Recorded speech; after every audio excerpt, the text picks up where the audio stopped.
direction today? Yes. Okay, terrific. Okay, thank you. Let us just bow for prayer. Father in heaven, we just want to acknowledge your presence here today, and we just ask for your guidance, for your wisdom, for each person here making decisions for the Livingstone Shire Council, that the people who live here will prosper and benefit from all what's decided today. And this is our prayer in Jesus' name. Amen. Thank you. Amen. Thank you very much. All right. Thank you. All right. Yeah.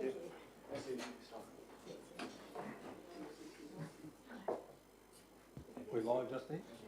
Okay. Well, good morning, councillors, and can we commence the meeting with a traditional acknowledgement of country? We are in Durrumbal country, and we pay respects to their elders, past, present, and emerging. Pastor Peter Rowell has just delivered the prayer. Just as a heads up, councillors, following the morning tea break, I'm going to have to do some media around CQ Rock and the Defence Strategic Review. So I'll be late coming back from morning tea, so the deputy will take the chair at that time. We have no leave of absences. Confirmation of the minutes of the previous meeting. Can I get a mover and a seconder, please? Moved, Councillor Mather, thank you. Seconder, please. Councillor Bello, thank you. All in favour? Carried unanimously, thank you. Declarations of conflict of interest in matters on the agenda. Councillors, Councillor Mather. Yes, Mayor, I just need to flag at this time that I will be declaring a conflict of interest at 11.3 when it comes up. Thank you. Noted. Thank you, Councillor Mather. Any others, councillors? Yes, Mr Mayor, I'll just declare a conflict of interest in relation to the urgent item of business that will be raised in regards to the Poon Lions Club and a potential grant opportunity for partnership with council. I believe that, I can't straddle both sides of that fence, so I'll leave the room when that item comes up. All right, thanks, Councillor. Noted on that one. Any others, councillors? All right, thank you.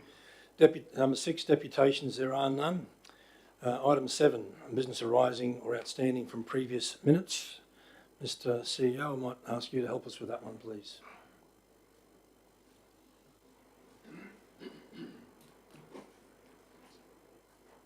Thank you, Mr Mayor. Just one clarification of the items that are on the agenda today. We had one listed, it's the Office of the CEO quarterly report. It's actually an item from April last year. Councillors might recall a discussion where in addition to the quarterly report, there were some recommendations made around FTE establishment. That matter was lay on the table. The matter of FTE has been dealt with since, but this matter remains on the table. It was intended that that item for lifting and conclusion would be added to your agenda today. That's been omitted, so apologies for that. We'll get that on your agenda for next month's meeting. So I've got 2 matters to be lifted from the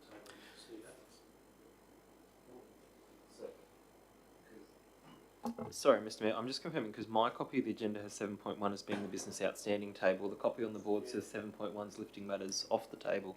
They're not the same reports.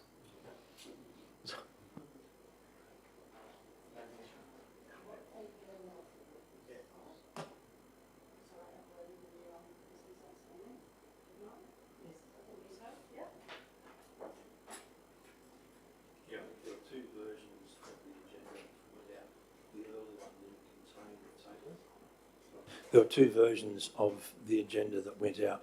The early one didn't contain the table of outstanding matters. The second one did. So, Mr CEO, we deal with 7.1, which is the lifting matters laying on the table. Happy to, Mr Mayor. Just with that notation around how we'll deal with the matter that was intended to be presented today but isn't. Sure.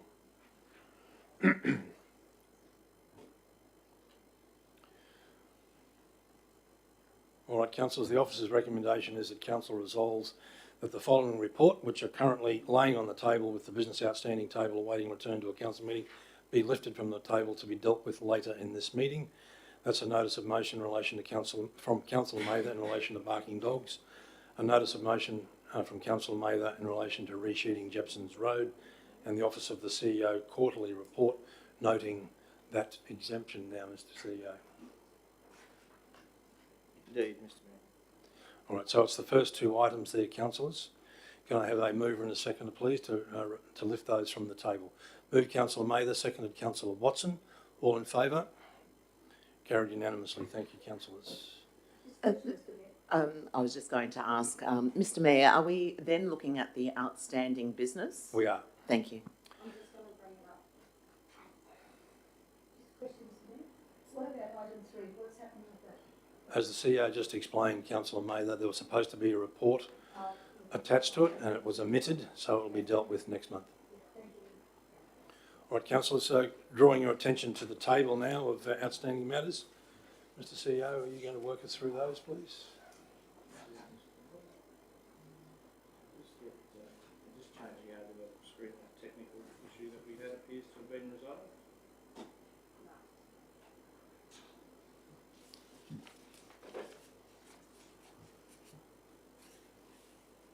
Do you need a hard copy?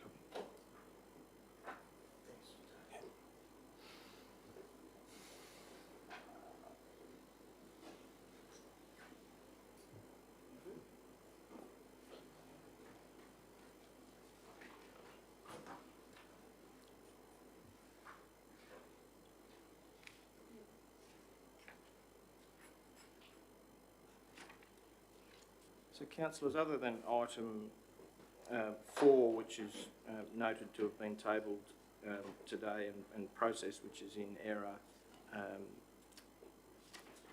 believe all the other items are self-explanatory. There are half a dozen others that are noted for closing out today, either with reports on the table today or where the action has been concluded. We're happy to take any questions on the table.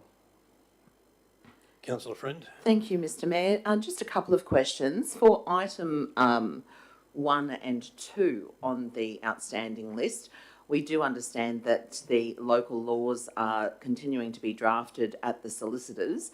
There is one outstanding local law, vegetation protection, tree management. How far away from the completion of this? Thank you, Mr Director. I'll take that on notice. Councillor Friend will get an answer for councillors by the end of the day. Thank you very much. And my other one was number 8.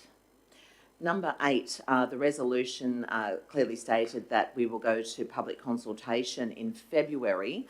We're almost at the end of February. Are we on track for commencing that public consultation?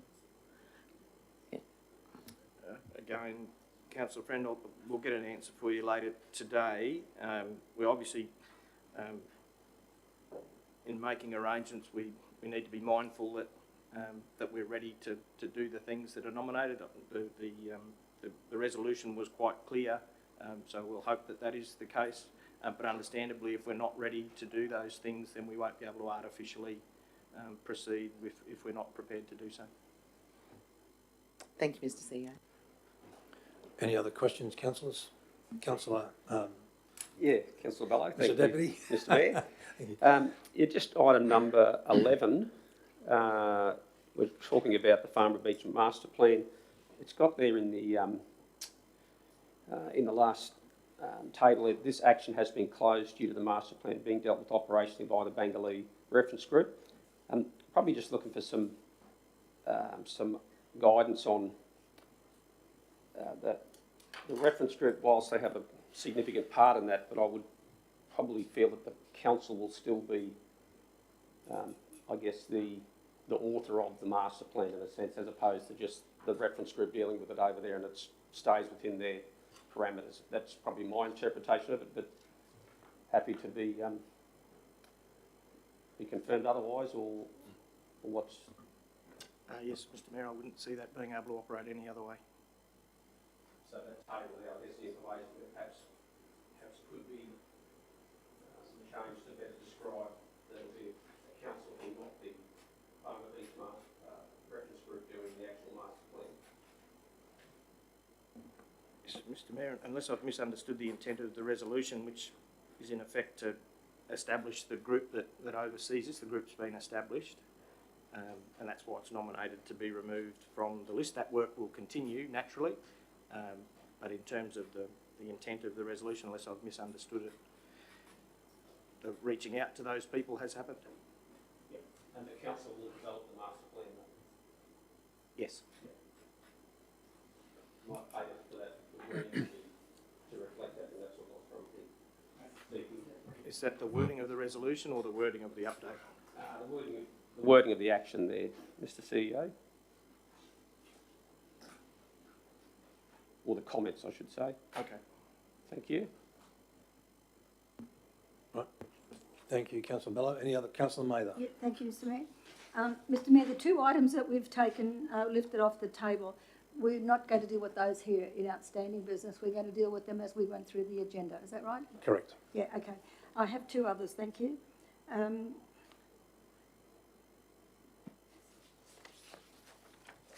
One is in relation to the Rockhampton Yeppoon Road. We have a resolution, or we had a resolution to write to TMR in relation to a business case. We requested a business case from them as to how they arrived at the decision that they did, given the concerns that we had. I know our officer's not here today, but maybe later on today we could find out whether we actually did include that in the letter, and secondly, whether we did get a response to that, or whether that's still outstanding, because there are concerns there. Well, as the CEO is undertaking with others, no doubt he'll investigate and get back to us before the end of the day, Councillor Mather. Yes, thank you, Mr Mayor. Thank you, Mr CEO. The other one, the Jardine Rural Fire Brigade, we've presented a report on their behalf going back a little way, and they were looking at some trees that need to be removed along the road reserve for safety reasons. I'm thinking before we take any action there, perhaps we should be having the author of that report meet with us on site prior to that, to make sure that we understand clearly what's expected or what the problem is. And there may not be the urgency that maybe they expect. So I think it would be probably time well spent to have somebody, the author of that report, meet with myself and the officer, just to make it clear what's expected or what their concerns are. Well, I guess the CEO can take that comment on board too, Councillor Mather. Yes, thank you, Mr CEO. I take your point. Yes. The old saying is that assumption is the mother of all mess-ups, or so is miscommunication. We do seem to be very good at miscommunications from time to time, so I'm just trying to cut it a little bit short and make sure we only do it once and do it right. Understand. Thank you, Thank Councillor. Yeah. Any other questions or matters, councillors? So we're happy to receive and note the report. Moved Councillor Friend, thank you. Seconded Councillor Eastwood. All in favour? Thank you, councillors. Unanimous. Item 8, presentation of petitions. There are none. Item 9, councillor delegates' reports are none. Which brings us to item 10. Excuse me. Which is 10.1, item 10, questions, statements, motions on notice from councillors, and we'll go through those. We have 10 today, as I see. First one is a notice of motion from myself in relation to recreational voting update from TMR. Councillors, you've read the recommendation. Essentially, we had that 2017 report that was commissioned by TMR and conducted by GHD. There's been a more recent report published. At this stage, I haven't seen it, but I would certainly be interested in seeing what TMR's response to that latest report is and what their plans are, and hence I ask your support in writing to the Minister to ask that, and also to send a copy of the above letter to the member for Keppel so that she's kept in the loop. Mr Mayor? Councillor Watson. As you know, we've been sending letters through Mr Creed and up to Marine Services Queensland about a boat ramp for Keppel Sands. I'm just wondering if we can have that added to the list when we send it off, because that's something that's really needed out there at Keppel Sands.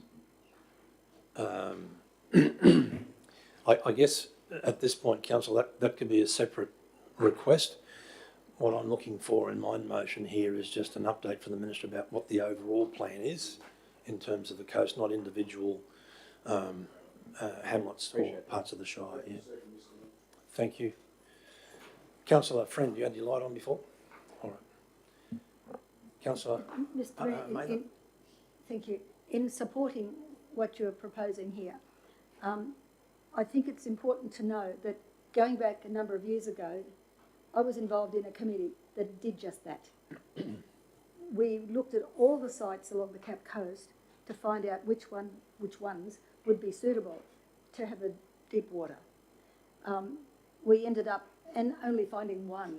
So I think we must be mindful that while we are getting an update on what they're proposing, what we already have in existence, they're not complete. So while we're looking at new sites, we haven't completed the sites we've already got.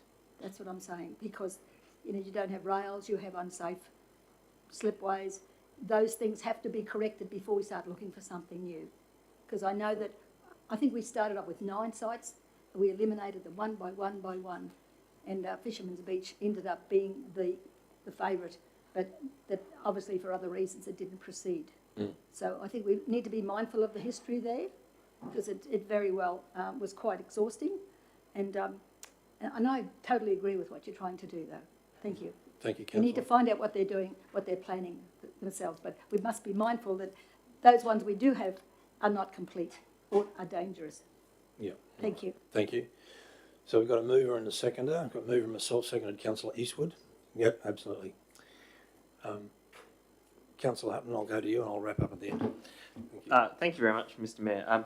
I commend you on this motion. I think that it's really important that we take the step of moving from the short-term fixes to the long-term answer.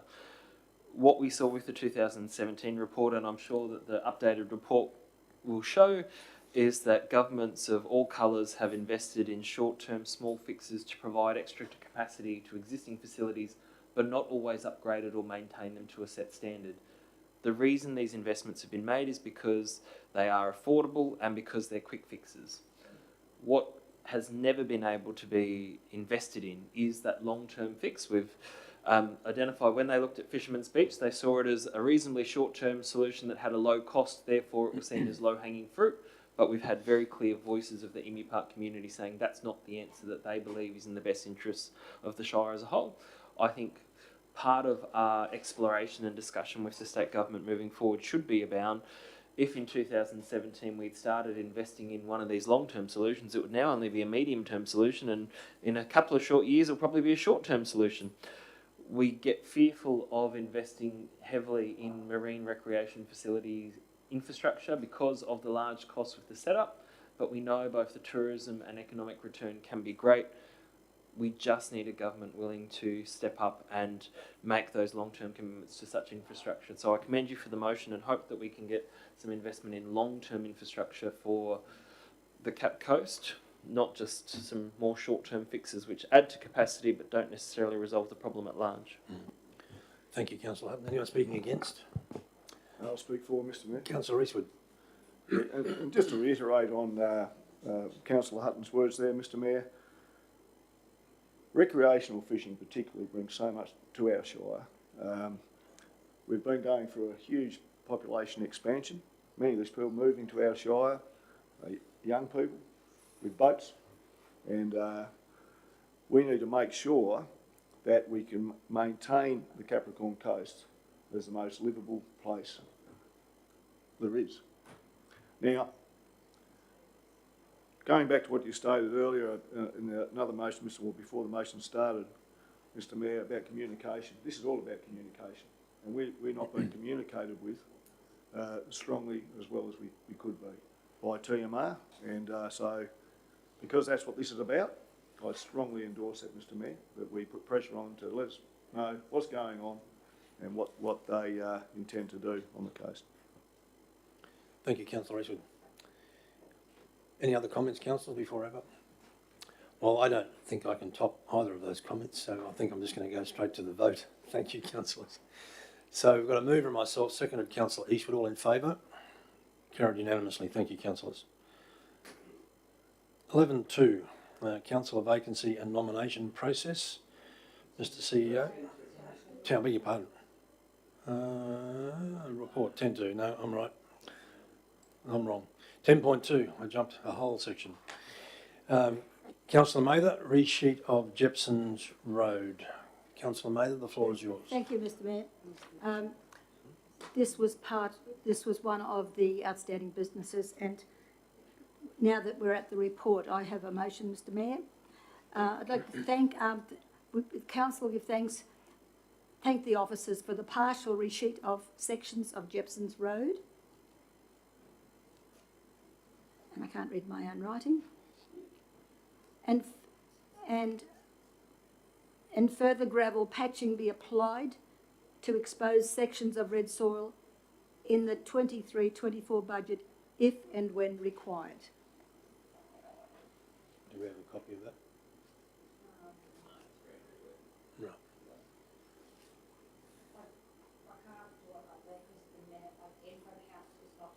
All right. Okay. Yeah. Council thanks the officers for the partial resheet of sections of Jepson's Road.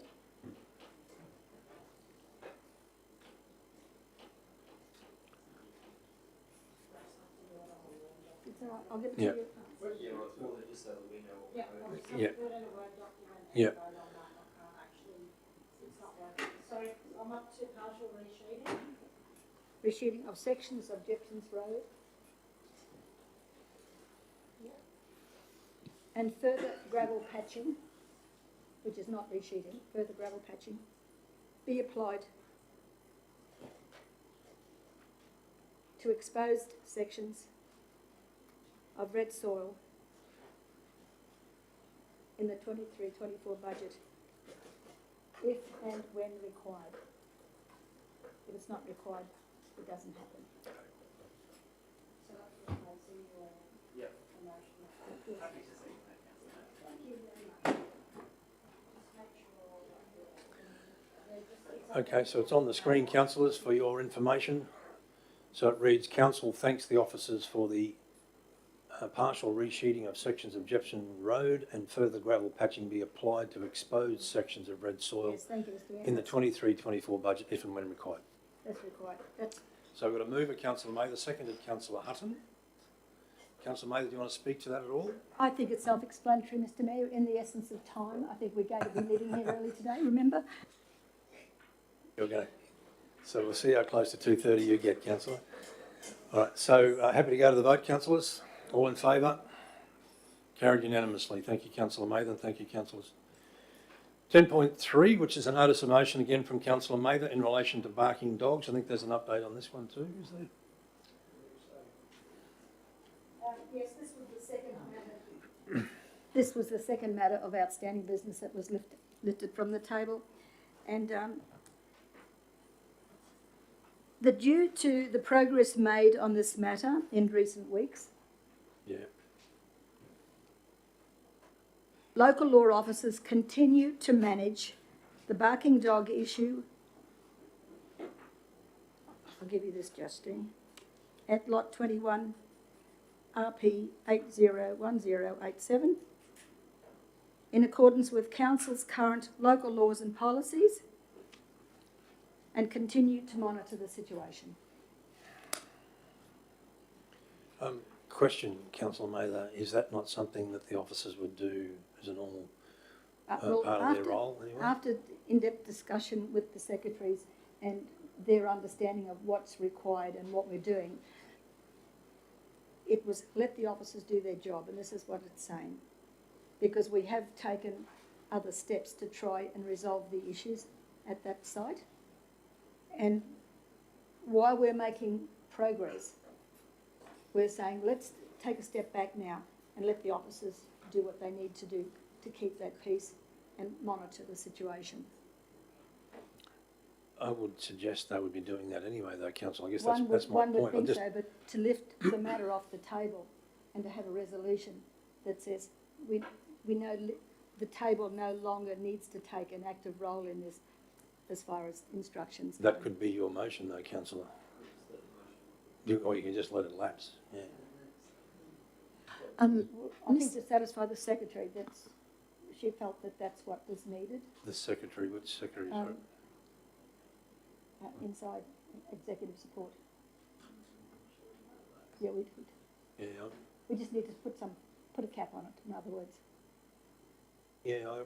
I get. Well, if you could find another resolution that would satisfy it, Well, I think we I'd can be just happy with it. potentially let it lapse, Councillor Mather, because my understanding, Mr. CEO, is that the issue has largely been resolved at this particular site.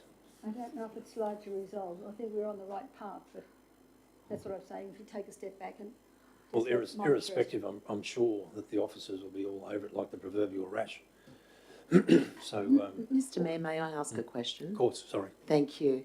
I just want to find out, the owners of Lot 21 RP 801087, have they actually sold their property and are relocating? Mr Mayor, I don't believe the transaction's settled, no. But that's the intent.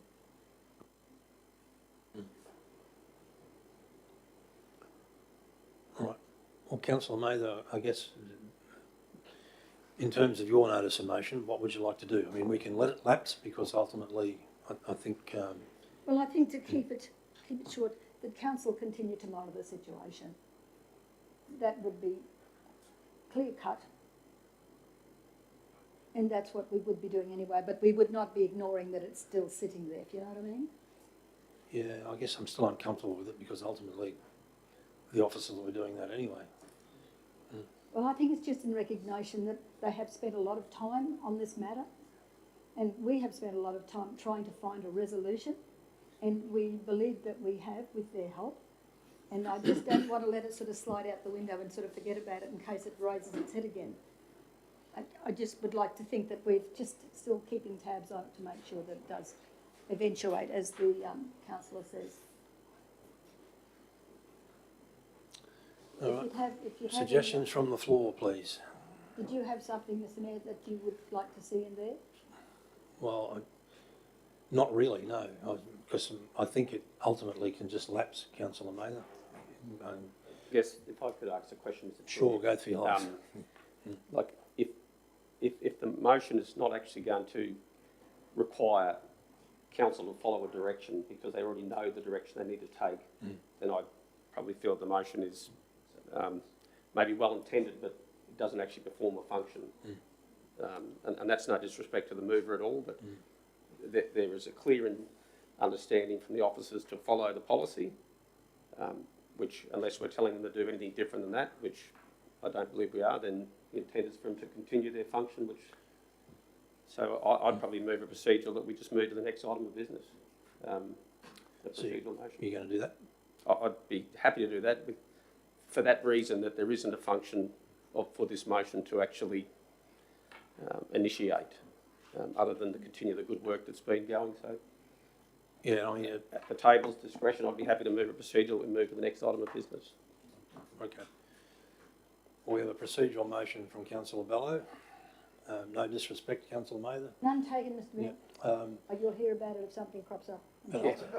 Ultimately, I think that's a good suggestion from Councillor Bello because what you're proposing, in my view, is just something the officers would do as a matter of process anyway.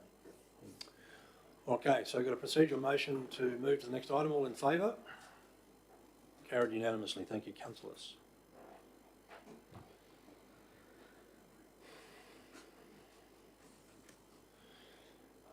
(10.4) Notice of motion from Councillor Watson in relation to Bungendara wild dog removal.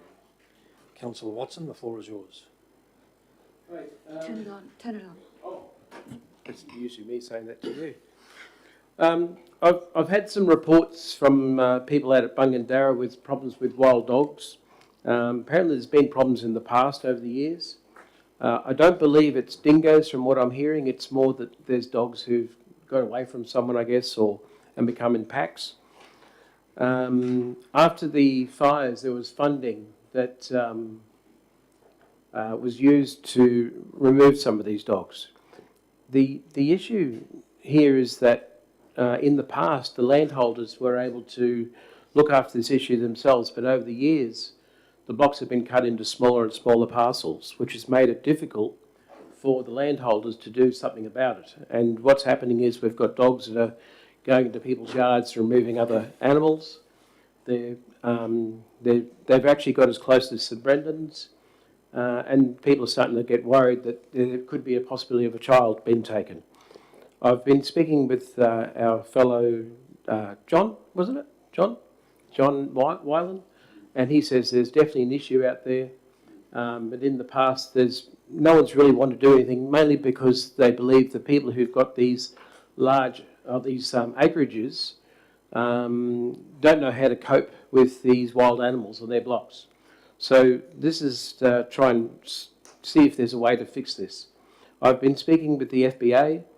They, I'll just go to an email. Oh, problem is now I can't see it. They said they had some tools where people can get an app on their phone which allows them to identify these animals, and the idea is to try and build a map that shows where these animals are running. I was just out at Bungendara the other day at a friend's place, and they said at night they hear dogs howling all night and barking and carrying on. They don't actually see them in their block, they don't think, but they do them. So what I'm hoping to do is, go back to the motion, is that we, sorry. I should borrow my glasses. It's on the screen. That's no better.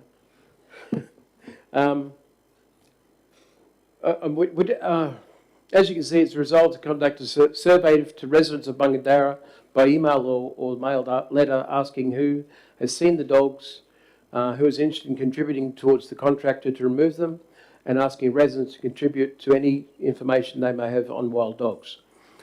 So I'm asking the table to look at this as a possible way of helping the people out this way. I know that this is usually a problem for the people who live on the land, but I think it needs council to sort of step in and help out. All right. Thank you, Councillor Watson. You're moving clearly. I should have got a seconder before we proceed. Councillor Friend, thank you. Second. Councillor Friend, did you want to? I'll go against. I'll go sequentially. Anyone speaking against? Certainly not speaking against it, but would I ask, or could I ask of the mover to consider perhaps broadening the scope from other than just being Bungendara? Because there's certainly other areas that Lake Mary, for example, is experiencing anecdotally higher numbers of wild dogs. So could we at least capture those areas where we believe there is this concern? Well, I guess I'll be looking for direction on that one. Is that a Shire-wide issue now? Well, it could be. Nat, do you have any information on whether it Through is a the chair, Shire? through the chair. Through the chair, sorry. Yeah. My apologies. Nat, is there an issue right across? Yeah, please do. I don't want us to be going out and ending up with taking on other people's dogs, as in pets and things like that. These are dogs that have got away. I'm not looking to, harm people's pets. Okay? Could I move a suspension of standing orders on this one, please? Because I think there are some issues that need to be teased out before we can find a resolution that fits us all. Yeah, good So I don't suggestion. think anybody's against it. I think we recognise. Thank you. So we've got a procedural motion from Councillor Mather to suspend standing orders. All in favour? Those against? Carried. Thank you. All right, Nat, any information on this one? So probably as I try to identify in that report, looking at the potential costs, how we implement the engagement plan. Obviously last time we attached that one that went out following the bushfire affected landowners, and how many people that went out to, how many responses we got, the concerns that were raised. There was some issues with the possible spread of pest plants, because we didn't essentially engage contractors to go onto multiple properties. So it's a risk like that. Some people just didn't want council on their land or contractors on their land. But yeah, just essentially it's the potential cost of, we go out to the engagement, comes back, yes, we've got a problem. Who essentially funds that was an issue that was raised there as well. Can I just bring up, in speaking with FBA, they are looking at funding to run days to help teach people how to look for the animals and things that they can do to help themselves. They also have someone that they're looking at who is interested in removing these animals at cost. But they are looking at funding, and they're willing to run days where they'll do information days for this. So that might help with the costs. Mr Mayor, through you, I certainly understand where Councillor Bello is coming from, as in there are other areas surrounding Bungandara. But to undertake this particular, procedure and issue, wouldn't it be better to stick with Bungandara at this present time to see whether it's successful rather than opening it up to whole of Shire? Well, it's up the mover's prerogative to take on Councillor Bellows' suggestion or otherwise. And also, I have an addendum, so I believe that we need to go back into normal meeting. Is that correct? Yeah. I was actually thinking that by grabbing a part of the pie instead of the whole thing, we can actually work on a system and then use this right across the Shire. So that's why I was sort of thinking Bungandara, because I knew that was a potential issue right now. All right. Councillor Mather? Mr Mayor, I've been involved with one of these before, over in the Glendale area, and the good councillor's right in identifying that the landholders, the big landholders, are constrained about what they can do in relation to baiting and shooting and all the rest of it.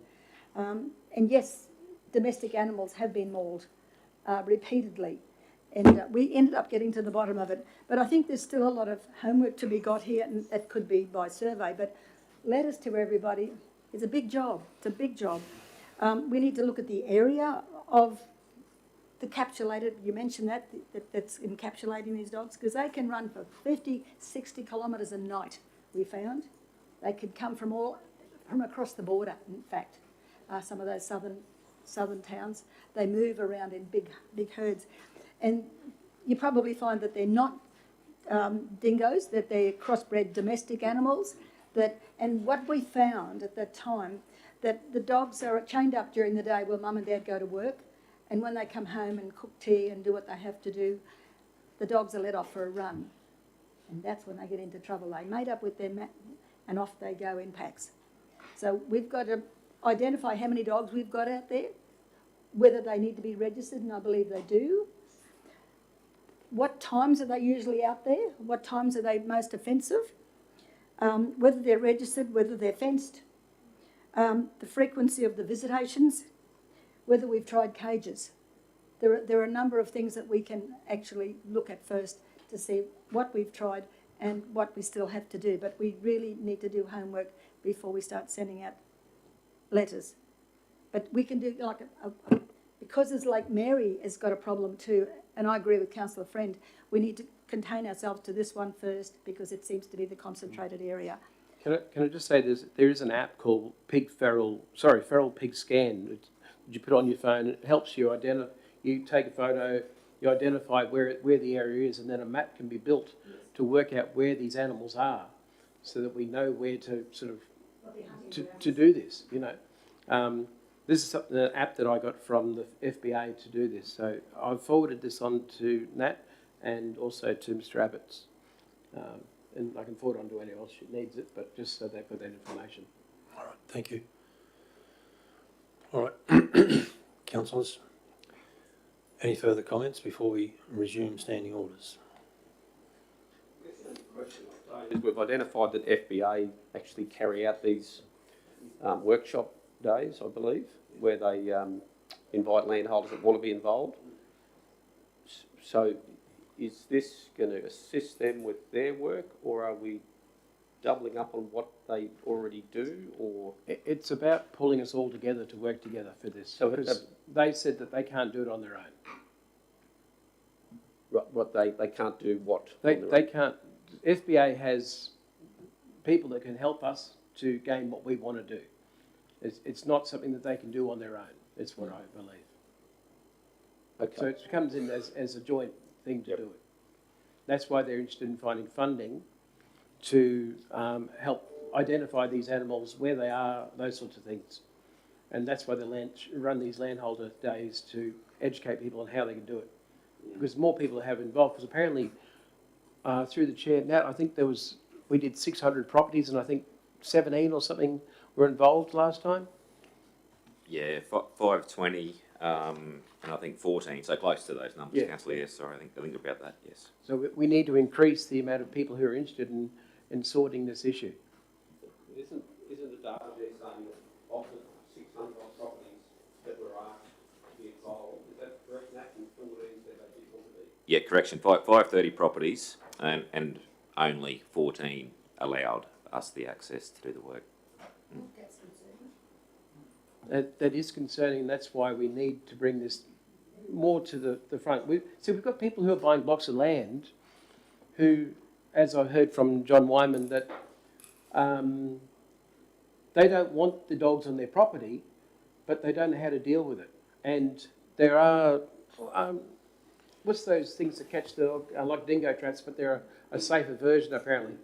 They don't want them on the block, even though they don't hurt the dog as much, but they don't want to hear the noise of them crying at night. So you've got people living on blocks of land who aren't used to living in the scrub, dealing with these things, and this is why we need this education.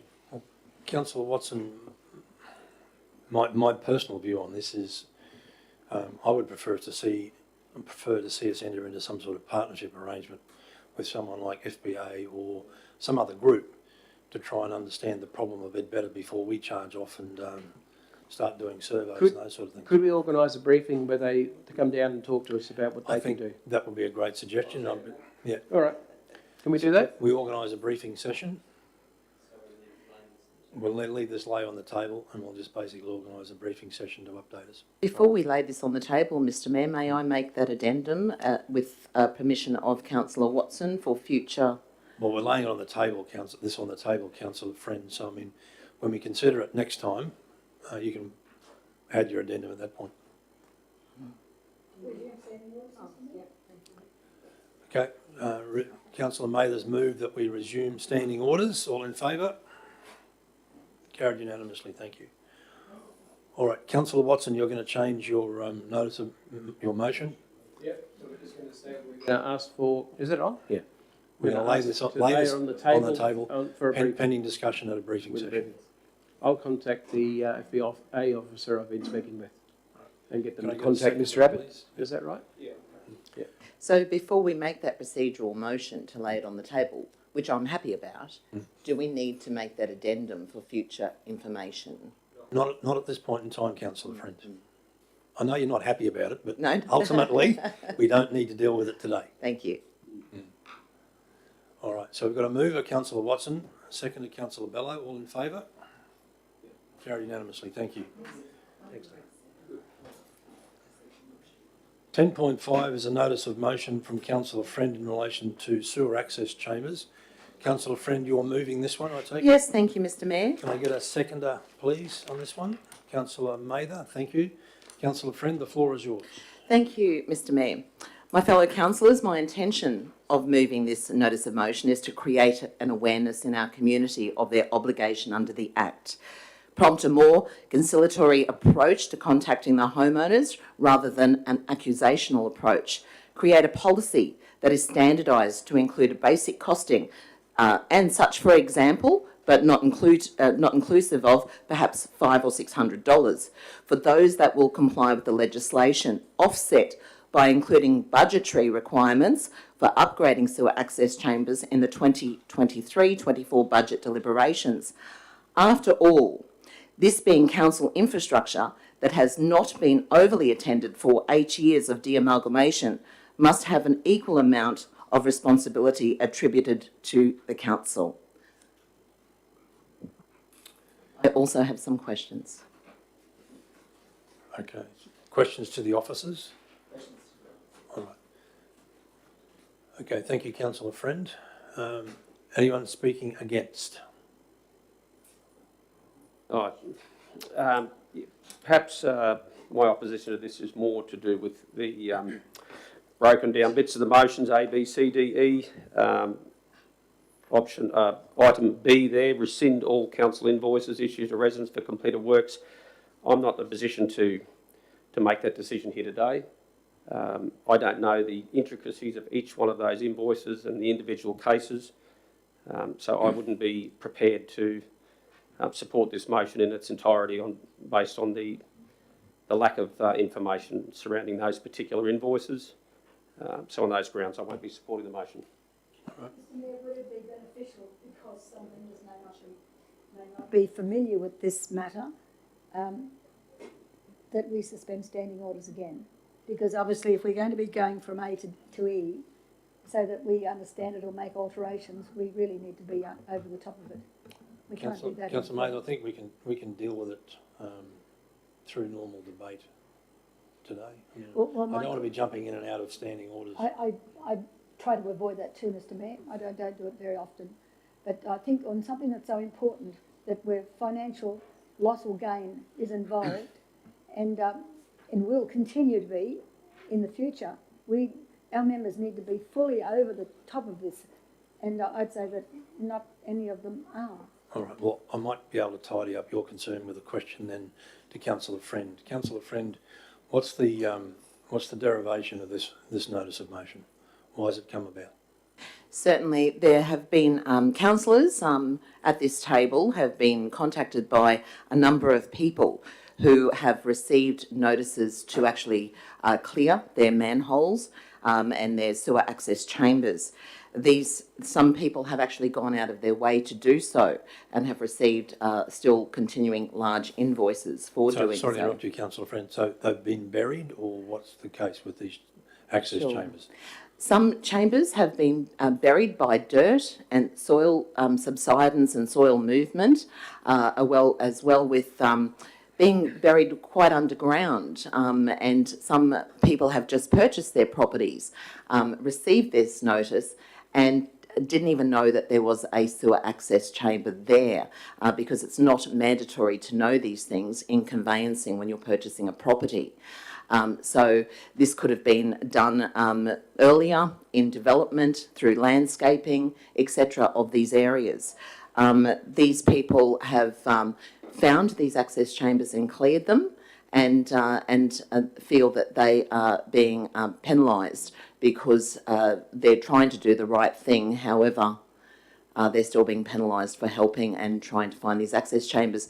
And that's not to say that some people actually don't build slabs of concrete over them or sheds on top of them. And those people also need to be looked at in a different category as well, because, who gave the permission for the shed to be built if there was a building application approved?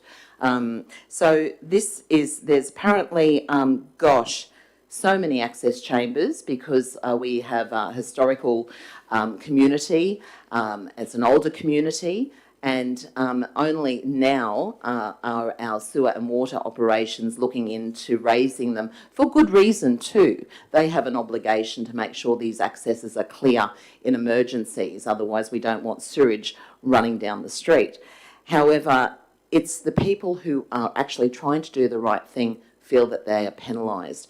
And I believe that an overall policy at the moment, there is a procedure, but an overall policy will help standardise these issues, and at this time there could be up to 1,500 sewer access chambers that need to be cleared.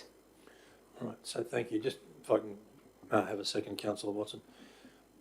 Just to sort of read between the lines on that then. So your concern is that some of these sewer access points have been covered over a period of time, not necessarily by the person who originally built the property, yes, or whose property it's located on. That's correct. And so then a second or third purchaser of the property has been unaware, and then all of a sudden has received a notice from council that they've got to clear that. That's correct, Mr Mayor. Okay. All right, Councillor Watson. It's more of a statement, but I do believe this is a council issue more than a resident issue in many cases. If you think about the fire brigade, they regularly go out and they paint the hydrant spots. They do the maintenance themselves every year. They go along and you see them paint it yellow. We don't do that. And I believe that's partially our fault. I think historically we should have been doing this for many, many years so this issue wouldn't come about. Because the fire brigade can do it, and they're a government organisation just like ourselves, so it's not like it's a funding thing. All right. Mr Mayor, I have those questions. To the officers? To the officers. Okay. Mr CEO, can we get on? Thank you. Yep. Thanks, Mr. CEO. So first and foremost, and perhaps a yes or no answer, who does this infrastructure belong to? It's public infrastructure, Mr. Chairman, owned by the council. Thank you very much.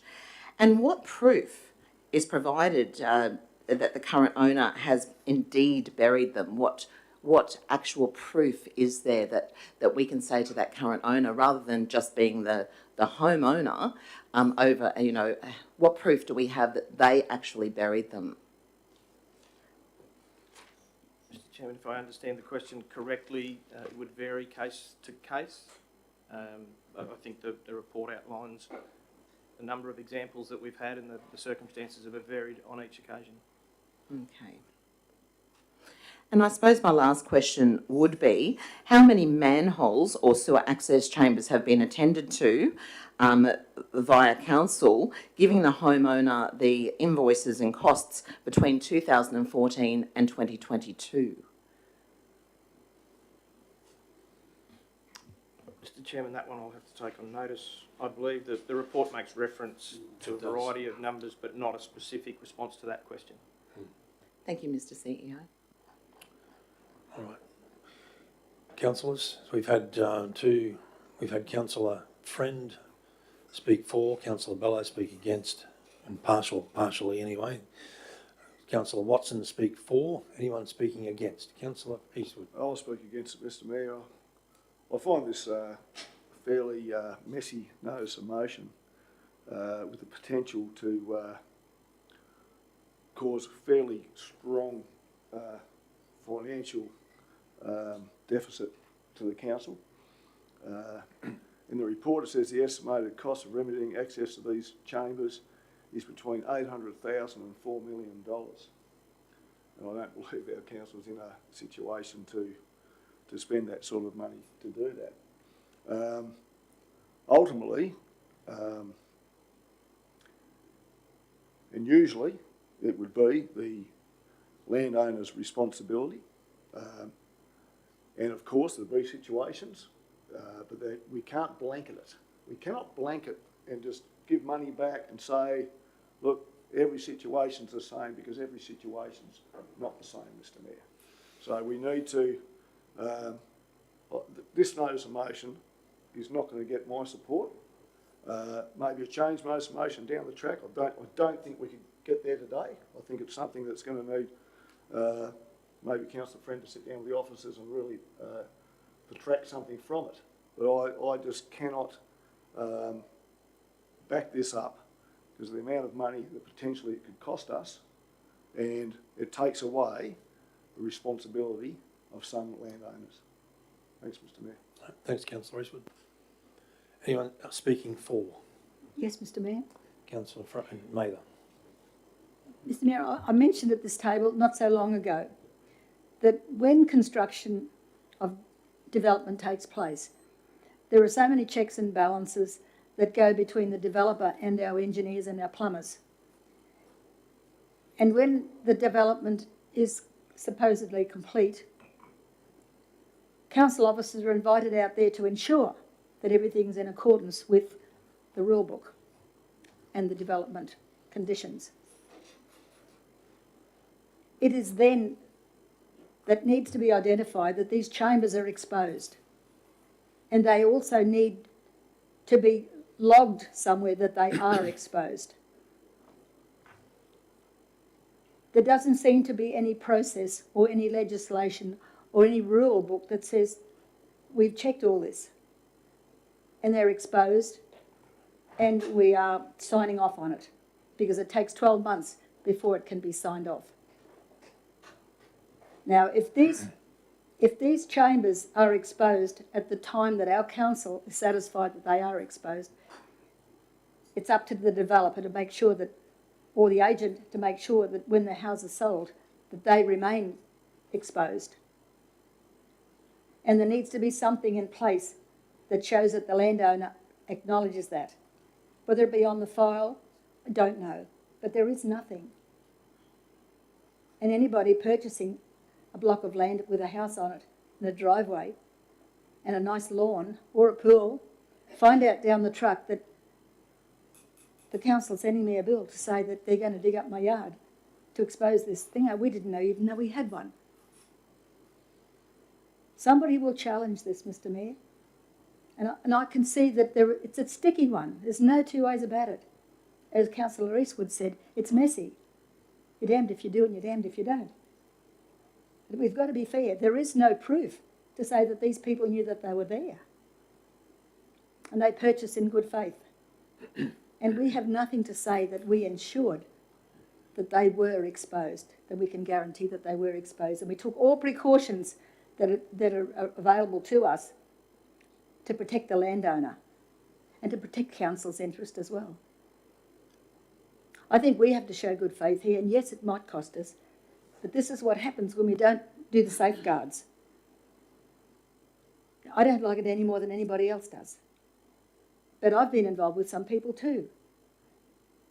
And they will challenge. And that's not a threat. That's just something that they feel that they need to do. And they've been hanging on for months now to try and to allow the council to work through this fairly. And that's what we need to do. We need to consider where have we been deficient? Where have we failed? Have we failed? And can we defend ourselves if challenged? Thank you, Councillor Mather. Councillors, if I can offer a comment, and I've pondered over this and it does cause me some concern, and my screen's just gone blank.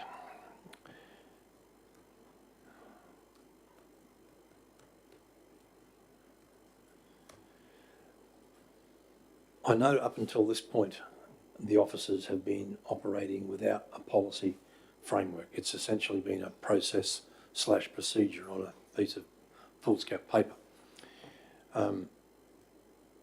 I think that, to use Councillor Eastwood's terminology, is messy. I always believe that you need a good governance structure. So a policy is the starting point. And I support the idea of a policy. In thinking about this over the last couple of days, and I've been supportive of Councillor Friend's direction on this, but in thinking about this over the last couple of days, I think it's a big ask of the officers to come up with a policy when they don't really know what it is that council wants, is asking. Councillor Friend's been very specific. Councillor Watson has, I think. Councillor Mather today has been as well. So I think for mine, the way forward here is if we potentially laid this on the table, pending a workshop with the officers to come up with a policy framework, a governance framework, and try and articulate what it is that we're actually asking the officers to do. I concur with Councillor Bello. I think it's dangerous just having a blanket statement to say we're going to refund all of the invoices that have been charged at this point. We don't know what the situations are. I would certainly support the officers where someone has deliberately built a retaining wall, for example, over the top of a sewer manhole. I don't think that's inappropriate, and I think people should be penalised if they do that knowingly and willingly. But as Councillor Bello was pointing out, to give a blanket refund right across the board, we don't know what the individual circumstances are. So I struggle with that bit as well. So councillors, I'm prepared to move a procedural motion that's lay on the table, Councillor Friend, pending a workshop with the officers to sort of delve into this more deeply.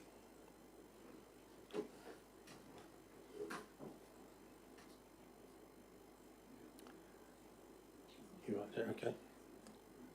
All right, so can we go to the vote on that one, councillors? I've just moved a procedural motion, Councillor Mather, but I'm waiting for Justine to sort of give her time to get it up on the screen.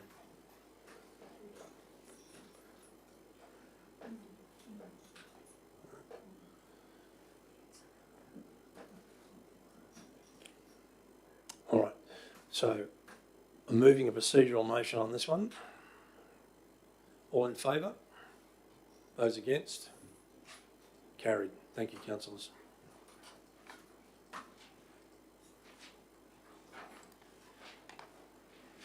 (10.6) Notice of motion from Councillor Hutton in relation to town planning building heights. Councillor Hutton, you're moving this obviously.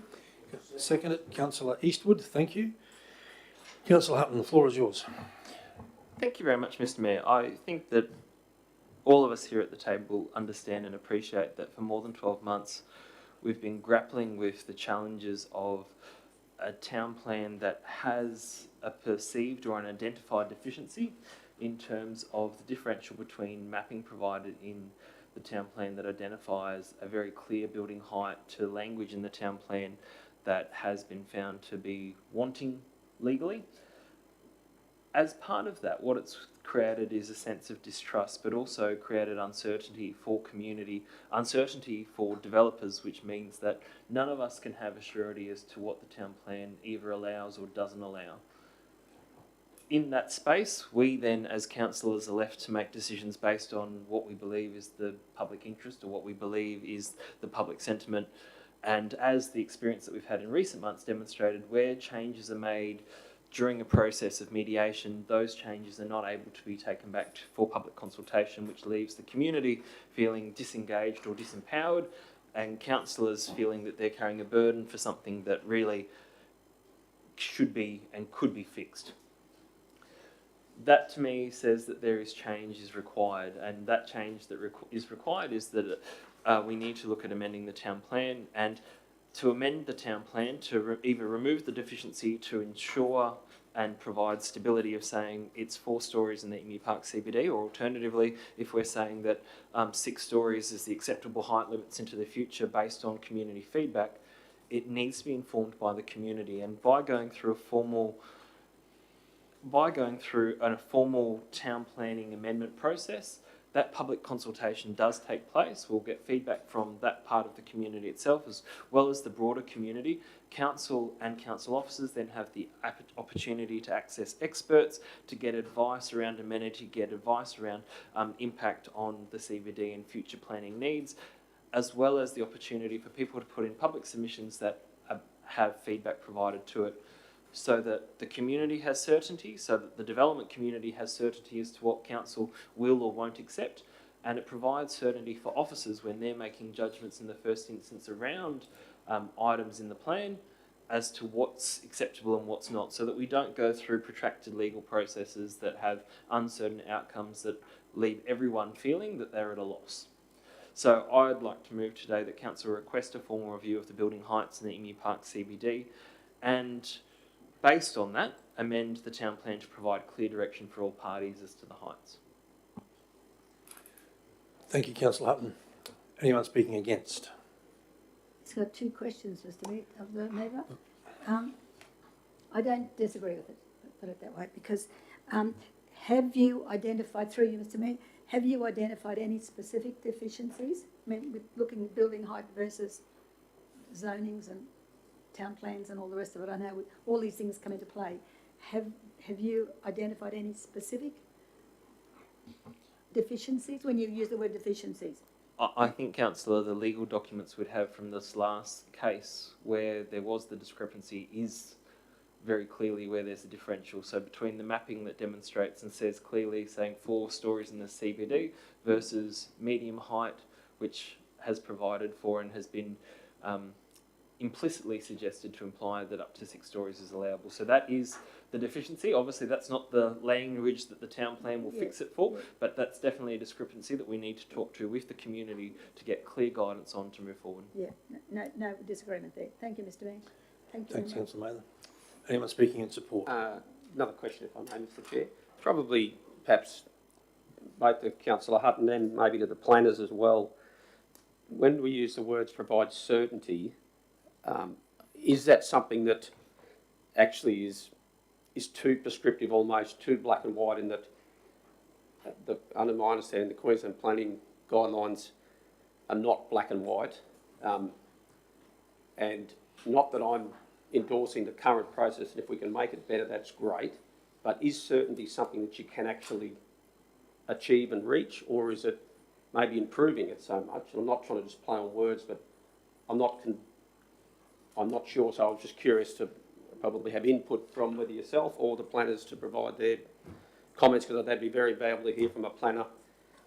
You know, the intent of the motion, can it actually achieve the certainty that you're asking, given that any MCU can be, by virtue, is a change of use, and so they create there isn't certainty with them every time an MCU is proposed, whether it be to do with moving a block of land or a building height.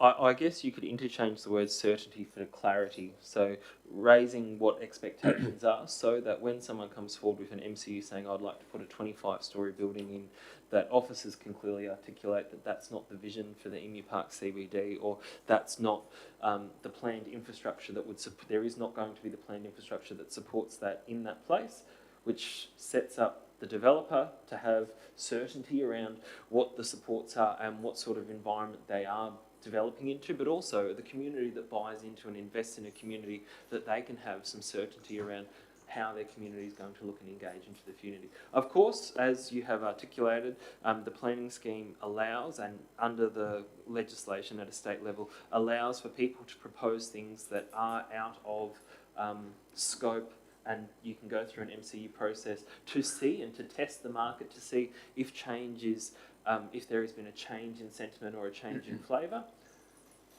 But that process would ordinarily be about testing to see whether that change is there, not necessarily to see whether there's a deficiency in the plan, which means that under the existing approvals, you believe that you can get something through that might otherwise be considered inconsistent with what the expectations of the community have for that place.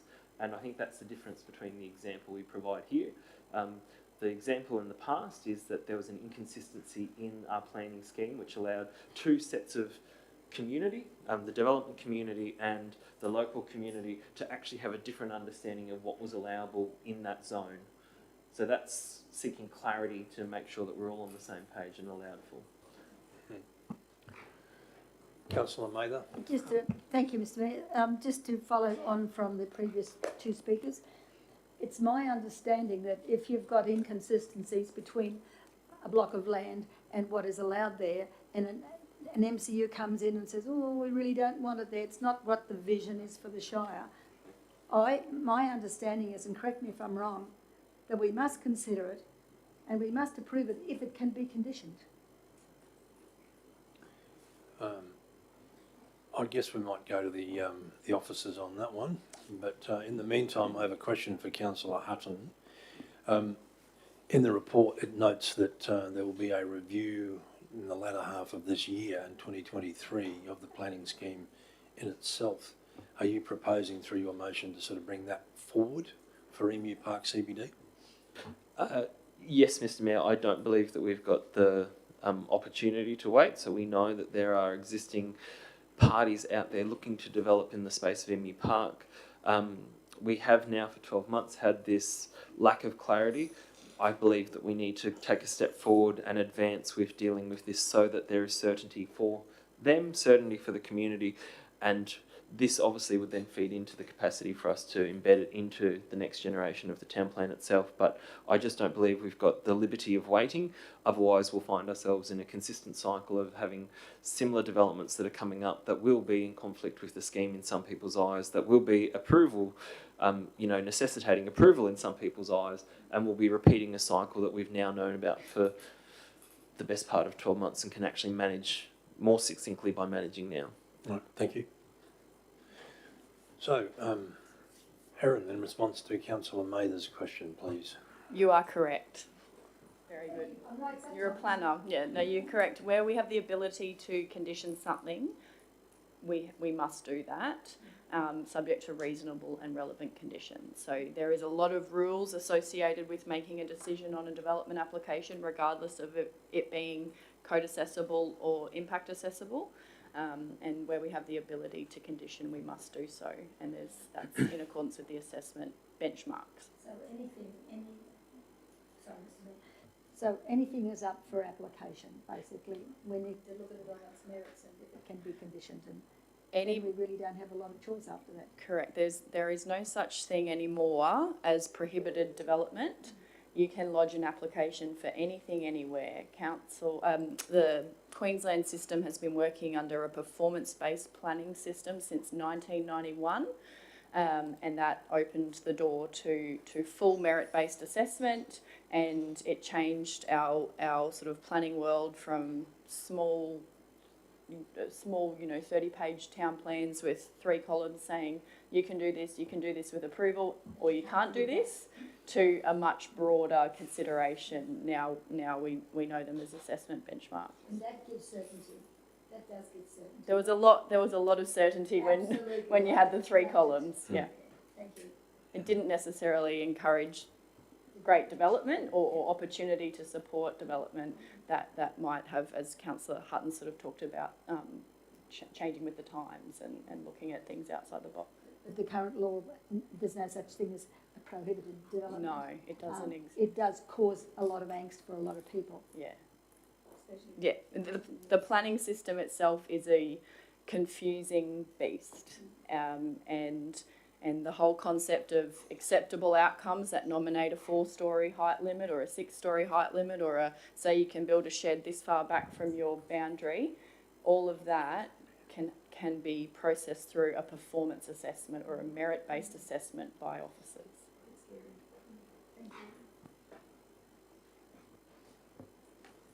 All right. Can I just ask a question? Yes. I'm now confused.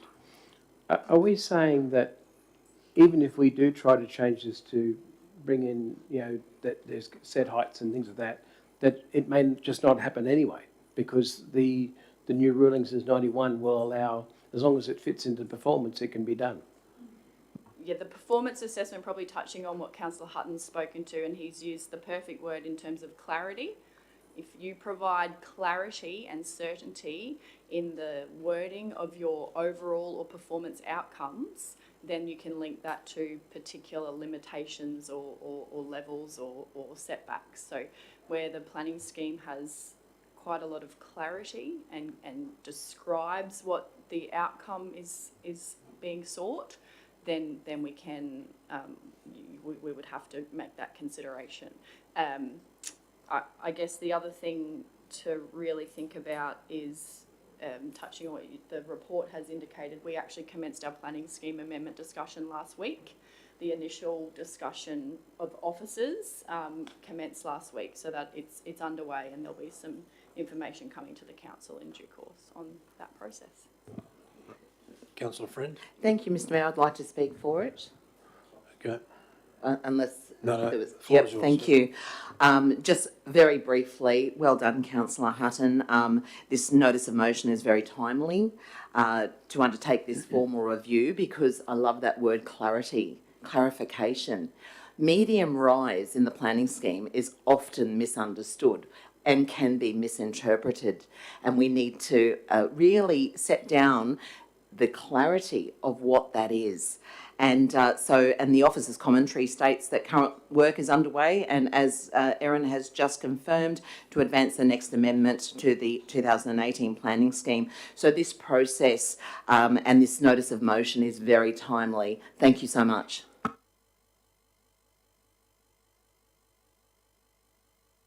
Thank you, Councillor Friend. Anyone speaking against? I'm not speaking. I'll have a further question, if I may, Mr Chair, to the officers. Councillor Bello?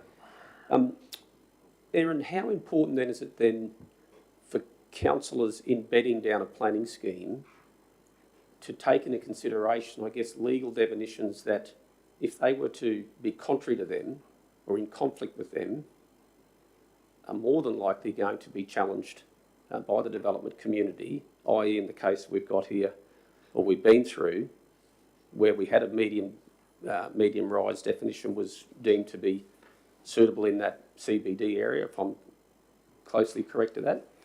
And yet if you've got a planning scheme that has walked back from that, it's any wonder you're going to get conflict with the development community and your planning scheme, is it not? So how do we best then reflect in that planning scheme the legal definitions that we are going to go up against if indeed we were to walk back from that? So some of the legal considerations, they themselves change depending on judgments out of the Planning Environment Court, yes, so that's a rolling system as well. From my understanding, and the best thing to do is to make certain as much as you can in the overall outcomes for each land use or code section. So the overall outcomes are generally sort of the next step up from you must build 5 metres back from your neighbour's property, or you must not create an impact on your neighbour. It's building up some clarity into the overall outcomes, which are still the broader considerations for development. So they're sort of our biggest tool that we can use.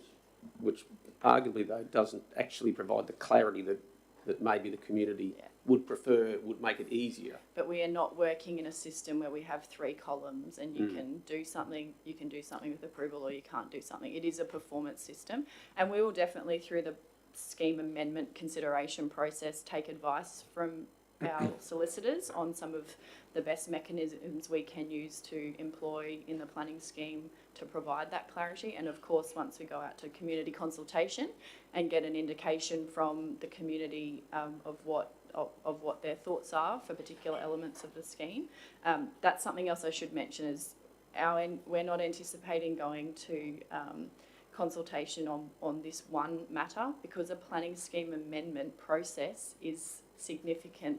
It does take a lot of time. We would look to package up a number of considerations in that scheme. So we would go to consultation on a number of matters, but yeah. Another question is... Councillor Watson.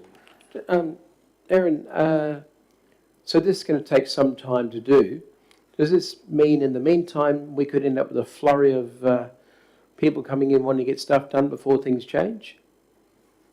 Is that possible? We've got areas that we know that because of the Emu Park development, there's other areas around there that all of a sudden could be thinking, okay, well, we can go higher than what we were. Councillor Watson, I think that's probably a question the officer can't really answer. No, okay, sorry. Yeah, that's right. I'm just thinking out loud. Don't worry. All right. We'll open the floor. Anyone else want to make a comment before we go to the vote on this one? Councillor Reeswood, thank you. Just as a second to Mr Mayor, I just want to add my 2 bits, I guess.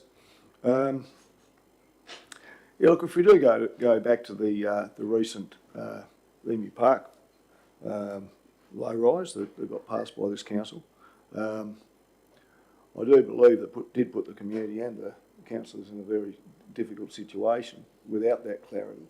And I know that personally, I found I was between a rock and a hard place, and it would be great to see. Not that I want our job to be made easier, because I think our job shouldn't be that easy, but certainly I found myself thinking about my council and my community, and making a decision based on something that maybe a protracted court case that we probably were going to lose anyway, and the building was still going to go ahead. And I just find it difficult as councillors when you're put in that sort of situation, and so I think it would be a lot better to have some stronger guidelines in relation to the building heights within the Emu Park municipality, and whether that's 4, 5 or 6 stories, that's up for the planners to decide and not for us. Thanks, Mr Mayor. Thank you. So before we wrap up, just a quick question to Aaron from me. Given Councillor Hutton's recommendation doesn't have a timeline on it, how soon could this come back to council? The specific consideration of heights, there'll be some initial briefings. I think we're looking at doing that in the next couple of months. And Mel and Liam in the strategic planning team are going through a review of background studies that informed the current scheme and looking at which of those studies need to be updated. We can definitely bring something and have a briefing session on heights as a particular item if you would like to do that. But we are going through a process. We've got a list of amendments that we are reviewing for priorities at the moment. So, but we can... Okay, all right. Any other questions, councillors? Councillor Bello. No question, Mr Chair, but if you'd allow me just to speak in support of the motion, that'd be much appreciated. Any time we can improve the processes that we are to abide by and to follow and to guide us, I think is a step in the right direction. Absolutely. It'll be interesting, though, to see whether we can achieve that clarity that is almost unobtainable in the planning world, whether we like it or not. But if we can make it even a little bit clearer, and that may just be by virtue of consulting with the community, that may be the best clarity we can get to help us guide what our planning scheme should look like. Well, and that's an exercise that I'd be prepared to support most definitely. But I'm an optimist, not a pessimist, but I'm recognising that New South Wales don't have, probably for good reason, they don't make decisions on planning approvals. We do, so I suspect they'll be as complicated into the future as they've always been. But that's the wonderful job that we have as councillors, so I welcome the review. Thank you, Councillor Bello. I'll just have a quick word too, Councillor, before you wrap up. Councillors, I'm going to support this today. I do have some concerns around it in terms of it actually, I suppose, precipitates an outcome when it says amend the town plan. But I welcome the discussion around this and I welcome the workshop. Now, I'm not sure around the timing, Councillor Hutton, whether we're going to get this done or whether it will coincide with the timing of the review of the town plan anyway, but I certainly welcome the discussion. I welcome the consultation with the community, so I will support it. Councillor Hutton, you want to wrap up? Yeah, thank you very much, Mr. Mayor. And this definitely does participate that we are going to, whether it's to confirm the heights one way or the other, we need to amend the town plan, as we recognise at the moment there are discrepancies that will continue to provide a loop that needs to be fixed. And so I am under no illusion that this motion accepted today is about providing that clarity and closing that loop out one way or the other. To my mind, while I can accept the concerns that have been raised by Councillor Bello, I also look at the example of Noosa Shire Council, who very clearly have articulated a view and a vision for their shire that talks about heights. That's not the same as what you see on the Sunshine Coast Council next door. And that's achievable within the confines of a town plan by providing that clarity so that when you have to take things to court, that you know that the town plan documentation you have, which justifies and supports the officer's recommendation for approval or refusal, the grounds are there to defend the decision that councillors are making on behalf of their community. But just as importantly, and I think the thing that I hear from every single one of us at the table today in speaking on this motion is that we want to give the community voice on this issue, and I think that's important. We've come through a period where the community has felt disempowered. An application goes forward, multiple generations of it or changes where the community hasn't had the capacity to have a say. Some of the community believe that the town plan is changing away from what they believed and supported when they went through the last town planning process. Some of the community have just as quickly articulated saying, well, it needs to change with the times. I don't predict what that outcome is, but I know that we need to give the chance for the community to have voice, be it loud, be it with flags, be it through art, whatever that form may take, so that we can provide that clarity as well as having a starting point moving forward so that the community can be on board and share the vision for what is a really important part of our shire and their community. All right, councillors, we'll wrap up debate on this. We'll go to the vote. Got a mover, Councillor Hutton, seconded Councillor Eastwood. All in favour? Carried unanimously. Thank you, councillors. And we'll procedural motion to break for morning tea. All in favour?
Councillor Hutton. Thank you. I'd like to move the motion standing my name.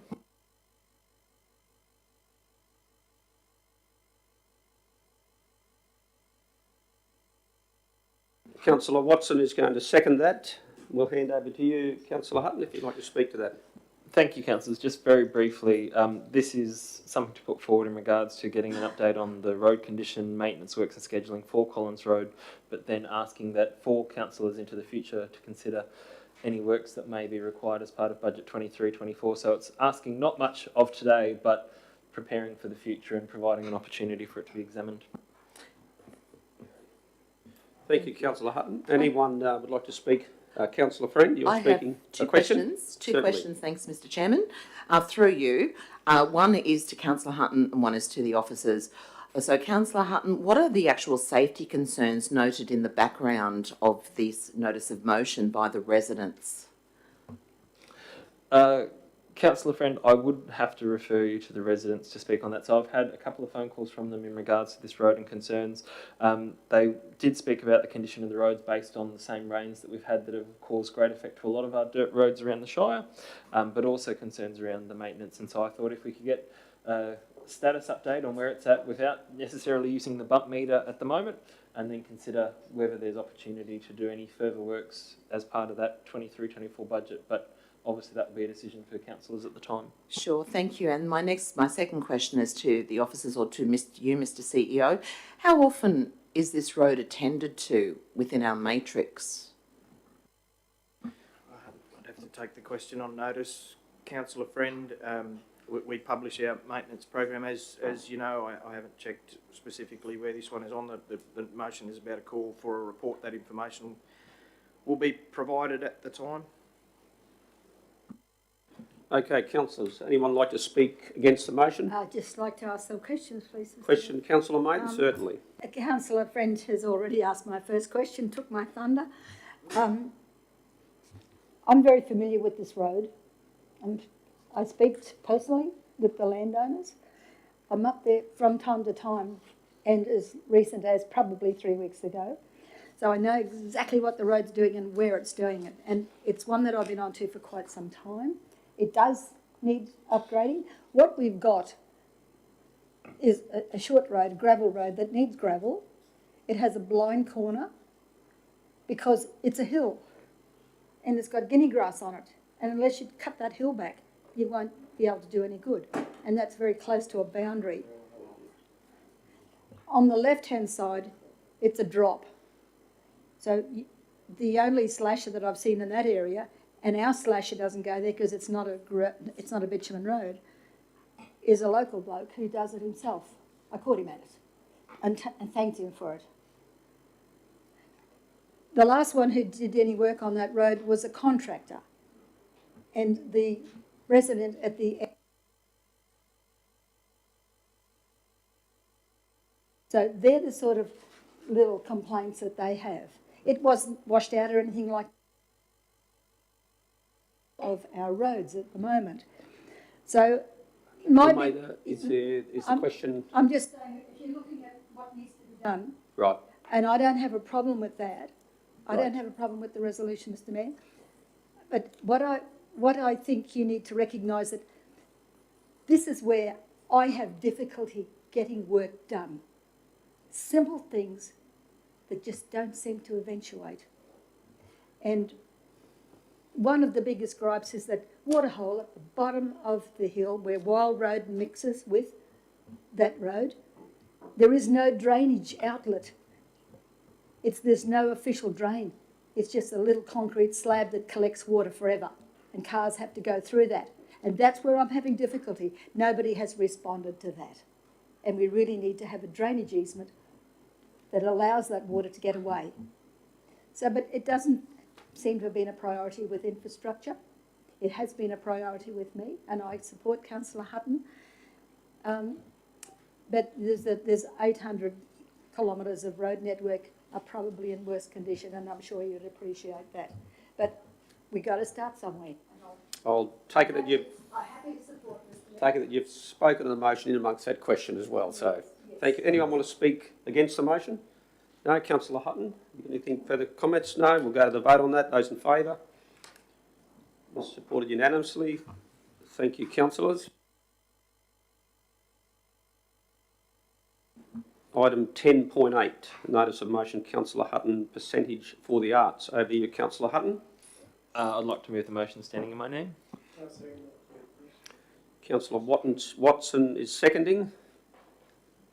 Councillor Hutton, would you like to speak to that motion? Yes, thank you very much, Mr. Acting Chair. In completion of the percentage for the arts policy, previously I've spoken to this council table around the opportunity we had as part of some of our network infrastructure charges to consider the collection of funds. However, that opportunity wasn't able to be taken on, unlike the way it's perceived or adopted in Western Australia. So I thought we'll take a different tact.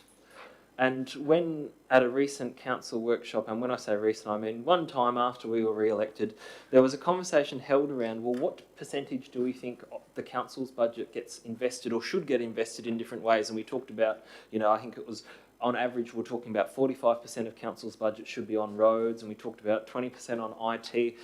But universally, there was a conversation around that arts and culture is deserving of 5% of our budget. Now, I'm not suggesting that 5% of our budget today should be converted to arts and culture, as I understand that would cause both the CFO and the CEO heart palpitations that may not be able to be revived without medical support.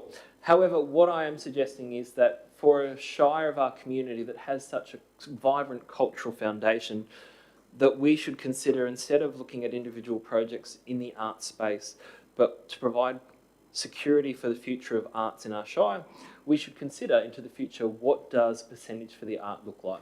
So it may be that if we consider the $40,000 or so that we invest in RADF, the current funding that we put into running arts and culture programs through the townships of our community for our events team, that we may currently invest in the realms of $100,000 in those endeavours. In a year when we run placemaking activities, maybe that equates to $200,000. That may equate to 0.5% of the entire budget of Livingstone Shire is invested in the arts. It may be slightly less, it may be slightly more.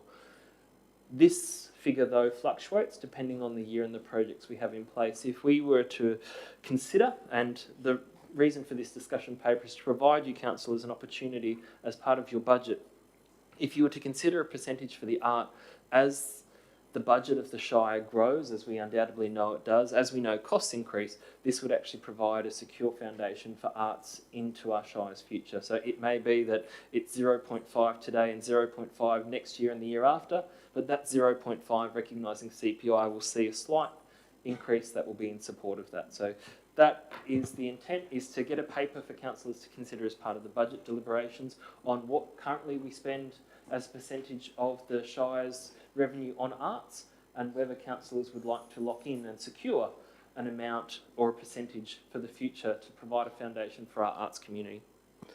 Mr. Acting Chair, may I ask a question? Certainly. So I suppose my question, rather than with leave of Councillor Hutton, would be more to Mr. CEO.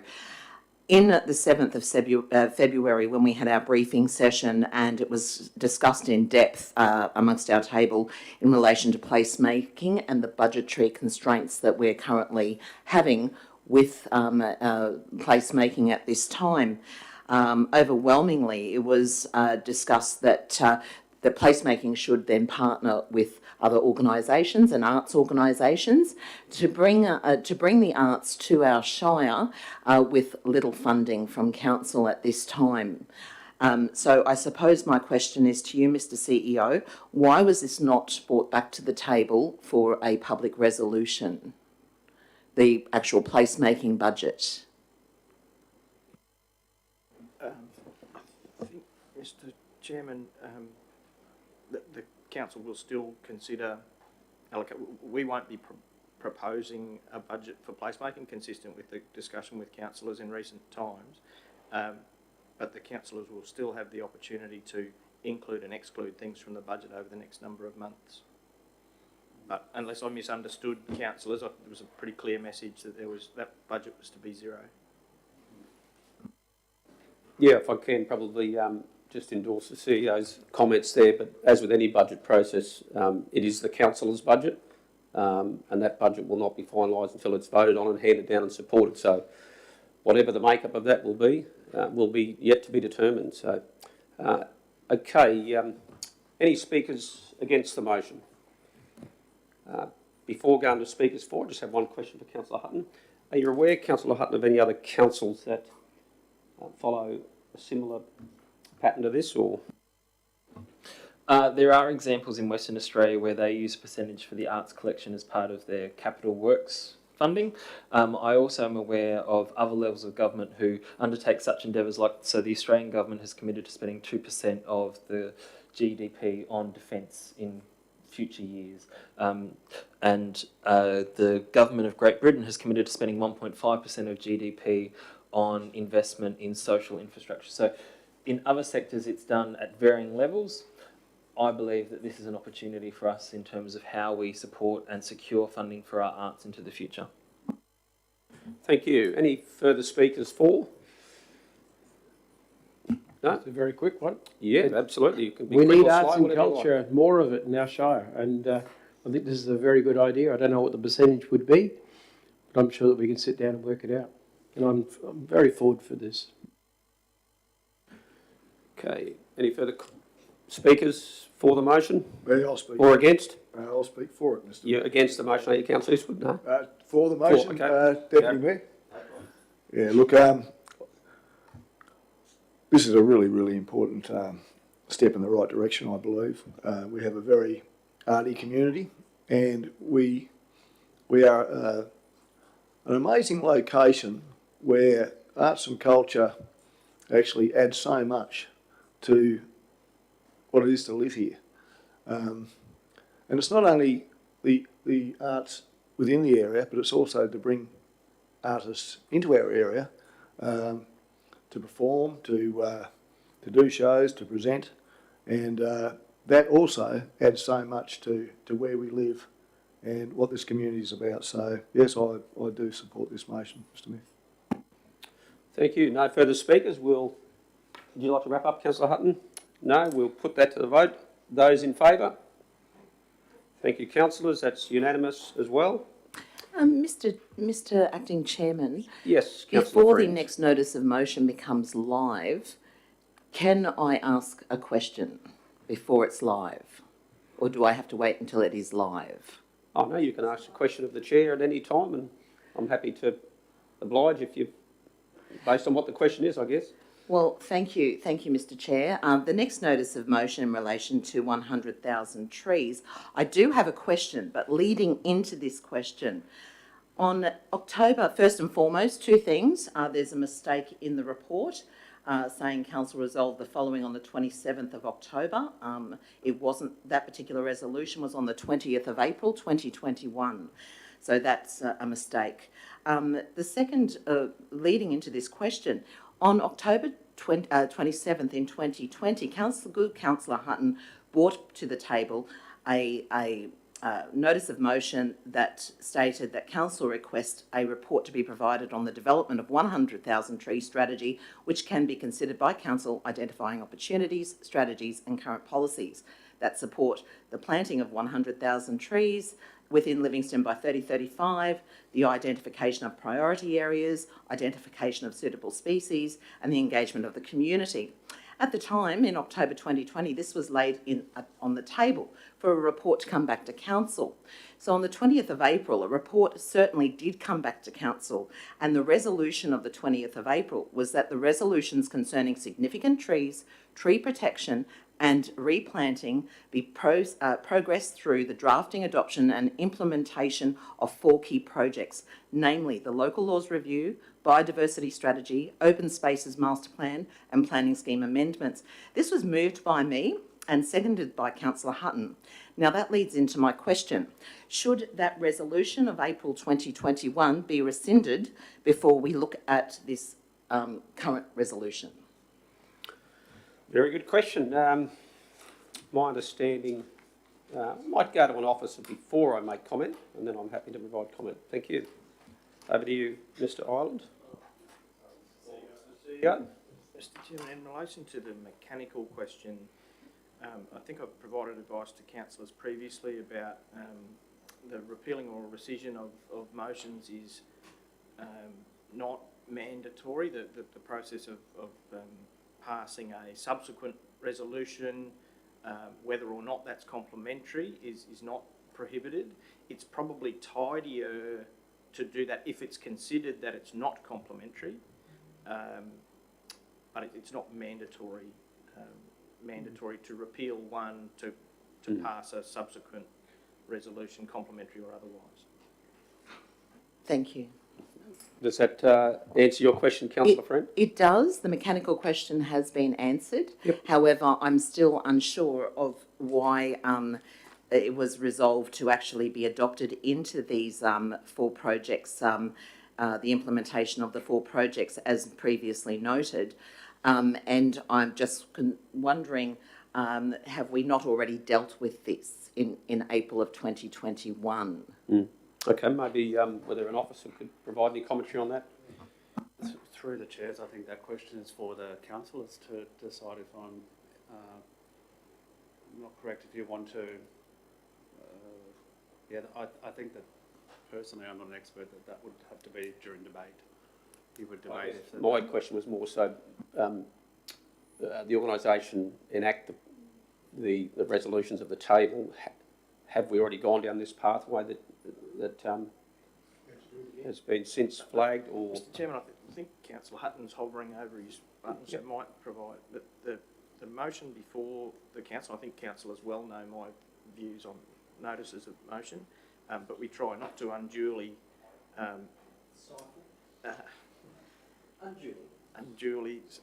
stifle councillors' debate on these things.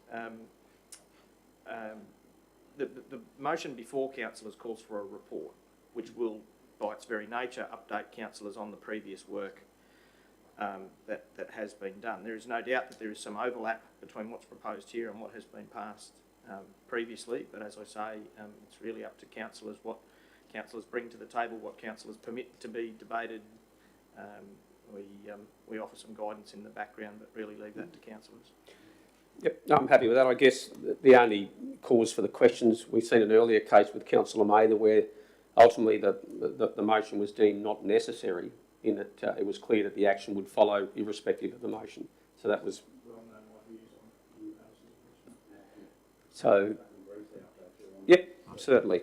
Perhaps it would be nice if the councillor who submitted it was at least one of the people who spoke about it before we've dealt with it for 20 minutes, just suggesting. And if I can offer a case of deja vu, I have the hintest feeling that this was exactly the same as it occurred the first time that a notice that was very similar but not exactly the same was provided. So I'd like to put forward the notice in my name. Sure. If there's a seconder. Sure. Certainly. Is there a seconder there? Councillor Eastwood? Councillor Hutt, would you like to speak to the motion? Thank you very much, Mr Acting Chair. Councillors, as you'll be aware, I like to plant trees. And a couple of years ago, I provided the opportunity or a vision for this Shire to try and achieve what I believed was a very attainable goal of 100,000 trees over a 15-year period. And that same day, I went home a little bit disillusioned with the world and planted a tree. That tree is now 6 foot, and yet the number of trees planted by council in addition to the 6,000 that we on average plant per year is 0. We've spent 2 years, green tape, red tape, invested in local laws, invested in conversation, and yet there is not one additional tree than what would be the average of what council has planted in the 10 years prior, which was part of the report that was provided in the feedback to my request. Yet the tree that I planted on that day is 6 foot tall. Fraser Coast Shire Council didn't give themselves 15 years. They said we're going to achieve this over a 10-year horizon, and not only that, they've actually achieved it in less than the 10 years that they envisaged, because they got behind the idea and saw this as part of the greenscaping of their community, as part of providing a tree canopy for their CBD, as part of how they view future developments and the development of an eco-friendly Shire that also provides homes and communities. I undoubtedly, when I reflect on my time at council and the efforts that we've made, believe that the motion that was accepted by this table 2 years ago was accepted in good faith. The report that was provided was in good faith, and it spoke of the need that we would have budget restraints, we have extra requirements for the council nursery to grow and provide for extra trees.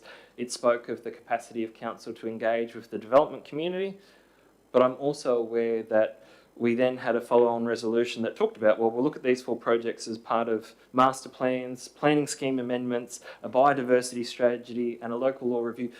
3 of the 4 of which are continuing to this day as being in action or under review.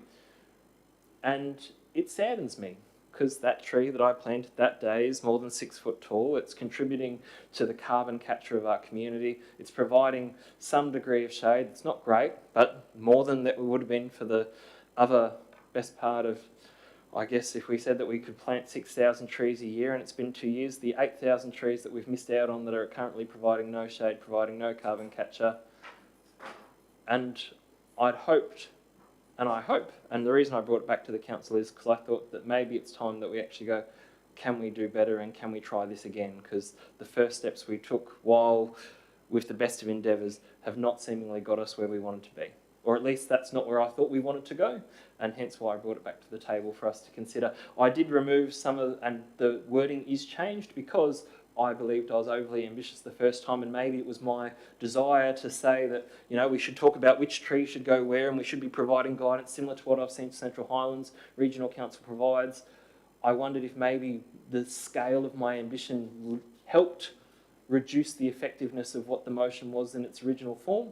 Hence why when I brought it back, I have cleaned it up. I've removed some of the things that add to busyness for officers, which I know that they've already got a full workload, they've already got budgets that are under strain, but the intent, let's see if we can plant some trees. Thank you, Councillor Hutton. Any councillors speaking against the motion? You may ask a question, yes. Okay. Councillor Hutton, I like your idea, but how do we plant 150 trees a week? Who does this? You know, 240 trees a week. My calculations are out. I'm just wondering how we do it. That's all. That's a great question, Councillor Watson. The first one is with blood, sweat and tears and a lot of good hope. And the original motion spoke about partnering with community groups, providing trees for others to plant. So previously, council through our nurseries provided trees to each of the graduates at Yeppoon State School on their graduation. They each got given a tree to plant that would go towards that goal. The trees that we plant as part of National Plant a Tree Day could go towards that goal. Trees that we actually encourage developers to put in their patches when they are developing new properties could go towards this goal. It was never intended that council itself would plant 100,000 trees, but we would see a return of 100,000 trees invested in this community over the course of what was 15 years, and I guess now is coming to 13 years if we were to advance it today. I have a question through the chair. Yes, Councillor Freed. Thank you, Mr. Chairman. My question, I suppose, is by and I'm all for tree planting. I get out there as well with the best of them and plant trees. We love trees. Part of my portfolio is environment. So many tree plantings do happen by all our local organisations. But in accepting this councillor recommendation, what we're specifically accepting is that our target goal is 100,000 trees and we're committed to that. That's 240 trees per week. Yes, even with the help of those community organisations, that leaves staff to continually plant many trees. Where are they to go? Because not all of our areas for tree planting that are available have water, ready water. And you know, we're in La Nina now, and we're probably going to be El Nino very shortly again. So where does that water come from? Who pays for it? What's the cost? And how many more staff do we require to continually plant trees and nothing else if we have to plant 240 trees per week for the next 13 years? So I suppose that's my question. Is there any idea of where the trees can actually be planted? And where does the water come from? Do we have that capacity? Those are all great questions, which I believe, and I'm assuming the question was intended to be a question that when council requests a report be provided, that those things could be looked at, and opportunities like working with unemployed people who are part of the environmental programs, the people using the Green Army, that there are many opportunities that we could reach out for, but would be part of a report that was requested for council to look at the development of a 100,000 tree strategy, recognising that we are visioning an aspiration, but by providing or seeking a report, we're checking our T's and crossing our I's to make sure that we're doing it the right way and that we are being achievable. If I could just, Mr Chairman, you've obviously entered back the room and happy to either hand back to you or whether you'd like me to conclude this particular item in the context. Sure. I'd love you to conclude this one. Yeah, Thanks. no problem. Just reminding, I guess, councillors that whilst questions are encouraged, it is important to keep them specifically to questions and not moving into that area of debate, which I'm certainly guilty of myself. So is there any further speakers either for or against? Councillor Eastwood? I'll speak for. You're the seconder, aren't you? Yes, I am. You better go. I'm going. Mr Acting Chair, I don't care whether we double up, triple up on notice of motions on this kind, as long as the stuff gets done. And if we keep putting it out there, we're going to hit the mark. And 100,000 trees, yeah, might be aiming high, but I'd rather aim at something that might even seem unachievable, but it's a great target, than aim too low. If you aim high, then you shows that you've got a really good vision. And let's face it, we live in a community that's hot, at times dry, definitely lacks a lot of shade. And if we want to cool this place down, we want to make it look better, we need to have natural shade, and that'll help offset our carbon deficit. It'll bring native animals into the area and native birds, and it'll just make Livingstone more livable. So I commend this to the table. Thank you, Councillor Eastwood. Any further? Councillors Mather? Yes, thank you, Mr Chairman.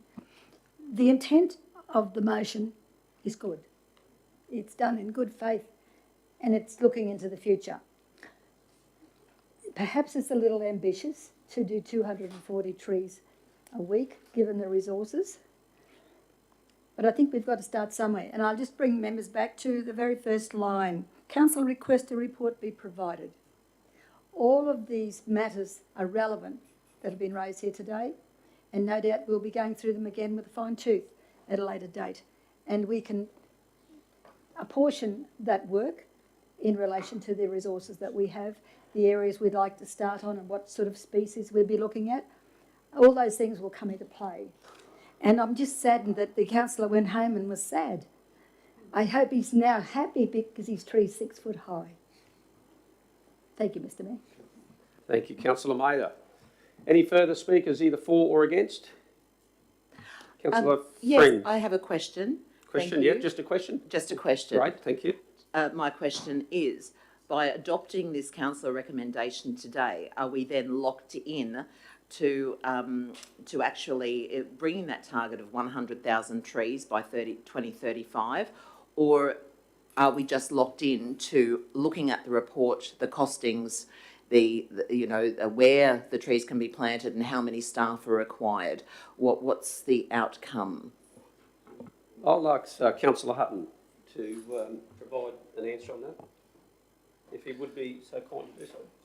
If I can be so bold as to suggest that by requesting a report to provide background information to inform a decision by council, it doesn't lock council into a decision, but it does send positive signs to the community that this is the direction we're hoping to go to, but also recognises that we have both fiscal, financial and human resource restraints that will have an impact on the capacity of council to decide into the future whether it wishes to make a decision in that direction.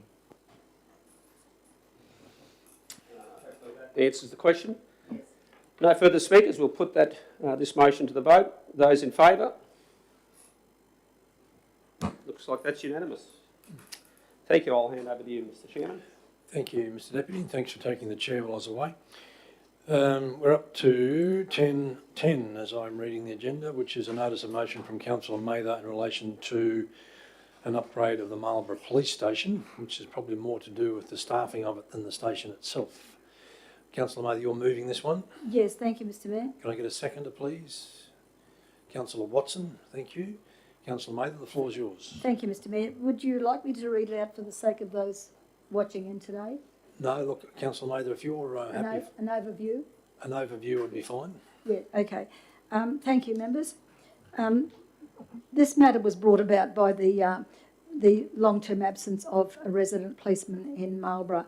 And because over that last 18 months, there have been an influx of workers in the area to the tune of over 800. There have been some shenanigans going on, and we were looking for a permanent officer, and that process has been through the hoops now, and a permanent officer should soon be announced. In the meantime, we needed an interim person to deal with the matters at hand, like with 800 people there who don't have a lot of time, who have a lot of time on their hands and not much to do. They can get into trouble. And we do have an interim officer commencing on Friday, who will be there for several weeks until such time as the permanent arrives. But in the long-term vision, that office needs 2 permanent officers, and that's what this motion is all about, Mr. Mayor. I've spoken to the Assistant Commissioner and the other Superintendent District's Office, Capricornia, and they've said they agreed with me that yes, we see what you mean, and yes, we're looking towards that. And at the moment, we're looking for accommodation for a second officer. So it's all very positive, because the responsibilities and demands in that office itself covers a lot of ground, it covers a lot of issues, and will continue to be a strain on any officer who has that posting. So the best thing we can do is to provide for the workplace health and safety of a resident officer by giving him a second person who can alleviate those pressures and give him time off, or her time off, when necessary, because that's not happening at the moment. And that's why we landed in this position in the first place, because there was more work there than we had resources to handle. So that's what this resolution's all about, that we formally ask the Assistant Commissioner and the Superintendent Regional for their consideration to upgrading that station to a 2-person station permanently. Thank you, Mr. Mayor. Thank you. We've already got a second at Councillor Watson. Councillor Watson seconding. Are there any questions of Councillor Mather? Councillor Friend? Yes, Councillor Mather, I'm fully in support of your notice of motion. But one thing that I read through the report was that Lang O'Rourke has noted that there was 360 workers in the camp, and just in your your recommendation, it says confirmed 800 additional workers. Should we change that to 360? No, I'm leaving that to the police department at the moment is waiting on these figures. I've calculated those figures in accordance with the information that the CEO was kindly able to provide. I could foresee that we needed those figures to make a case for the second officer, and our CEO actually contacted both the wind farm constabulary and the army people, and we have those figures now confirmed, and they do add up to what I've actually suggested in the body of the motion. So the police have asked for copies of those figures, and that's what they're basing their case on, to get the resources that they need to provide answers to us and that second officer. Right. Thank you, Councillor. Thanks, Councillor Mather. Any other questions, councillors? Happy to go to the vote on this one? All right, so we're going to move to Councillor Mather, seconded Councillor Watson. All in favour? Carried unanimously. Thank you, councillors. All right, we're up to the reports. Item 11. 11.1, councillors, is the councillor remuneration report for 2023-24, and the recommendation is that the Local Government Remuneration Commission Annual Report 21-22 regarding annual review of councillor remuneration be received. Is there a mover and a seconder, please? Moved, Councillor Eastwood, seconded Councillor Mather. All right. Councillor Eastwood, did you want to speak to the report? Oh, just briefly, Mr. Mayor, I was a little bit surprised that this actually came up on the table after we'd already spoken the briefing session, I believe it was, and decided that we'd just accept it. So, yeah, I'm happy to pursue this. It's only 4%. I think CPI is around 7.5, so 7.9. So I don't think anyone would begrudge us moving in this direction. Thanks, Mr. Mayor. Anyone speaking against? All right, well, I'll speak against it. Councillors, I'm not going to support this particular recommendation, even though we're only receiving the report. And before anyone points out that I earn more than anyone else here and my allowances are more than anyone else's here, I'm voting against this because I don't think it's the right time, quite frankly, to accept a 4% increase. It's not good optics for me. I think given the current economic climate and the conditions a lot of our residents are facing at this point in time in terms of financial stress, I can't in all good conscience support this. So ultimately I'll be voting against it. Anyone else wish to speak to or in favour of? Councillor Bello. Yeah, I am supporting the council remuneration recommendation report, and I'm also supporting that it be dealt with in the public meeting. I believe that is the place where we make these decisions, not in briefing sessions. I recognise that some councillors may not support this, and that's absolutely their prerogative, but I do support it. Clearly the cost of living is affecting us all, and I would certainly appreciate the 4% increase to support the cost of living increases that we're all going through. So on those grounds, I'm supportive of it. Anyone else wish to speak to it before we wrap up? All right, we've got a mover in Councillor Eastwood, second and Councillor Mather. All in favour? Those against? Motion is carried. 11.2, councillor vacancy and nomination process. There's a recommendation there from the CEO. Can I get a mover and a seconder, please?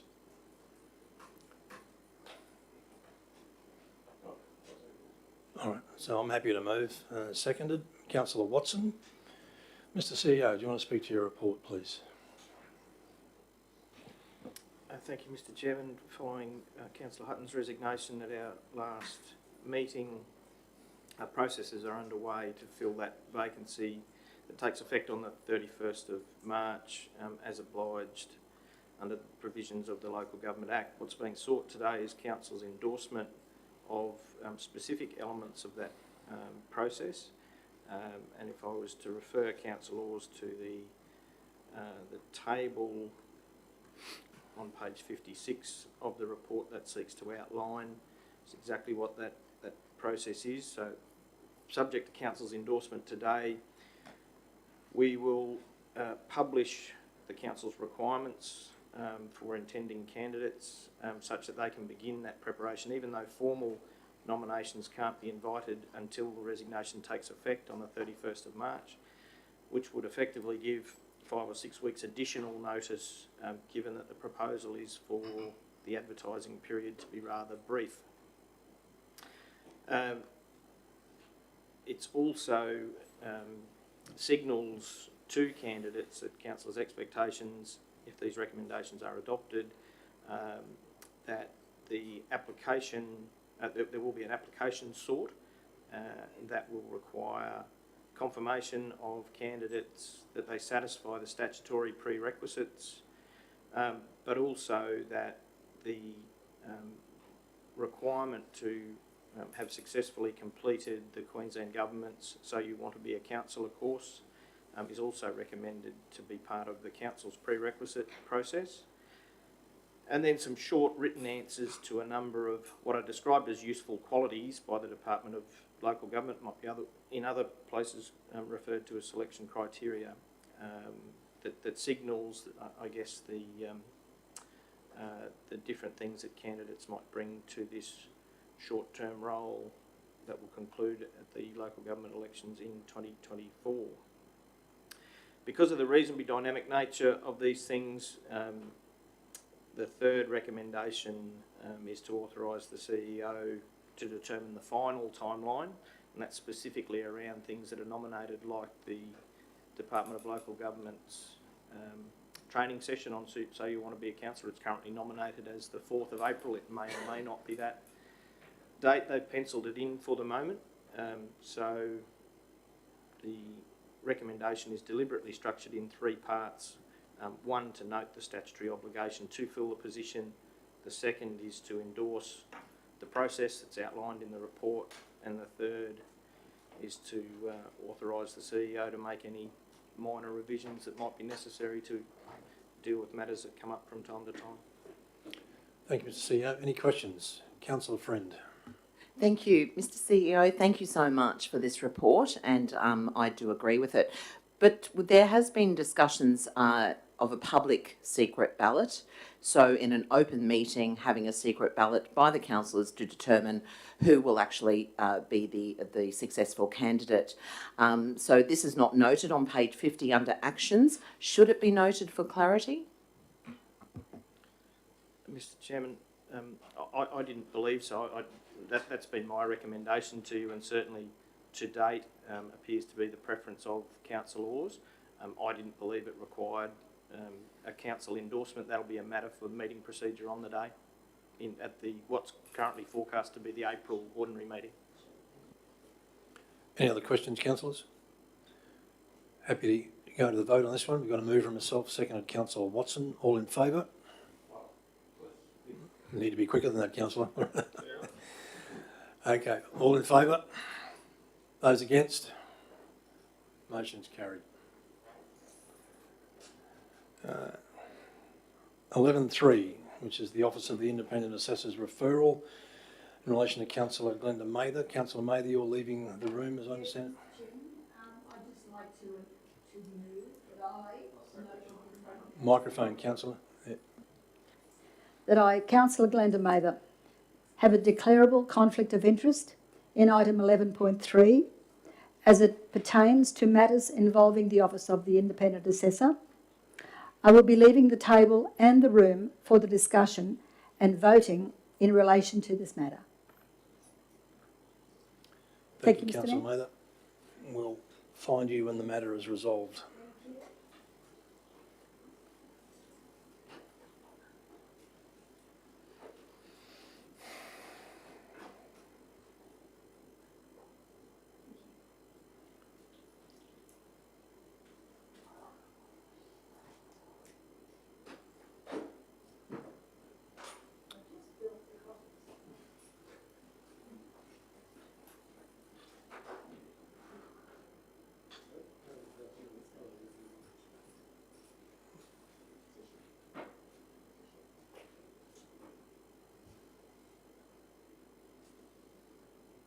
So for members of the community viewing on live stream who may be wondering what this is about, the process is set out in legislation whereby if a complaint is made against a councillor, it is referred to the Office of the Independent Assessor, which is an office established under state legislation.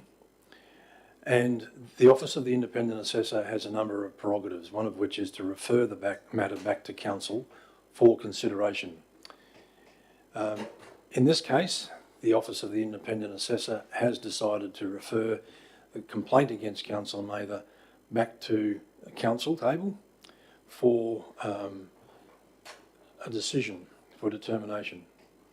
Now, council has conducted an investigation by an independent investigator into the complaints made against Councillor Mather and received a report with some recommendations in there. I have to say this is a particularly, I suppose, even though we are dealing with this in open council, it's a particularly uncomfortable matter to have to deal with when we have to adjudicate against one of our colleagues. But that's the legislation, councillors, and that's a decision we find ourselves having to make today. And you'll see, see from the recommendation that in relation to the Office of the Independent Assessor, Council of Conduct complaint involving Councillor Mather, Council decides that Councillor Mather has engaged in inappropriate conduct. B, accordingly, Council makes the following orders in relation to the inappropriate conduct. Firstly, she is reprimanded for inappropriate conduct, and secondly, Councillor Mather is ordered to make a public admission about the inappropriate conduct. And secondly, the Office of the Independent Assessor be requested to notify the complainant accordingly.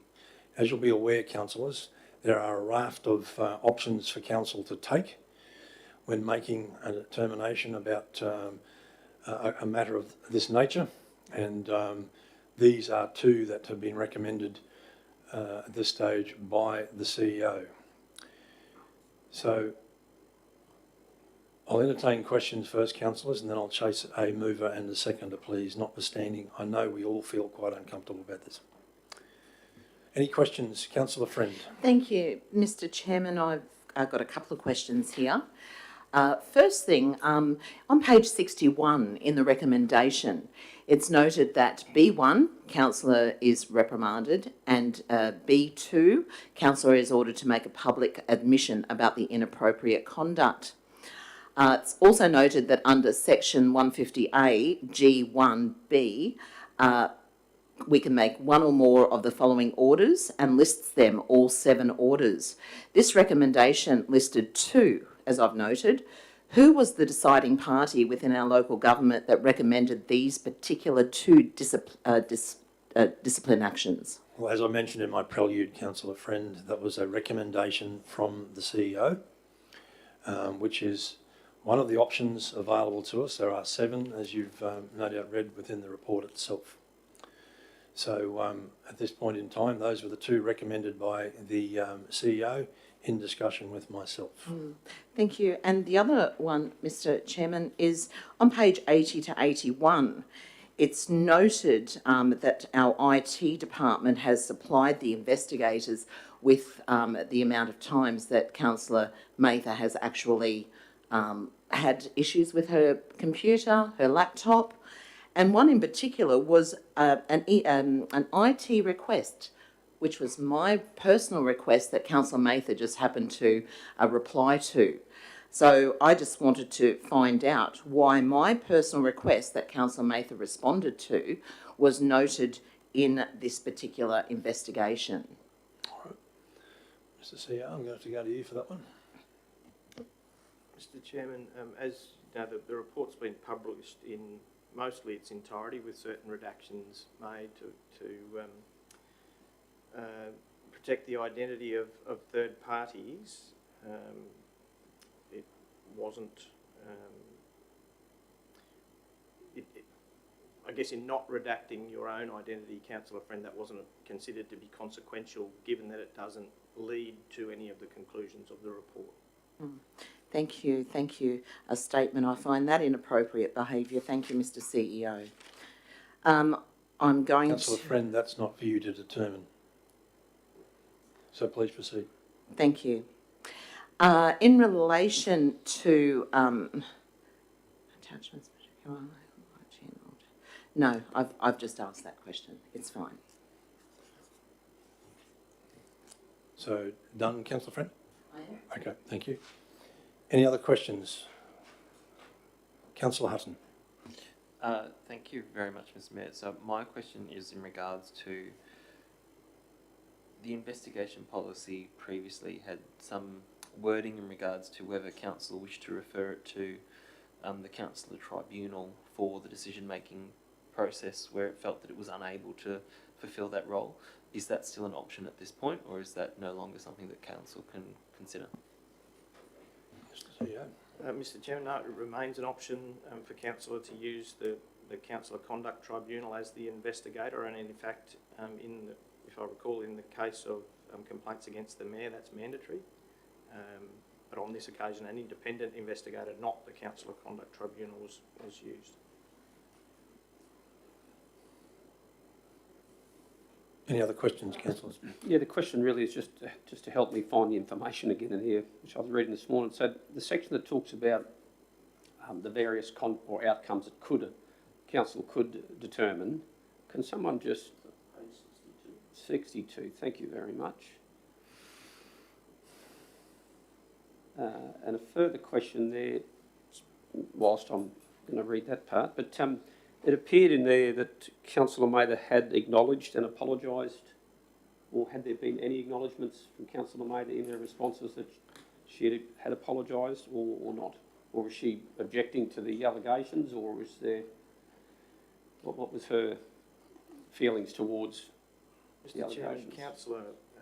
Councillor Mather's responses to the allegations haven't been included in the public report but have been provided to councillors separately. Right. So I guess you're not able to answer that question then.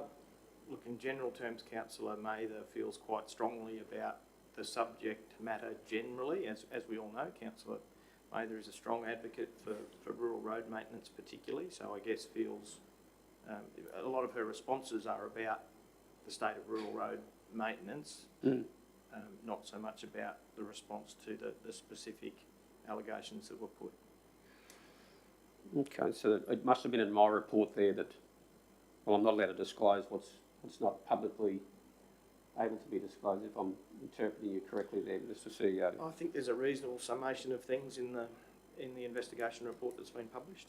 Right, okay, and I wrote down here that allegation 2, I believe, was she'd already apologised. Now, I'm just probably trying to validate that, so I'm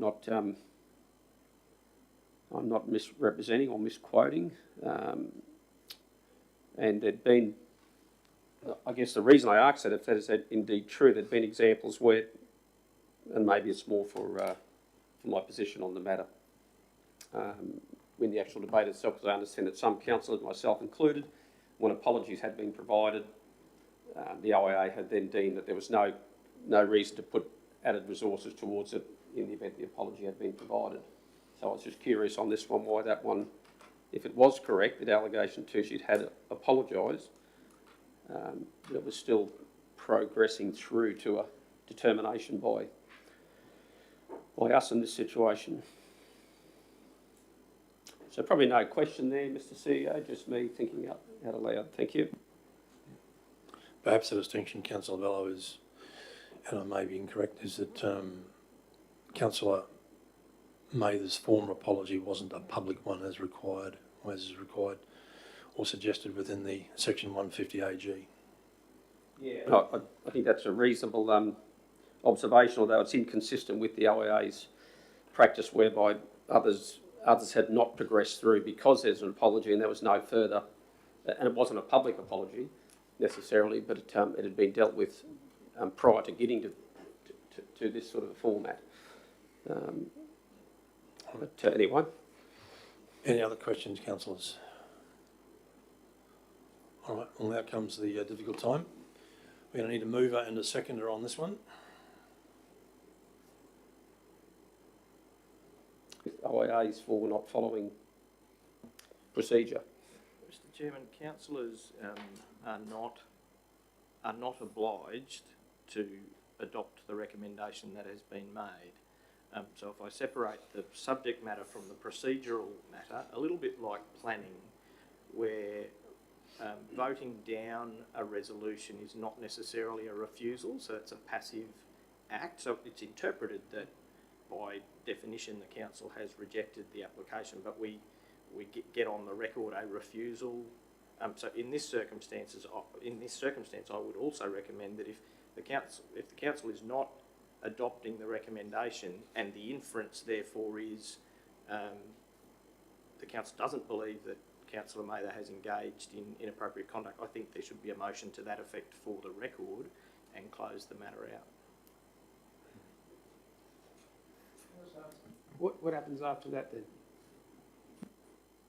The matter is closed. That's it. And we would advise the OIA of that. And it'll be published in the register. Yep. All right, so we don't have a seconder, so this has lapsed.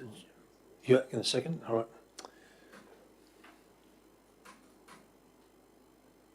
All right, so there's a mover in myself, seconder Councillor Hutton, and I would point out that neither one of us, I am assuming, has any joy in doing that. So we'll go to the vote, councillors. Well, we can, all right. You want to speak for, councillor?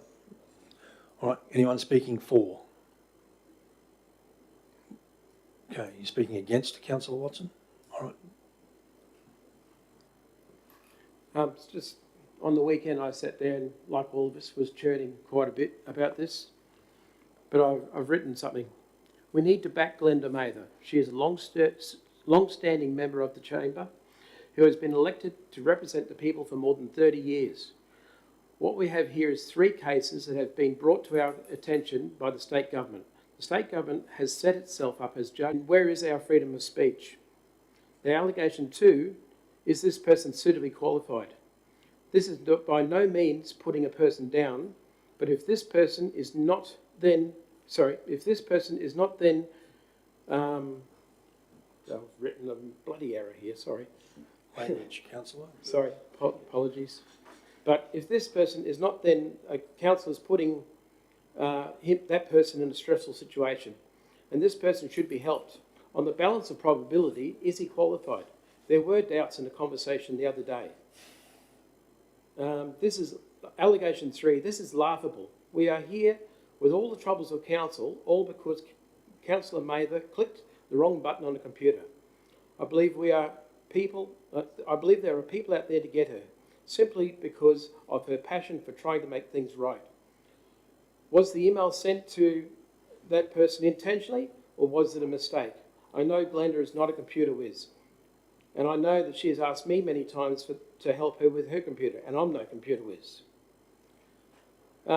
In the following instance, we are asked to convict her on balance of probabilities. In the second instance, we convict her on pushing the wrong button.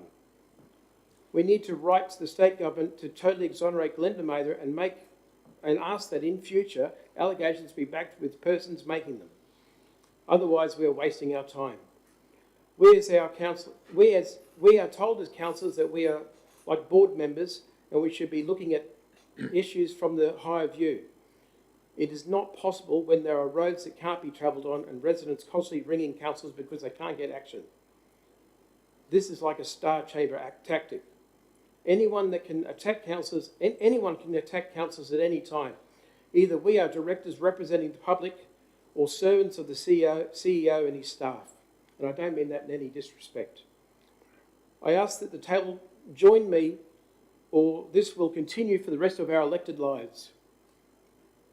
Sorry. We don't act now. If we don't act now, this could happen to any of us. This matter should not have come to the table, let alone be entertained. This reminds me of when my kids dob on each other and go, "Mummy, mummy, such and such did this." And this is exactly what's happening here. So on Sunday, I spent my day reading the agenda and taking food to elderly people who are starving. What are our priorities? Handling this or helping the elderly people? That's what I want to say. Thank you, Councillor Watson. Thank you for letting me say it. Councillor Friend, Speaking against. speaking against. All right, no, anyone speaking for? I'm assuming there's not at this point. Councillor Friend. Thank you, Mr. Chairman. I will be voting against these recommendations as I disagree, particularly with 1B2 of these recommendations.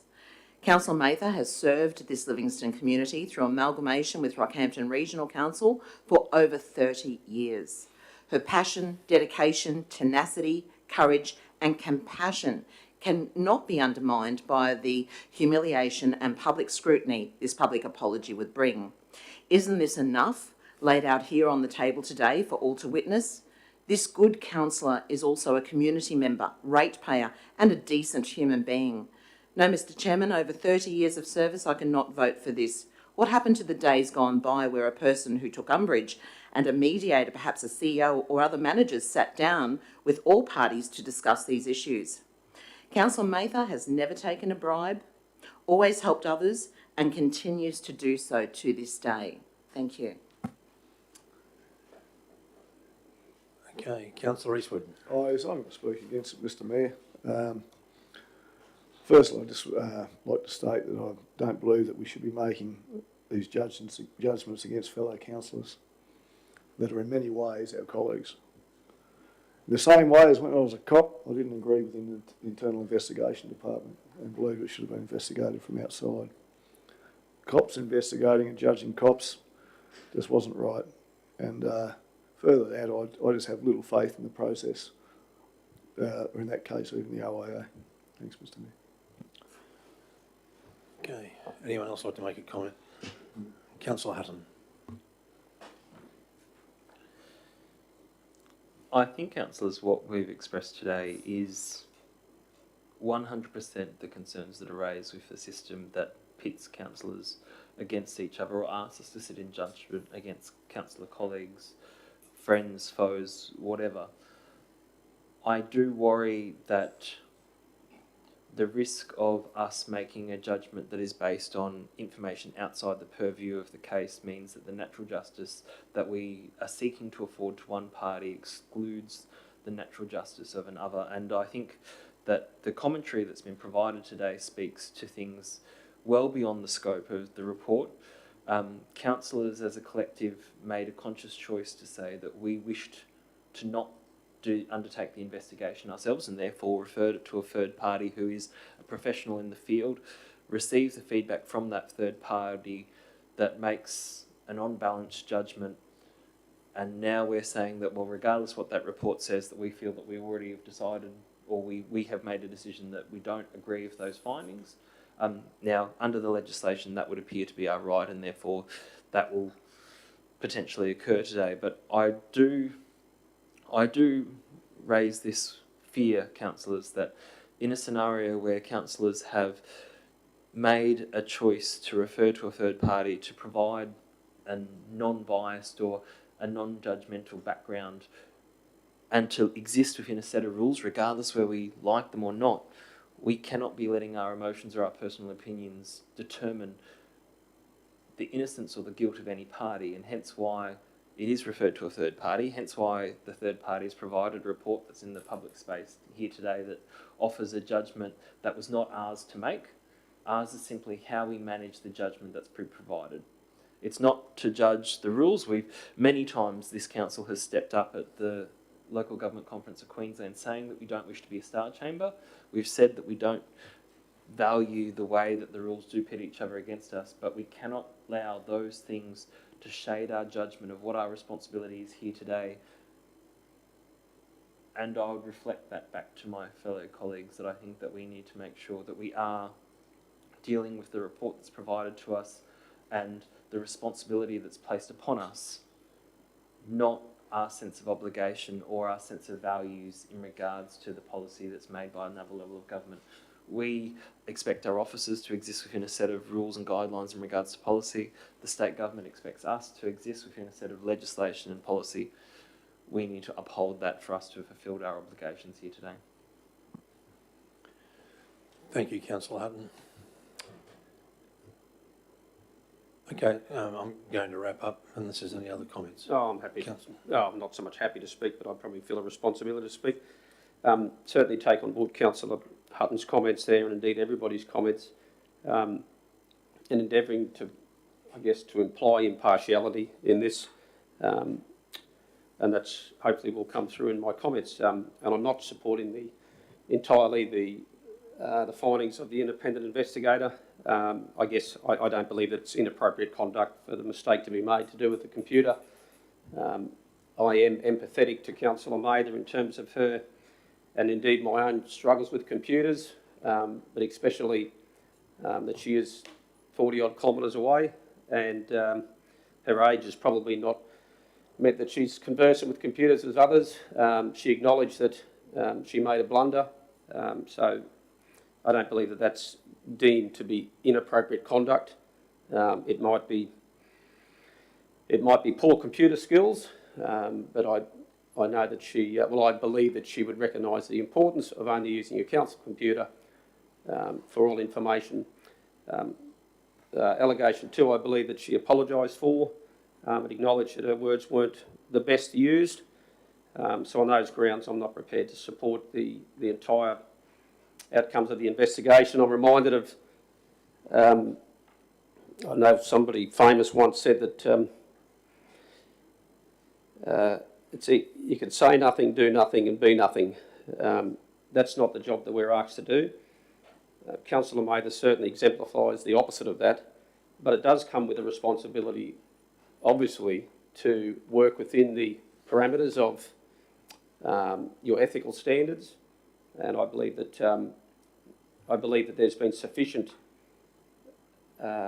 consequence, I guess, throughout this process for her to check her conduct, check her comments, but I'm not supportive of this process in its findings, in its entirety, and so I can't support it. Thank you. Thank you, Councillor Bello. Councillors, do I like this process? No. Do I think Councillor Mather is a great councillor? Yes, I do. Her experience stands as testament to her service to this community over many, many years. Do I like the fact that she's in this position? No. Do I like sitting in judgment of my fellow councillors? No, I do not. But to take Councillor Hutton's point, we have a process. There is a legislative framework here that we have to follow. Whether we like it or not is kind of irrelevant. We have a process here whereby we've engaged an independent assessor because we didn't want to undertake that investigation ourselves. But in essence, with absolute respect around the table, in throwing that out the window, that's what you're kind of doing. So I find myself in a position of having no choice but to look at the report from the independent investigator, look at what legislative options we have, and the two that are offered here in the recommendation I think are relatively mild compared to some of the ones in there. And so I think councillors, as Councillor Hutton has also articulated, that we have irrespective of whether we like this particular process or not, we have a framework that we have to follow. And that's where I'm sitting. I mean, I don't really, as Mayor, have the luxury of being able to say, well, I like Councillor Mather. I think what she's done is perhaps an indiscretion, and maybe it is. But again, there's a process that I see that I have to follow here. I don't like it, but that's where I'm landing on this one. All right, councillors, we've got a mover and myself, begrudgingly. Seconded Councillor Hutton, also I would imagine begrudgingly. All in favour? Those against? Motion is lost. Is there an alternate motion, councillors? The CEO has suggested we need to wrap this up, wind it out, close it out. Is there an alternate motion?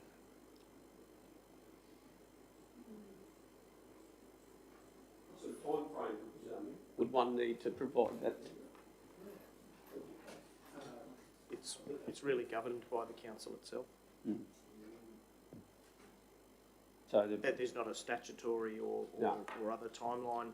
but not necessarily The OIA probably come up with one in the next 5 minutes. periodic audit of things and asks how these things are going, but I've not had one in my 2 years here. Mm.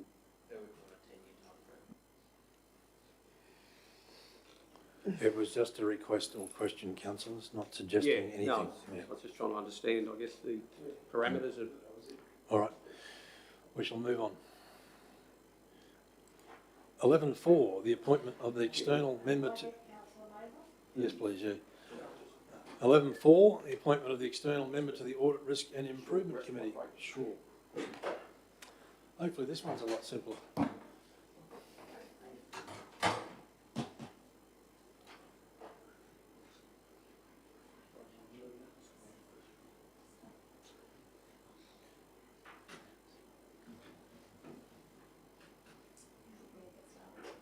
Wait till Councillor Mather comes back, thanks. Oh, is she? Oh, sorry, I thought you said you did. All right. Well, let's kick off, Andrea. Thank you, Mayor.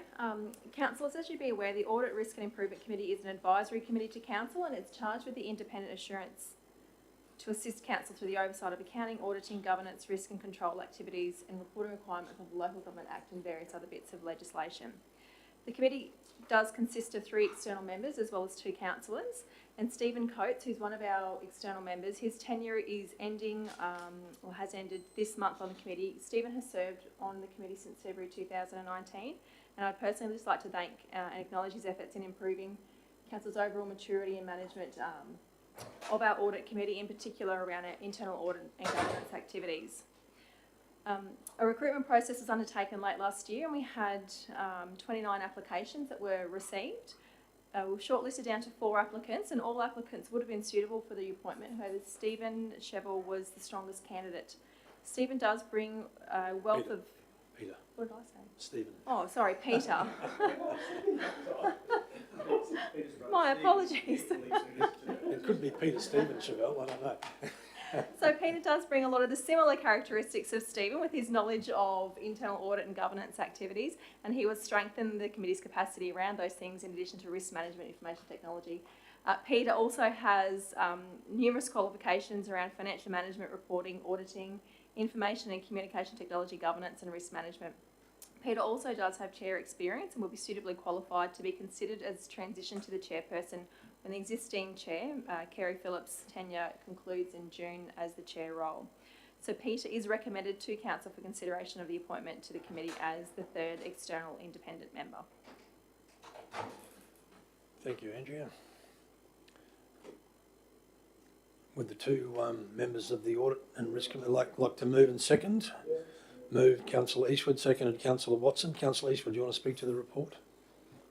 Oh, yes, Mr Mayor. I mean, he certainly comes with all the right credentials, and I met him last week, and seems like he'll fit in pretty well. So, yeah, I'm quite happy to move this one, Mr Mayor. Okay. Anyone against? Right, can I acknowledge formally the work of Stephen Coates in terms of the internal audit sector. There are none better than Stephen Coates, and we've been very fortunate to have him on our committee for those 3/4 years, Andrea. And I'm just wondering if it's appropriate to make an amendment to this, that we actually send Stephen a letter of gratitude and thanks for his service to the committee.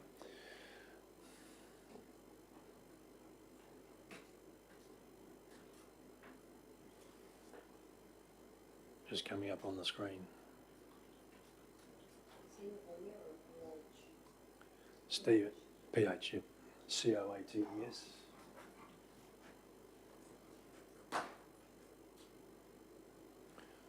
All right. Any debate on this one, councillors?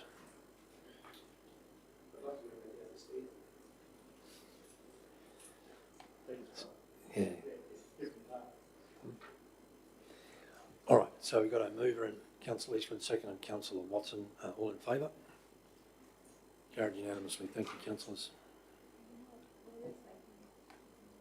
We're thanking him for his service on the Audit Committee. Audit and Risk Committee, beg your pardon. Try that again. Audit, Risk and Improvement Committee. Yeah, that's it. Yeah. 11.5, Operational Plan, Q2 Progress Report. Andrea, you're delivering this one? Thank you, Mayor. Sorry, we'll just start. Can I get a mover and a seconder for this one, please? Move Councillor Friend, seconded Councillor Watson. Thank you. Floor is yours, Andrea. So council should be aware that the operational plan is a legislative requirement and it measures the council's progress in achieving its corporate plan, and we do report on a quarterly basis. It does inform the budget process as well. There are 74 actions that are identified in the 22-23 operational plan. The majority of the action items or performance indicators are expected to be completed as adopted. The Q2 performance indicates that 8 actions have been completed year to date, and 16 items have been identified as needing to be rescheduled in the current year, with a further 3 being identified as requiring to be deferred to a subsequent financial year. Happy to take any questions on this report. Councillor Friend. Thank you, Mr Mayor, and thanks, Andrea, for this report. On page 100, 3.1.1c, it states benefits in doubt. Although data for the Resource Recovery Centre will be analysed in the near future, why should the scope note benefits in doubt? Was this to reduce 40% of waste by a certain time frame? I believe this one is more around the waste diversion, in that we, as in the commentary, it does say that there is prohibition of sorting at the face of the landfill, so that will limit what we can divert. So whatever is actually going to the tip face is required to stay within the landfill, so we're unable to take material out and reuse it. So that's a limitation, as I'm reading the commentary, is imposed on council. Thank you. And just one more, 4.1.2f. It's the Mount Charlton Reservoir rehabilitation. I just wish to note to the Water and Waste Department and the officers, well done on this. But it also states there are minor modification works. What would be the minor modification works? Thank you, Councillor. I appreciate that the document can be a little bit difficult to read in its format. All I can add is that the commentary does identify that the modification works around increasing roof ventilation to improve airflow, reduce humidity and prolong roof life, but I can certainly follow up with the team if further information is required. Yeah, well, I'm pretty sure they're whirly burns or something equivalent. Okay, thank you so much. But well done to the team there, because that's a long time in the making. Any other questions, councillors? Councillor Friend, did you want to speak to the report then? No, thank you, Mr. Mayor. All right, anyone speaking against? Happy to go to the vote then, councillors? All right, so we've got a move of Councillor Friend, seconded Councillor Watson. We are receiving this report only, so all in favour? Carried unanimously. Thank you, councillors. Madam CFO, while you're at the table, 11.6, monthly financial report. Thank you.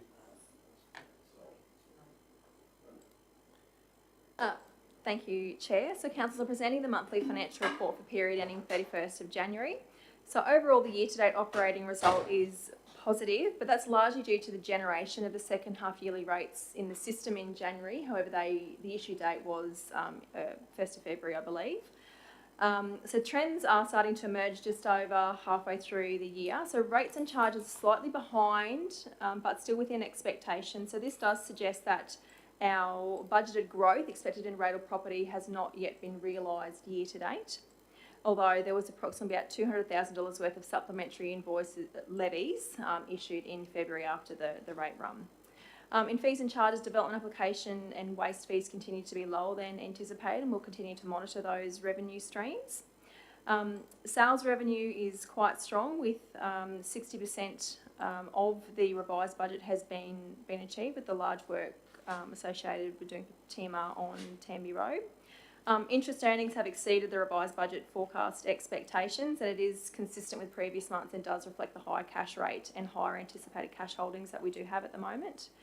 Year-to-date results for employee benefits suggest that it is underspent. However, adjustments for leave provisions will increase those costs in line with forecasts. This line item is also influenced by employee turnover rates and absenteeism. We've also had a look at what leave people have been taking through the financial system, and people have been taking, as expected, to have been taking more leave than they have accrued year to date. So people are tapping into some of their leave balances, more annual leave than other things like long service leave. Materials and services are within overall budget, with a further $14.3 million made in committals, and we'll start to see committals reduce as we near the end of the financial year. Total cash remains strong with just under $90 million and is expected to increase and rates and charges are paid. The significant increase in outstanding receivable is reflective of the rates billing that are generated in January but not issued until February. Of that, the actual rates that are outstanding is down to $2.7 million, with 430 out of 18,000 rateable assessments under management. Recovery activities are on par with the same level of activity this time last year, just a little bit slower, but it is certainly an area where we're paying a little bit more attention on, and we expect to see just to increase the information going out to the community on all the different options that are available to people if they are experiencing difficulties in paying their rates and charges. On that note, the sale of land process is down to about 7 properties, and the auction has been scheduled for the 28th of March. We generally see those properties that have mortgages, the banks will generally step in before it gets to the auction date, so we expect to see those numbers dwindle further. Procurement spend in January shows a high spend with businesses located in Queensland but outside of central Queensland, and these are predominantly for payments made to contractors, capital works claims and other annual fees such as the LGAQ membership and valuation roll maintenance. So spend with businesses within Livingstone Shire boundaries is $10.7 million, which is 21% of our spend year to date. In terms of the tendering process, so at the end of January there were 4 open tenders, 2 that were under evaluation and 1 was awarded to GHD for the Yeppoon landfill expansion design. Debt did slightly increase in the month of January, but that's due to the monthly accrual of interest charges, with repayments made on a quarterly basis. Interest rates are fixed for borrowing, so our exposure to interest rate movements on that front is minimised, and it is only limited to new borrowings in the future. Capital expenditure, so we've spent just under $23 million of a $45 million revised budget, with a further 23.8 in committals. So we are seeing some easing of some supply chain issues. However, there are still risks that are very prevalent around pricing, resourcing and availability of those resources in a tight market, and they are impacting some projects. Based on the current progress, the capital spend, if it remains on the same trajectory, should reach around 90% or greater of the revised budget. Capital revenue, so that's our grants revenue, is tracking well, with $13.8 million being recognised as revenue. Developer contributions did ease in January. We did see quite an influx towards the end of last calendar year. We have included some additional detail in the capital report this month, and that does include the percent complete as at the end of December that has been provided by project managers. So that will give some indication for those projects that are 100% complete why they still remain in here, so councillors can get a better understanding of the progress of all of those projects. Also of note is the project control group for Project Merlin has endorsed my recommendation to reallocate the capital budget to operational. It's gone through the audit committee as well. The value is immaterial in terms of materiality thresholds set by the audit office, and so all of that project will be 100% expensed through the operational budget. So I know it's a fairly intense summary of that report, councillors, but I'm happy to take any questions. Councillor Watson. Through the chair, Andrea, on page 121, I think it is. No, 120, sorry. There's, I'm sorry, the type's so small. We've got floodways upgrade renewal and to sealed rut standards, the urban reseal annual program, and the urban reseal program. Why has nothing really been spent on any of those three items? So all of those would be delivered by the construction and maintenance team, so that will be part of their annual program. So it's quite likely that those works are programmed for later in the financial year. Oh, okay. No, it just seemed to be nothing there, and I just wondered why. Thank you. Councillor Friend. Thank you, Mr. Chairman. Three quick questions, Andrea. The first one is more administration. On page 110, we can't seem to see, it's all smudged out, the contract award documentation, and then I thought perhaps we're not meant to see them, or it's just an administration error. It's a low res. It happens. I had noticed it happens again in 11.11 in the agenda under the operational. On that particular agenda item, but yeah, I just wasn't sure in this one and forgot to request it. My apologies. That's okay. I can certainly speak to the detail if you wanted to know the detail. Yes, please. Yep. So in regards to the open tenders, there was one around the floodways project, an open tender around establishing a preferred supply arrangement for dry hire of equipment, establishment of a register of pre-qualified suppliers for wet hire, and the fourth was rehabilitation of sewer mains and access chambers. The tenders that were evaluated, the Rec Point Walking Trail Bridge and civil works for the Gateway Stage 2 and B. So they were under evaluation at that stage, but no decision had been made at the end of January. Thank you so much. On page 112, now I may be reading this wrong and I would like some clarification. Operating surplus, deficit in brackets. We have another 4 months of this financial year. This indicates that we're already running in deficit. Am I reading that back to front? So, are you talking about in the... On page 112, right at the top, key financial highlights and overview, operating surplus deficit. Yeah, that's just to indicate that if the results showed up in that line, they had brackets around it, it would reflect a deficit result. So the values are positive, so we're in surplus. I was reading it back to front. Thank you so much. And last one, as of today, our debt still sits at $57 million. Is that correct? I understand this report goes to December 2022, so I just wasn't sure where we're sitting with our This with our report debt? is at the end of January. January, Yeah, so right. the reference to December results are percent complete for the capital projects. Oh, okay. So our debt is less than 57 million? So our debt on page, let me scroll to it, is on page 118 and it is $57.46 million. So it did slightly increase in the month of January because we're charged interest on a monthly basis, but we make our quarterly repayments. Thank you for clarifying that. Right, councillors, I'm happy to move. Can I get a seconder, please? Councillor Friend, thank you. Any other questions or comments, councillors? Happy to go to the vote. Receiving the report, all in favour? Carried unanimously. Thank you, councillors. 11.7 relates to contracting exceptions, sole supplier exemption. Madam CFO. Thank you, Mayor. Councillors, there are currently some resourcing limitations in the accounting team, which isn't a new thing. We've been dealing with that for a couple of years now. And in the past 2 years, Council has engaged the services of Tony Brett, which was formerly the Recensio Management Accounting and Consulting firm. We are seeking for Council to apply a sole supplier exemption on this, given his in-depth knowledge of Council operations, and Council has essentially saved over half of the costs of the initial year by re-engaging in the second year. This would be the third year that external support would be required to complete the financials. It can be accommodated with an existing budget, say from unspent or wages budgets. Questions, councillors?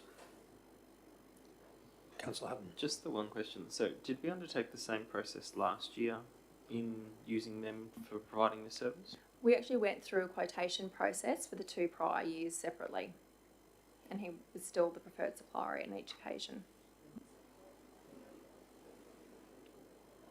Can I get, sorry, Happy to move the motion, councillor. okay, move Councillor Hutton, seconded Councillor Eastwood. Happy to go to the vote, councillors. Fairly straightforward. All in favour? Carried unanimously. Thank you. All right. Thank you, Madam CFO.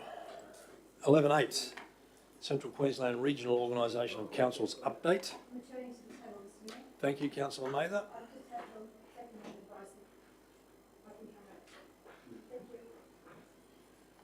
We've gone through a couple of reports since your absence, Councillor, so I probably haven't read them. I don't believe that, Councillor. We're up to 11.8, Councillor Mather, which is the CQ Rock update for June to December. Mr CEO, can you help us with that one? Thank you, Mr Chairman. Periodic update for council laws.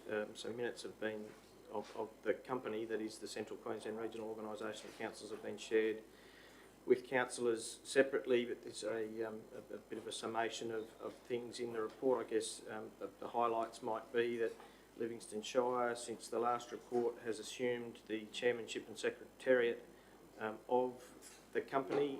So the Livingstone Mayor is now the chairman and leading that particular organisation. The company has made arrangements with a company called LG Services Australia, Scott Mason, who would be known to many councillors as the former CEO of Central Highlands Council. His firm has been engaged to be the executive officer, and he has employed Sandra Hobbs, the former executive officer of the Central Queensland Regional Organisation of Councils. So there is some continuity of service for the CQ Rock organisation in terms of paid personnel doing things. The board met in Rockhampton last Friday, and amongst other things is revising its strategic priorities and advocacy plan with a view to travelling to Brisbane sometime in the next couple of months to take advantage of parliamentary sittings, probably in April, to advance a number of the advocacy efforts that are identified in those said plans. The next scheduled meeting beyond that is in May, to be hosted in Gladstone. Thank you, Mr CEO. Any questions, councillors? All right, Well, I'm happy to move. Can I get a seconder, please? Councillor Friend, thank you. I think the CEO has summed it up fairly well, councillors. I don't see any need for debate on this one unless there's some burning questions. Happy to go to the vote. All right, so all in favour? Those against? Carried.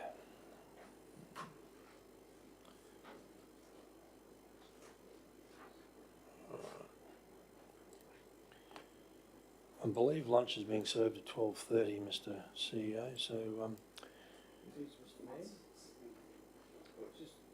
Just chasing some planners up for item 11 and 9. And probably is there a simple one we can knock out of the way before lunch? Sorry? I know that we're not here. I'll have to leave after lunch, Mr Mayor. I'd love to have 11:10. We'd love to have moved that, but it's not as absolutely necessary. Quarterly structure report, 11.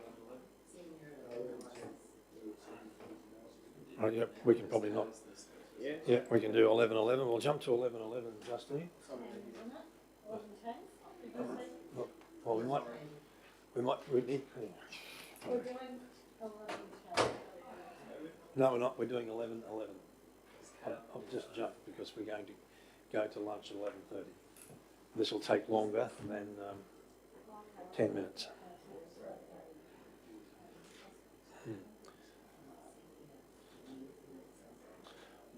All right, so 11:11 is the infrastructure portfolio quarterly report. Mr CEO.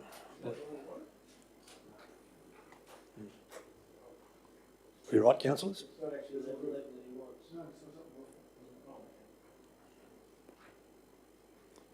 You right? Good day. Lovely. Mr CEO, over to you. Thank you. Thank you, Mr Chairman. In the absence of the General Manager Infrastructure, who is unwell today, I will present to you the quarterly report on the infrastructure portfolio. Bit of a highlights tour, I guess. Pleasingly, Infrastructure Department reports on the 6 corporate performance indicators that have been adopted by the council in the areas of safety, so lost time injury frequency rate reported on page 221, and whilst still not meeting the benchmark, but the trend is positive. The customer requests closeout performance on page 222, and pleasingly in the majority of the categories reaching the 90% closeout rate, with 1 or 2 exceptions. The organisation's absenteeism in the largest part of the workforce in the infrastructure portfolio still trends above where we would like it to be, and things can continue to be worked on with our personnel about their well-being and attendance rates. I think we've reported to councillors previously that the staff engagement results were below where they had been the previous year, and that's specifically in some of the infrastructure areas. So there is a good deal of work to be done with the staff in those areas to properly understand those things and respond accordingly. We have budget performance in the construction and maintenance and other areas shown on pages 223 and 224. There are updates on a number of the infrastructure design priorities, including some of the infrastructure work surrounding the station quarter on page 226 and 227. Many of the water and waste operations matters referred to on pages 227 through 230 have been reported to councillors separately, as have some in the community assets area. Hello, Tony. I'm sorry, Cal. Michael had asked to highlight a couple of points from the report. Was the apologies for that. Sorry, Michael, unable to make it today, but he asked to highlight a couple of points. One was the customer requests closeout rates, achieving 95%, I believe it was, and which is above the target. So very happy with that. And also the reduction in the waste vouchers redemptions. So practically halved the numbers. So it's a lot less burden on council's resources. So yeah, so those are the 2 points Michael wanted to highlight. Can I just ask a quick question about that? Well, CEO hasn't finished delivering his report yet, You're Councillor. right. We're happy to pull it up at that, Mr Chairman, and respond to questions. All right, thank you. Councillor Watson? Wow, great. Just with the vouchers, do you think it's because of the new system that people aren't getting used to it, or they're just not using them? I couldn't answer that, Councillor. It's only be speculation, but yes, I believe that would be a contributing factor. If you require further information, I could ask. I suppose Michael could ask the manager of Water and Waste to provide a bit more information. If I could perhaps start with Mr Chairman, it is undoubtedly because I've been part of the system. We would hope also that it's people's responsible approach to waste management. Councillor Hutton. So further to that, will we be able to get some data around the take-up rate for the digital version of vouchers? Because I do fear that that digital divide is leading to people not taking up their vouchers and using them in a way that they would otherwise because of that. So can we get some data around the digital take-up of vouchers and the process to guide us as to whether there's some success? Some specific information circulated to councillors offline. A further question in regards to the closeout rates and the success, and congratulations to the team. I guess my question is, what leads to it being closed out? So is it that the problem is resolved with the customer, or is it that council has responded to the request? So it says, thank you, Councillor. A few possible scenarios is, yes, a lot of them are they're completed, customer is happy. Then there's some instances where council officers had investigated and a decision had been made, and the request has been closed, deemed completed, with the understanding they can be reopened if the customer's not happy. So I guess those stats are in general, and I can only speak on behalf of engineering services. I'm not fully understanding of for the other business units of what deems closeout for them. But I believe, like for water and waste, etc., a lot of requests are for services being provided, customers happy, it's all completed. And so a large proportion of that 90% is just that. It's closed out because service is provided and customers happy. Councillor Friend. Thank you. I have a couple of questions. Thank you, Mr Chair.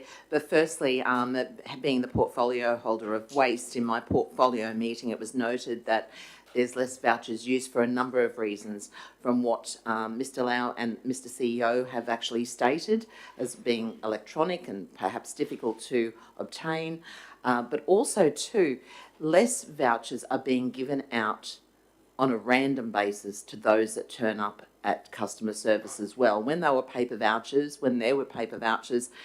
people would just come in for extras, stating that they'd lost them, and there was no proof of actually losing them. So that also assists in the reduction. But moving on, my question is on page 223, right down the bottom where it says construction capital budget as at the 31st of December 2022, right down the bottom, works and other units. So it's currently 20% over the adopted budget for the works and other units. What type of works and other units does that include?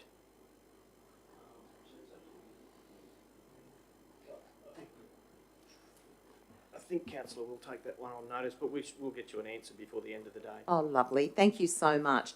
The other part of that, because the crews have been doing them perhaps as a priority, does this mean that in areas such as rural operations, construction and capital works, they'll not be completed by the end of June 2023?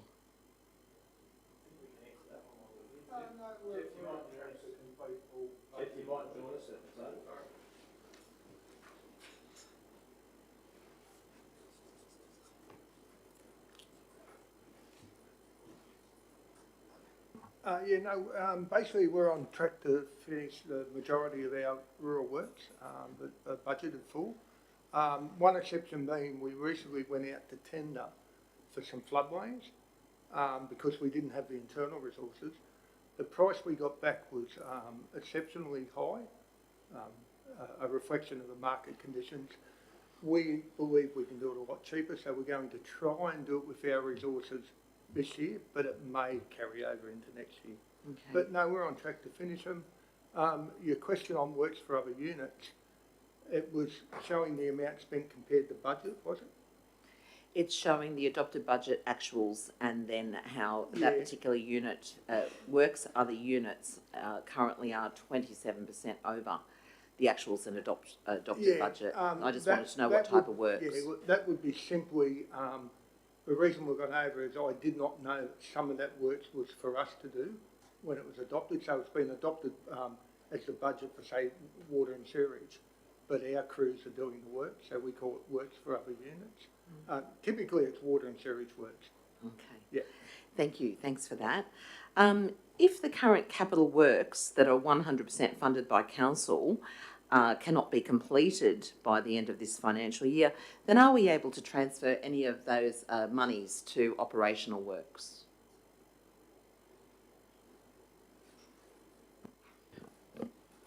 Mr. Chairman, generally not. Two different profit and loss for operating expenses and capital funded by a variety of sources. If we need to revise the operating budget in order to accommodate other things, and we would make a business case for that at the time, not necessarily the inter-right. It might well be funded by cash that's surplus from the capital works, but there's not necessarily a direct translation across. Thank you so much. And finally, I'd just like to say, great to see the photos of the Emu Park West Reservoir coming together. It's very exciting for the region and great photos too. Thank you so much. Thank you, Councillor Friend. Any other questions, councillors? Can I get a mover and a second to get things rolling? Thanks. Move, Councillor Friend. Second, Councillor Watson. We're happy to go to the vote to receive this, councillors. All in favour? Carried unanimously. Thank you. Procedural motion to break for lunch, please. All in favour? Thank you. Carried unanimously. Councillors, can I just hold you for 2 minutes, if I could, please?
Carried unanimously. Councillors, the General Manager Communities has some update from questions raised this morning, so I'm going to pass to him. Thank you, Mr Mayor. Just two updates in relation to the business outstanding and the questions that arose this morning. Councillor Friend, the local law update, we are looking to finalise the last vegetation management local law by the 4th of March. It will then return to the solicitors. We anticipate for a period of 2 weeks and then of course onto the state review. Wonderful. Thank you so much. And Councillor Mather, in relation to your inquiry around Paramount Park, we have put a... Councillor Friend again, sorry. We have a meeting scheduled for the 9th of March. Thank you so much. Yes, thank you. Thank you, Mr Chair. Councillors, I'm expecting a phone call which I'll have to take. My apologies. So if you see me fly out of the room, that's what it is. We'll see how we go. I'm not sure when it's going to happen. So we're up to 11.9, development application, reconfiguring a lot, 268 Limestone Creek Road, Adelaide Park. And we have Erin and Alicia. Welcome, ladies.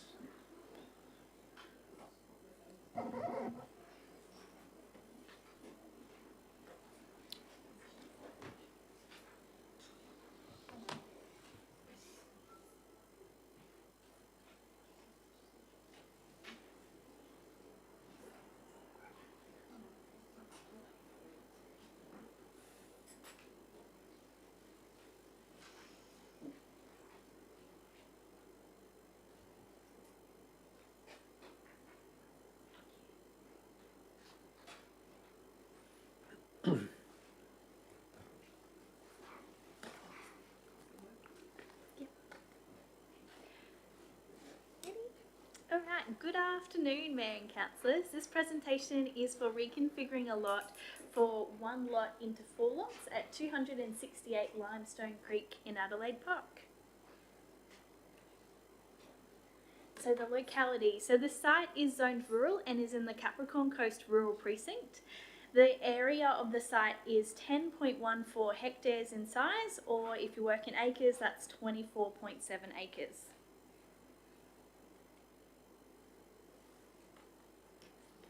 So the proposal seeks to subdivide the site into 4 lots ranging in size from 1.713 hectares to 3.49 hectares. In acres, that's 4.2 acres to 6.4 acres. So all lots will be accessed by the existing access driveway and crossover. A 10-metre wide easement is proposed over the driveway to provide access and also provide lawful access to the sites located to the south, right up the top. So the proposed lots are below the minimum lot size and dimension of 10 hectares specified in the reconfiguring a lot code. While the lots are below the minimum lot size, the lots are a suitable size and dimension for small-scale rural development that will not compromise the ability to use the surrounding rural land for rural activities. The application undertook a public notification for a period of 15 business days in late November to mid-December. One submission was received, and in this submission it raised concerns about the width of and condition of the existing access driveway and crossover. The application was referred to the State Referral and Assessment Agency as part of the application, as it was in proximity to a state-controlled road and also a state-controlled intersection, which conditions were provided as part of the application. Infrastructure charges for the development will amount to $44,250 in accordance with the adopted Infrastructure Charges Resolution number 4. Office's recommendation is for the development to be approved subject to relevant conditions, including upgrading the existing access driveway to meet the requirements of the Bushfire Hazard Overlay Code. All right, thanks, Alicia. Councillor Friend. Thank you, Mr Chair, and thank you so much, Alicia. and it's the first time I've seen you at the table, so welcome. Now, I have a couple of questions. The first one was in relation to the one submission that was made by a neighbouring property. Is the access easement sealed, and how many properties will use this driveway? So the access driveway in its current form is sealed, and in total there will be seven, and that includes a council-owned block up the back. Okay, and in relation to that easement, driveway easement, is it, access easement, sorry, is it the responsibility of the actual owners of those properties to maintain it, or does council maintain it?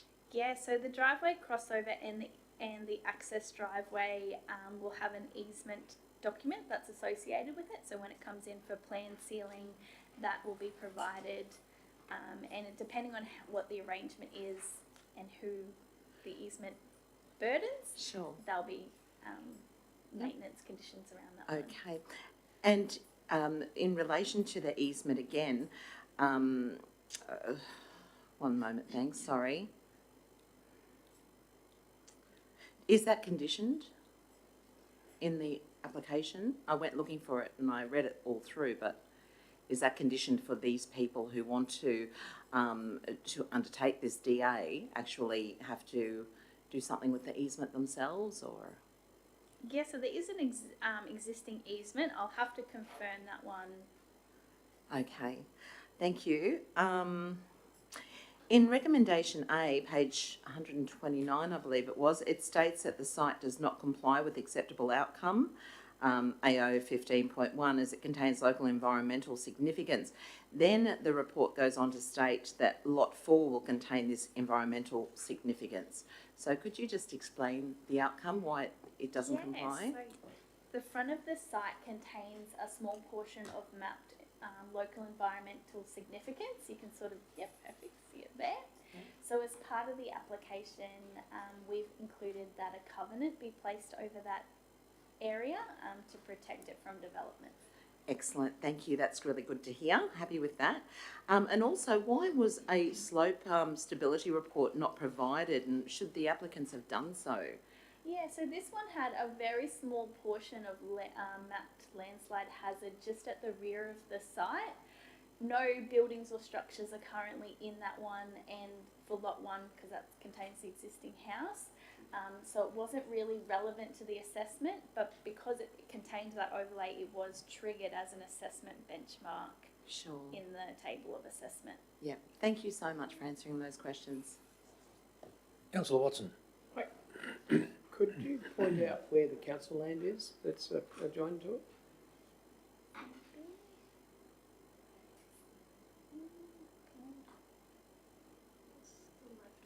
Alright, so we, from memory, about this one. Yeah. So it's got some. So that whole strip going up? Geez, your hands are steady, Alicia, they're better than mine. I thought we were aiming for Mars for a minute.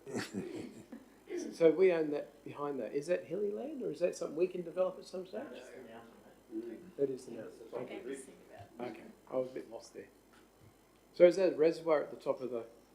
No, it's the radio and. Oh, it's the radio tower. Okay, okay. I've just lost my bearings, that's all.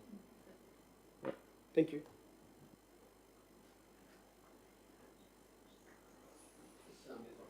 Chair, just further question in terms of the easement and the road conditions, without actually knowing what the arrangement that's going to be, would be helpful to know what's going to be prescribed for. Is it each individual owner is like a body corp, they're going to determine themselves when the road's going to be fixed, and then they're going to be fighting with each other because one says I'm not paying for that and the other one says well you've got to, and There's standard easement terms that council adopts consistently across any type of shared access easement. Yep. I don't have the actual documents on me at the moment, but essentially, yes, it's for all parties to come to a negotiation on maintenance. Similar to a shared boundary fence. So same sort of arrangement. You talk to your neighbour about when that needs to be removed and maintained.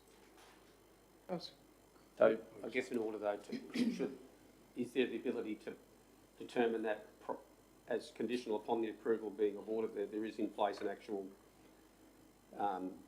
you know, a regime or something that's agreed to before it's approved? Otherwise you've got seven people that are potentially using this easement? So there's currently, and I don't actually know if council ourselves uses it, because I think the access to our lot is actually, you can see the access coming east-west there. So as I said, there is standard easement terms that council adopts consistently across the board for access easements. Those terms won't be varied by this application. And there is easement terms in place already for 3 of those lots. So we're essentially adding 3 more, basically, to that party.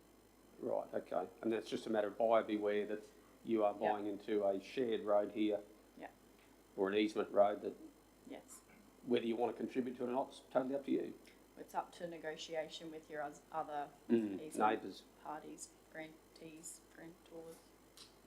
Yeah. Because the alternative is we make them build a council road, and we don't want a road there. We don't want to have maintenance. You don't want to take over it and create a road reserve there. So it's simply an access driveway. We just leave that to them to work out. Yeah, and they're purchasing a new lot with a brand new constructed internal access or driveway that's going to be upgraded. The conditions require it to be upgraded to the current standard, so it's not like 3 additional lots are driving over the track that's already there. It has to be fully upgraded. So it will be at a high standard once the lots are created. Yep. Yeah. Okay. Councillor Watson. Very good. It's good through the chair. Aaron, they can't come back to council at a later date and say, we want you to do this road for us? And all that? If they did, we'd say no. Okay, that's fine. I'm just. Yeah, no, I realise that. Sorry, they could. Private works, but they They can't. could ask us to build it. We can't be. We're not going to be going down I there. don't think we'd even All right. accept private works for that, Okay. because it's not. It would never be our asset. It never. Question. Currently, it states that it's sealed, but in the one of the only submission that was received, they sent photos of it, and it was not in a great condition. So really, it's once again, it's up to the people to actually look after it themselves. Mm-hmm. Okay. And is there water and sewerage on the blocks? No. No. And so, could you explain to me the charge of $14,750 per lot?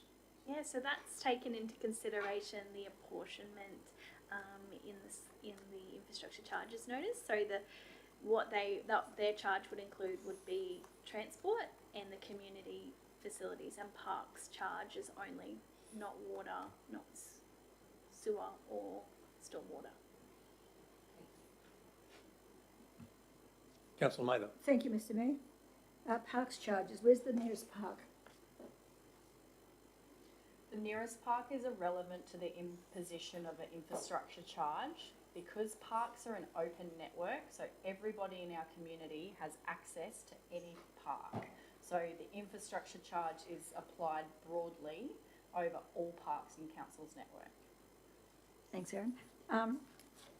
Because it's a substandard seal road at the moment, I've had a few experiences with similar situations, and we always end up carrying the baby one way or the other. If it falls apart and the neighbours don't get on and someone doesn't pull their weight and contribute, it comes back to us and we get the blame. Then you have the meaningful task of going to say to them, well, you bought it and that's what it was like when you bought it and you're stuck with it. Doesn't go down very well. If we're going to be putting conditions on these people, they need to be brought up to a standard that it can be, it's maintainable at that stage. Not something that's half-baked, because we'll end up with complaints. I don't like the design. I just don't like the design and what I could see happening into the future. They're small lots that really they're lifestyle blocks, let's face it. we're talking about development, rural development. It is development in a sense, but it won't be able to produce anything but weeds, because 1 acre, 2 acres, you've got, if your activities are not compatible with your neighbours, it does cause problems, especially in areas like that. When we're talking about dogs, wild dogs, dogs that get together, this is exactly the sort of recipe that you need in those areas. And unfortunately, if you're going to approve it, then, or recommend approval, then you've got to set the conditions that they must comply with. Otherwise, we're going to end up with a substandard that's going to be a headache for us forever. And I don't want to see another one of those.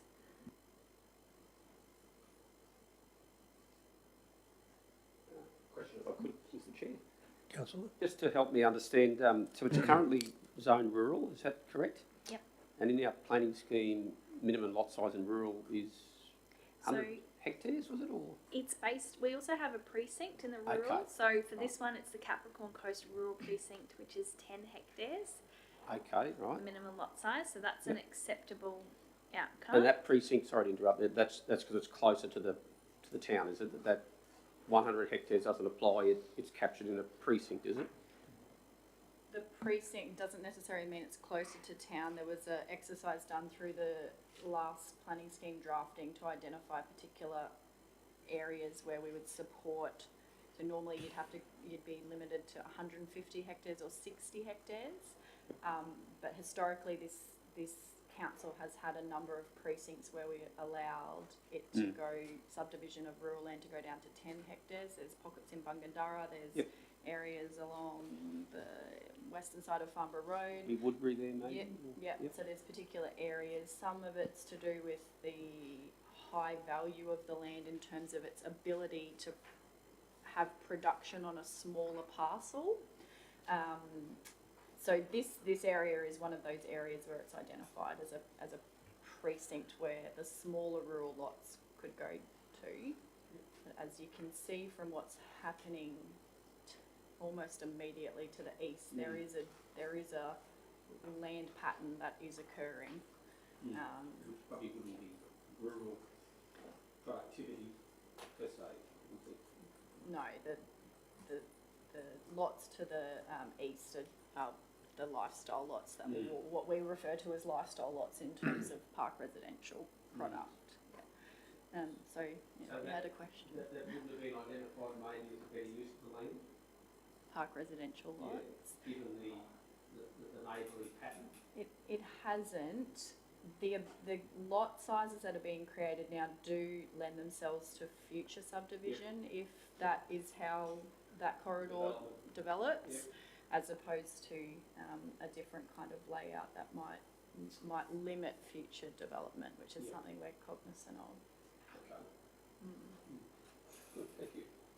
Just one more question, Mr. Councillor Chairman. That easement on that bottom lot, is that a power easement? What is that? Because if you're going to put a covenant over that bottom section, and you've got an easement that takes up a good slice of the block, your constraints are very limited in relation to where you're going to put your house, not knowing what that easement is. Yeah, so that's an electricity transmission line in that easement. As part of the assessment, I looked at what provisions in the code are for setbacks to that transmission line and also setbacks from lot boundaries. In that instance, a dwelling house could be provided on the site and comply with the setbacks to both that transmission line easement and the boundaries. So you've got a transmission line that could go over or within a close proximity to at least one house on that block. Yes, so in our development works, or general development code, there is a provision, an acceptable outcome that talks about providing a separation distance to that easement of 20 metres, and there is areas on that site that could be provided that meet that separation distance and meet the boundary setbacks as well. Do you know if that's a high voltage line? Has it anybody said, or has anybody asked? So the application was referred to Ergon Energy as part of the assessment, so they were an advice agency, and so they've come back and provided conditions for them to be able to access that easement line. Okay. I don't know. Well, normally they can if it's their easement, but I'm just concerned about the proximity if it is high voltage too, Mr Mayor. All right, thank you. Any other questions, councillors? All right, can I get a mover and a seconder for this one, please? Moved Councillor Hutton, seconded Councillor Bello. Councillor Hutton, you want to speak to the report? All right. Anyone speaking against? Happy to go to the vote, councillors. Got a mover, Councillor Hutton, seconded Councillor Bello. All in favour? Those against? Motion is carried. Thank you. Mr Deputy, I might get you to take the chair for a bit if that's all right. Thank you. We're up to 11:10. Up to 11:10. Scrolling through. Excellent. Who have we got presented? Thank you, Molly. We might hand over to you and then we'll follow up with any questions and then go from there. Thank you. Thank you, Councillor. Good afternoon, everyone. Today I have for you the review of the Seniors Needs Analysis. So the Community and Cultural Services Department regularly undertake these types of analyses as a longitudinal study to see how our community is at a point in time, but also how they have, or trends or things that have changed for them since the last time we undertook such a review. So it's not around specific engagement about a particular topic, it's about looking at a specific area of our community and asking them what's going on for them, what's important to them, what's working well, what's not, etc. So these analyses are based on the ABS census data release cycles, which helps us ensure that the data is the most up to date. Very pleasingly, a lot of the responses said keep doing what you're doing for our senior residents, particularly around the provision of services like the community centre and rooms there that many groups use, and in particular groups with senior members. I'm happy to answer any questions, and this document will be used internally by officers to ensure that programming aligns with what our seniors are saying, but also for external groups, they'll be able to use it to accompany grant applications and for their strategic planning, etc. Thank you, Molly. Questions, councillors? Councillor Hutton. Thank you very much, Mr Acting Chair. Firstly, I'd love to move it when the time comes, but just as importantly, so Molly, can you articulate how this will also be helpful for council when we go to third parties such as the state and federal government for funding or projects, the level of detail that's provided there? Thank you, Councillor. So yes, this will be a very useful tool for us to advocate on behalf of our senior residents. We have some very good detail about our demographic status, the fact that our senior people are the largest growing demographic in our shire and predicted to continue to be so. So that will bolster our argument for advocacy, whether it be on a high level health issue or whether it be for a grant application to expand some space. It will also assist in terms of when we're looking at investing in capital or operational projects. This is one of the things that can be considered across the organisation. And then for those in our community that already do that work, advocating for senior residents, this is a tool that they can use as well to bolster their argument or justification for the actions that they're taking. It also allows us to talk to other providers in this space and say, this is what we do as council. We have limits and we're not able to provide this or this. However, our community said it's important to them. So we'd like to advocate on their behalf and show you what we're doing and ask for you to come to the party to maybe provide this element. Thank you, Mr Chair. Any further questions? Councillor Friend. Thank you, Mr Acting Chair. Appreciate that. Molly, thank you so much. What a huge lot of work that was, putting that team together. effort, It was fantastic. And congratulations to the team.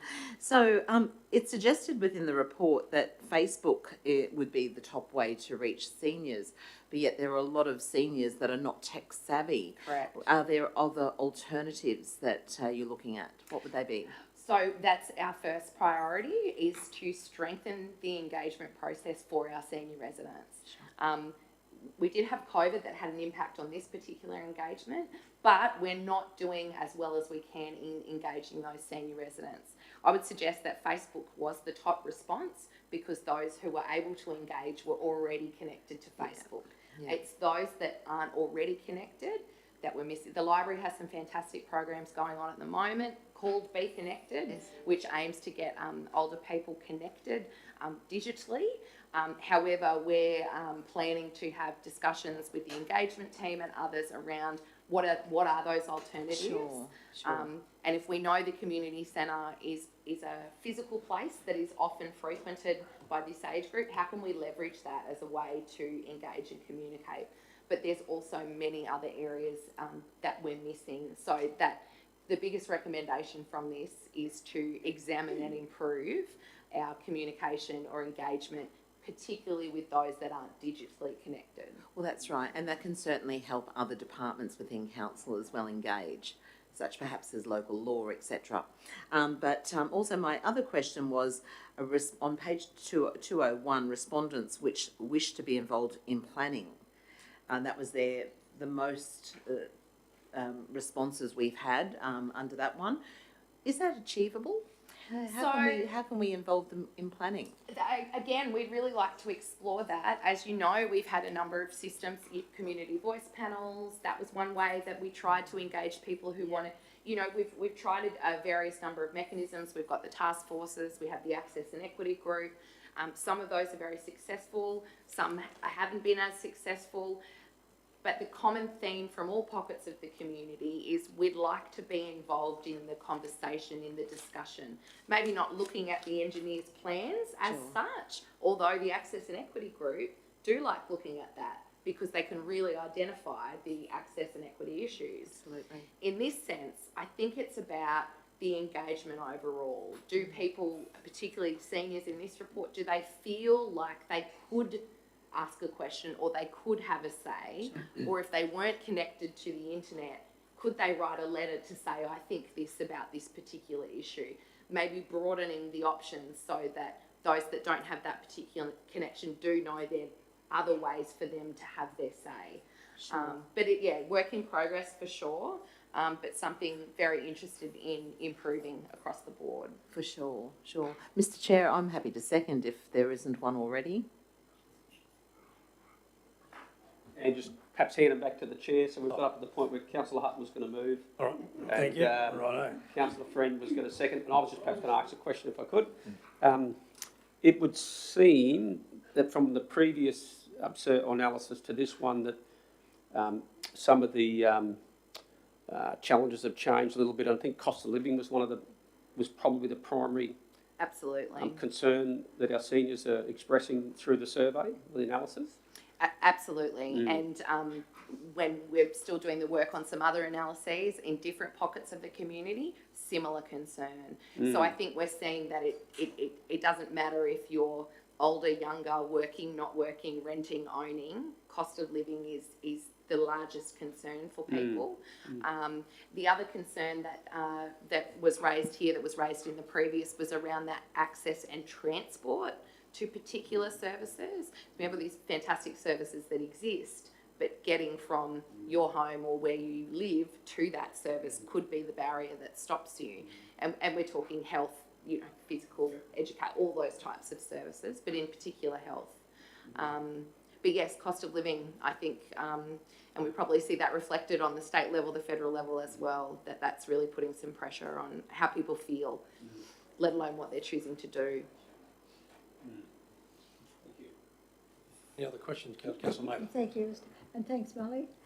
Molly, while on page 19 we're looking at the aged care and retirement facilities that we actually have now, where do I find the projected number of placements that we will be needing in the future given our current population or undersupply of these places now?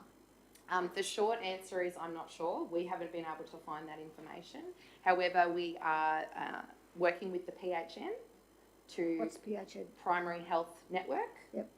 So we are planning on having discussions with them about a whole myriad of issues, but that's included. So Laurie, the author of this report, was unable to source that particular data. Because while we're looking at what we've got now and how we like to cater for their immediate needs, we are having difficulties with housing and rental and ownership accommodation generally. Yes. And these people, I mean, families bring their families, all of their families, and a happy family is having everybody sort of close at hand to be able to care for them, and rather than have the health system available at their door to sort of take them to appointments where families can do that for them here. So we really need to probably focus on whoever it is we talk to get a projection of what our needs are, what we have, what facilities we've got, what are our vacancy rates, how often do they come up, stuff like that. Because that's where the demand is now and will continue to be. So that's a priority for me. Yeah.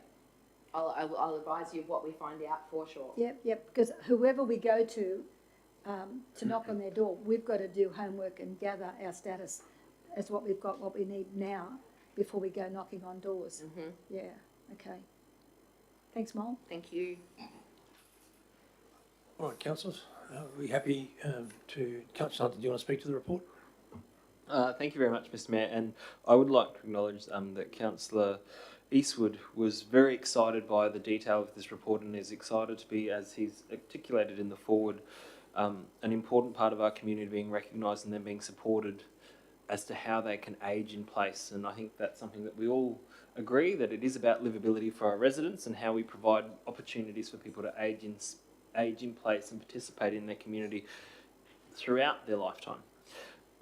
This is a beneficial update to work that has been done earlier on. It reflects the current dynamics and gives guidance to council as an organisation, as well as to the councillors, around the demographics that we see and the needs that are needing to be met into the future.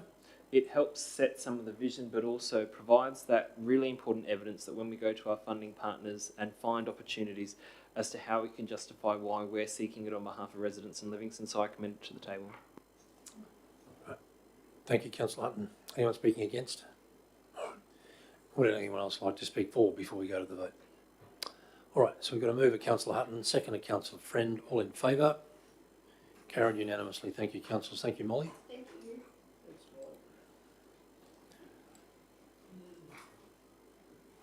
Okay, 11:12, which is the application for permanent road closure adjacent to Byfield Road, Woodbury. Lot 1, registered plan 836486.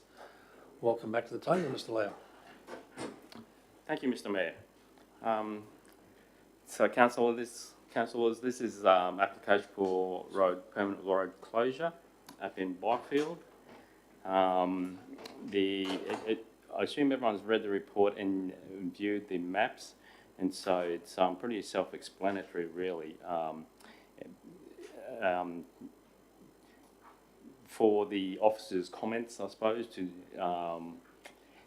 the main reason why officers are recommending an objection to the application is for the strategic fire break needs of the of council, not just council, for the community as well, etc.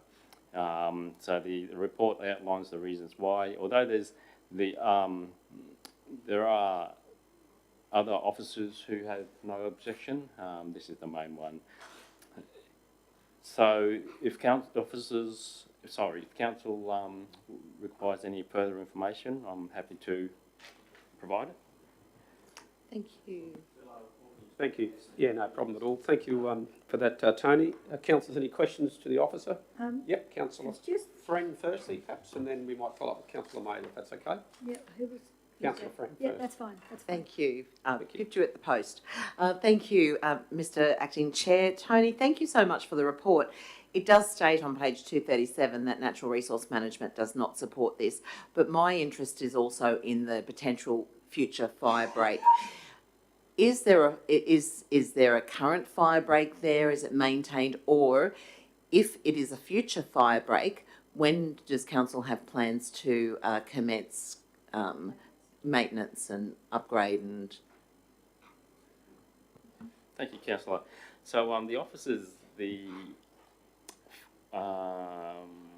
sorry, I forgot her position title. The officer responsible for bushfire recovery has stated in the report that whilst there is currently not a fire trail, there is potential for it to become one in future. And so there's a strategic importance that for future needs. Yeah.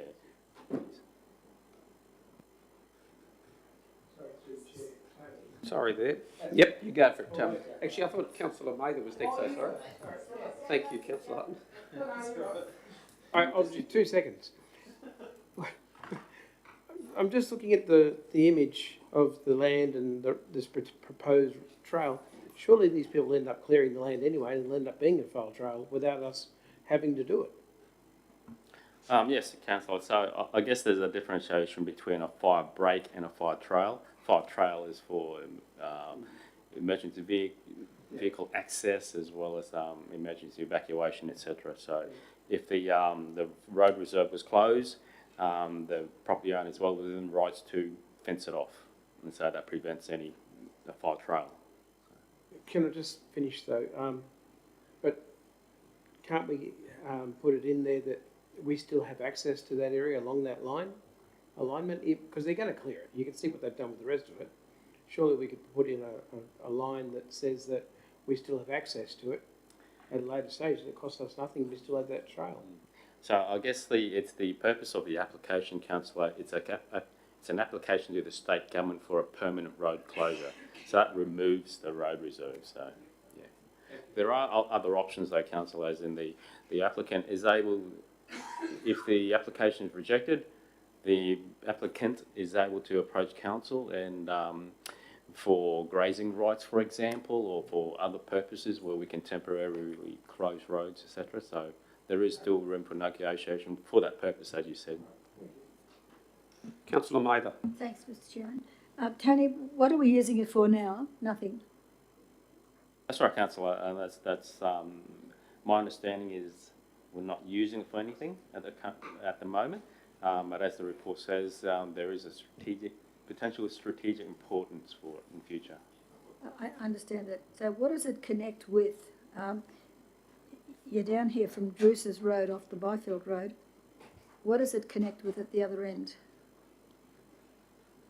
Do you know? It's the road reserve network, I suppose, Councillor. I'm not sure what your... One of those old historical road. Yes, just this the road reserve roads, network. Yes, which we have probably hundreds of in the Shire. Yes, exactly, Yeah. Councillor. No, I just wondered because somebody might want to try some development at the other end, not knowing what the other end looks like, you know? I don't object to the recommendation. I don't object to it. Yeah. Thanks, Mr. So if I can just sort of understand it better there, Tony, that the applicant applying to purchase, is it to purchase the road reserve through the state? Is that to close it and purchase it? Yes, Councillor, yes. And they've identified the reason for that is they want to address the vegetation there, which they feel is a threat to their property. Is that the justification? Yeah, so that's the extent of the information we're provided in by the applicant. It's when they fill out the forms. They said in their words to clean it up, maintain it, and improve the state of the land. Yeah, because I guess I'm just picking up on Councillor Watson's comments that they are going to clear it anyway. They wouldn't be allowed to clear it, would they? That'd be a breach of vegetation practices. Yes, we happily give them a permit to do so. Yes. Well, that would be encouraging if that was collaborating with them. My road reserve every second Saturday. Yep. So we wouldn't be objecting to them carrying out bushfire mitigation. We wouldn't object to them to reducing the vegetation. Yeah, I couldn't comment at this stage. Depends if there's some significant vegetation, etc. But normally in these sort of instances, we'd be happy for them to maintain it, mow the road reserve, etc. Yep. So with this way we're going, wouldn't it be better that we just encourage these people to come to us and we say we'll put a temporary road closure in, they clear it, we still have access, they have use of it, and we actually benefit from it then? I personally agree, councillor, yes. We can come to arrangements, agreements without any formal road closures, etc. So, yes. Excuse me, Mr. CEO, do you see a problem with that? No. Save us money in the future.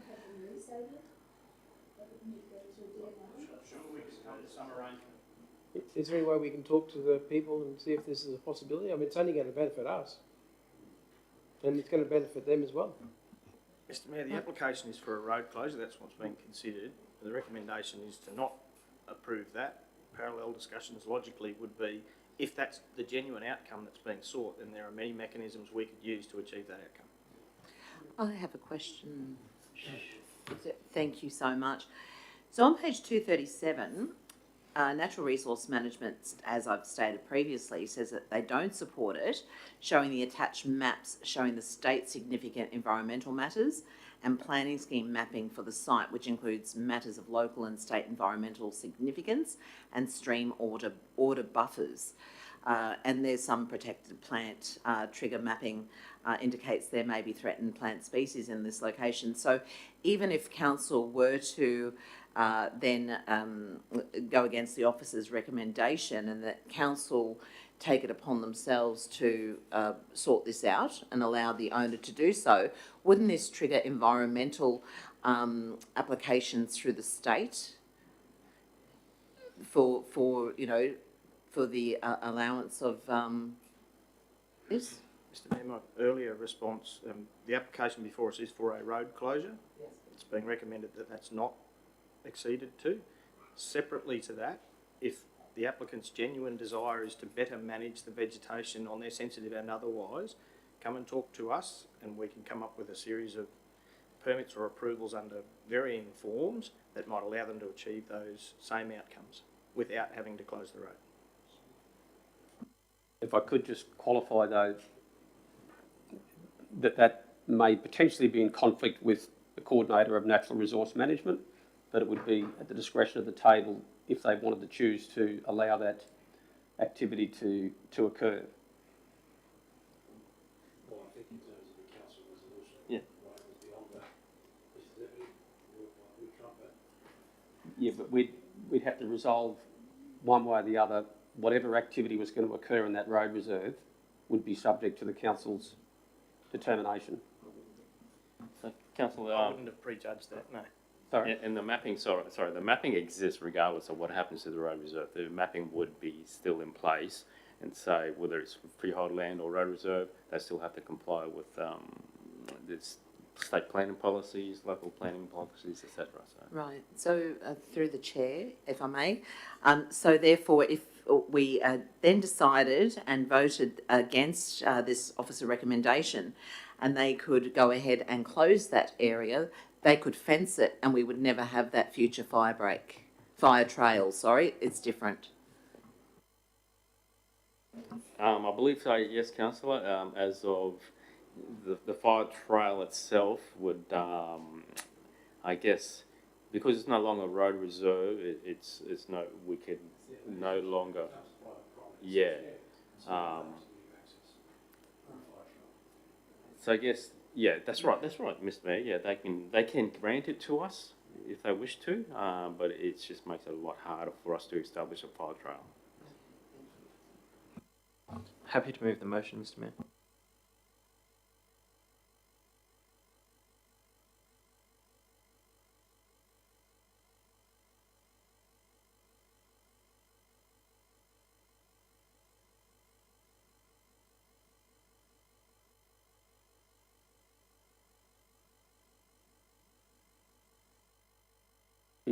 It seems to me that the biggest objection to this is around vegetation and fire management, and it would appear that the owners have identified the risk of the lack of fire mitigation within that road reserve, which is evident in the photos there. So I don't believe just saying, no, we're not prepared to do it, actually is working with the landholder to the best of our ability. So I'm probably not, I probably have a different viewpoint on it at this stage. So on those grounds, I'll be going against it.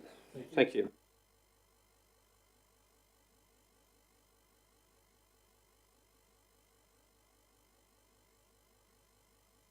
I find myself voting against this as well for the reasons articulated in the application. One is it's overgrown. Two, clearly no one's looking after it. Three, there's car bodies dumped on the site, which is, I just think, an environmental issue in itself, and no one's addressing it at the state level. So why wouldn't you let the landowner tidy it up in that case? Okay, we'll go to the vote, councillors. All in favour? Those against? Oh, sorry, again? All in favour? Against? Motion's carried.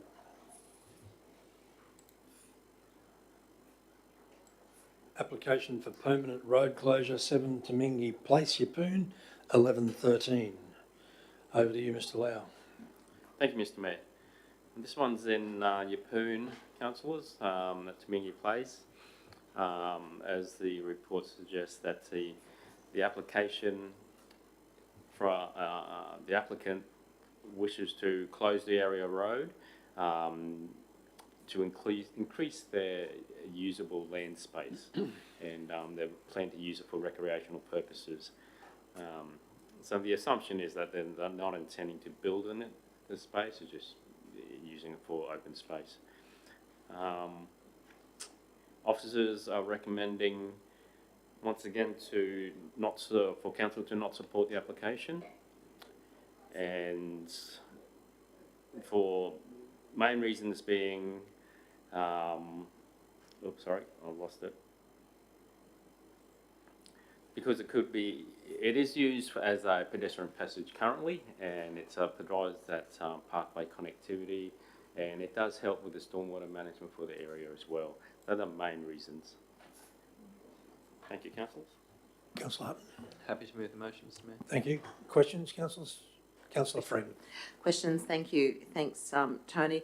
We note in the report that the pedestrian connectivity will be impacted. Do we know how many pedestrians approximately would use this area? Not currently, no, councillor. Okay.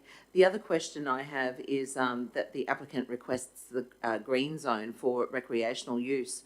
Could they not currently just use this area themselves for recreational use? That's exactly it, councillor. It's an open space at the moment, open to all the public. Thank you. It is fenced though. Yeah.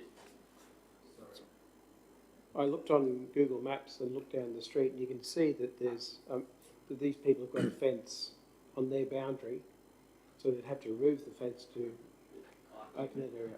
No. All right, Councillor Watson, did you have your hand up before to second it? No, I was just waiting. No. Okay. Seconding. Thank you, Councillor Mather. Too late. All right, Councillor Hutton, did you want to speak to the report? All right, we're happy to vote on this one, councillors. All right, move it, Councillor Hutton, seconded Councillor Mather. All in favour? Carried unanimously. Thank you.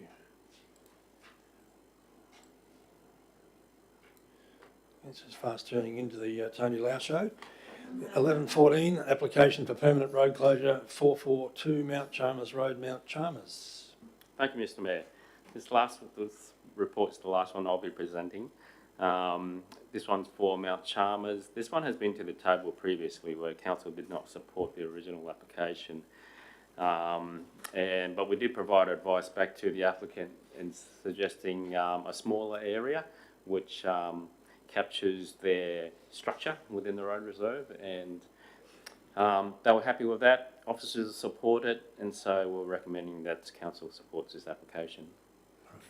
Thank you. Happy to move, councillor. Yes, I'm going to get a seconder. Councillor Bello, thank you. Any questions, councillors? Mr Mayor, I'd like to see what this map, the map that we've been given, they're not real clear as to what we're talking about. Is there any chance we could see that? On the screen? Yes, please. We'll see where we go. So it's been knocked back before. That's right, councillor. And we're not knocking it back this time. It's been reduced.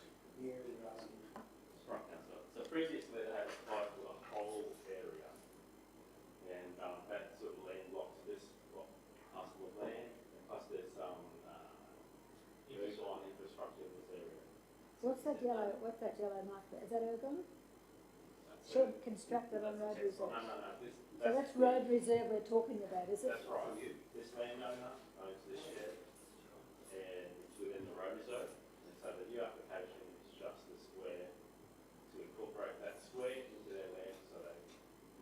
just getting to move the shed. A lot of messing around. That is the option that we get. To move the shed. Yes. Because I don't like cutting out blocks of land because someone's made a mistake. It's messy. Well, We did look at an extent of the shed, and if the shed had been fairly poorly built, and that, we probably would have said, no, but there's been a fair effort put into the shed. It's a reasonably constructed building, so that's why we went down the track of yes, we have that sweat. You probably lose that a bit forever. Yeah. Any other questions, councillors? All right, so we have a mover in Councillor Hutton, seconded Councillor Bello. All in favour? Carried unanimously. Thank you, councillors. Thank you, Tony. 11:15 is lease of land, temporary car park, intersection of Queen and Mary Streets. Welcome back to the table, Mr. Carter. The floor is yours. Yeah, the car park was first come about as a result of the multi-storey car park being built, and what was then an uncovered car park. Whilst the building works were happening, we constructed this temporary car park on the Galleys land. That was back in 2017. The lease was for 2 years, or just over 2 years. That expired. The decision was made to sort of keep it open for a little while.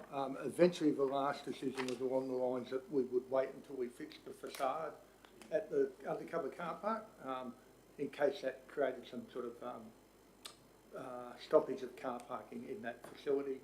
That's commenced, due to finish in a couple of weeks' time, so this car park's surplus to our needs. Both the undercover car park and the one across the road near Better Electrical are both about 50% full on any given weekday. Naturally on event days they're overcrowded, but there's basically no use for the car park anymore. We're currently paying $1,100 per month rent, as well as we're paying the rates on the land. So you're looking around about somewhere between $20,000 and $25,000 per annum. It's currently cost to keep the car park. Acknowledging that when we leave it, we're responsible for removing it, which is around about $20,000, or the owner can say, no, I'll give you $1 and we'll keep that infrastructure there. Yeah. Is that dollar likely? I don't know what the owner's doing. The only thing I know, I believe the owner has it on the market, so there's a fair chance that they would request a term, because the lease can be terminated by either party. It's just a month-to-month basis on the sale of the land. They could request we move out. All right. Thank you. Any other questions, councillors? Councillor Friend. Yeah, I just want a little bit of clarity on what you've just said, Jeff, in relation to the one-off payment of $25,000. Is that for removing the bitumen, or I don't want? It would cost council about that amount to remove it, yes. So the condition of the lease right at the start was when we finished, we would remove the bitumen servicing and curb and channel and all that, and restore the block to what it was, which was basically gravel. Sure. So the $25,000 is an estimate of a one-off cost to do that. The owner has the option to say, no, don't do it, I'll give you $1 and I'll buy the facility. Thank you for that. Right. Can I get a mover and a seconder, please, councillor? Move, Councillor Watson. Seconded. Oh, I'm happy to second. Councillor Watson, did you want to speak to the report? No, I'm fine, thanks. It's just something that has to happen over time. All right. Anyone speaking against? Would anyone else like to speak for?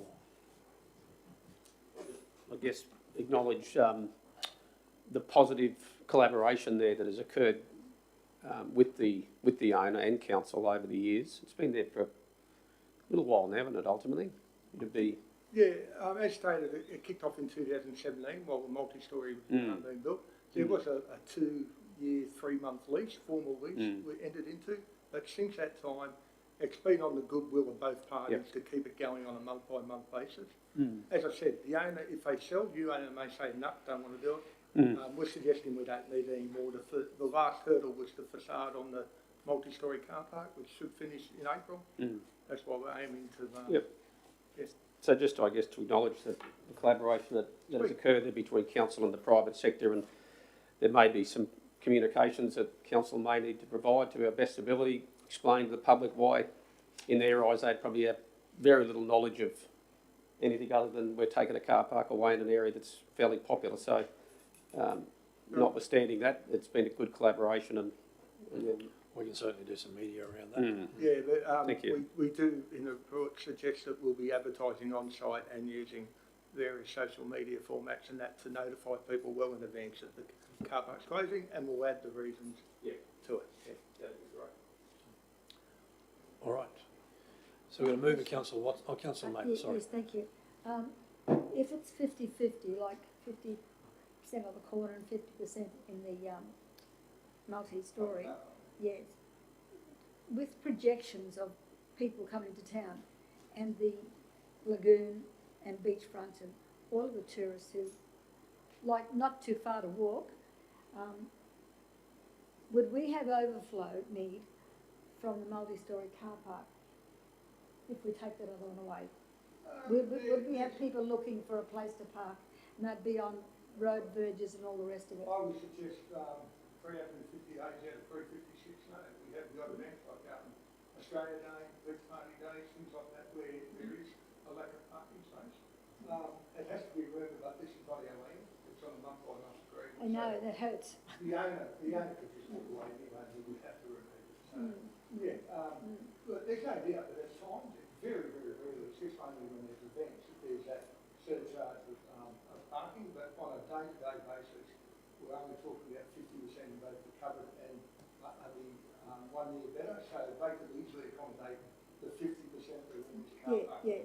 Yes, I'm looking at those days when you do have that extra surge of people. Where do they go? They overflow that car park as well. Oh, so they would. That tells us something then, doesn't it? Yeah, look, possibly future solution is that last block of Queen Street between Mary and High could accommodate some parking if that was to be done up in the future, similar to what we're doing now, creating centre park.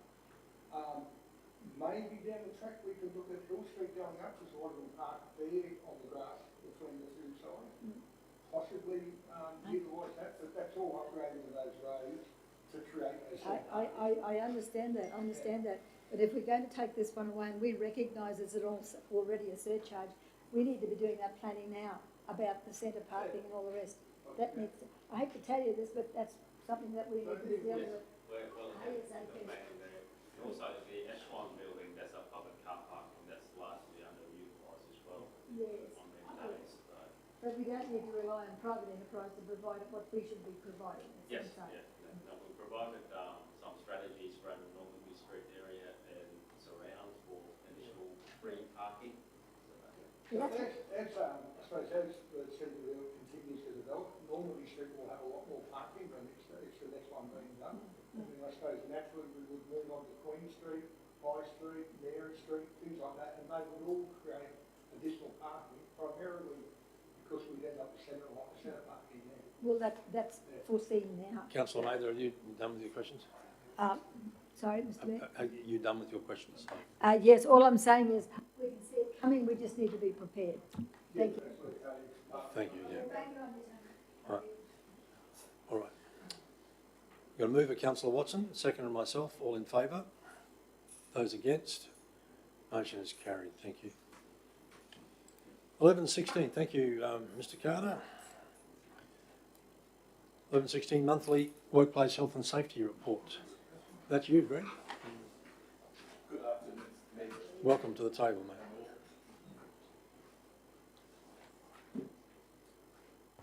I suppose everyone's had an opportunity to view the report, and I suppose not wasting your time, is there anything specific you'd like me to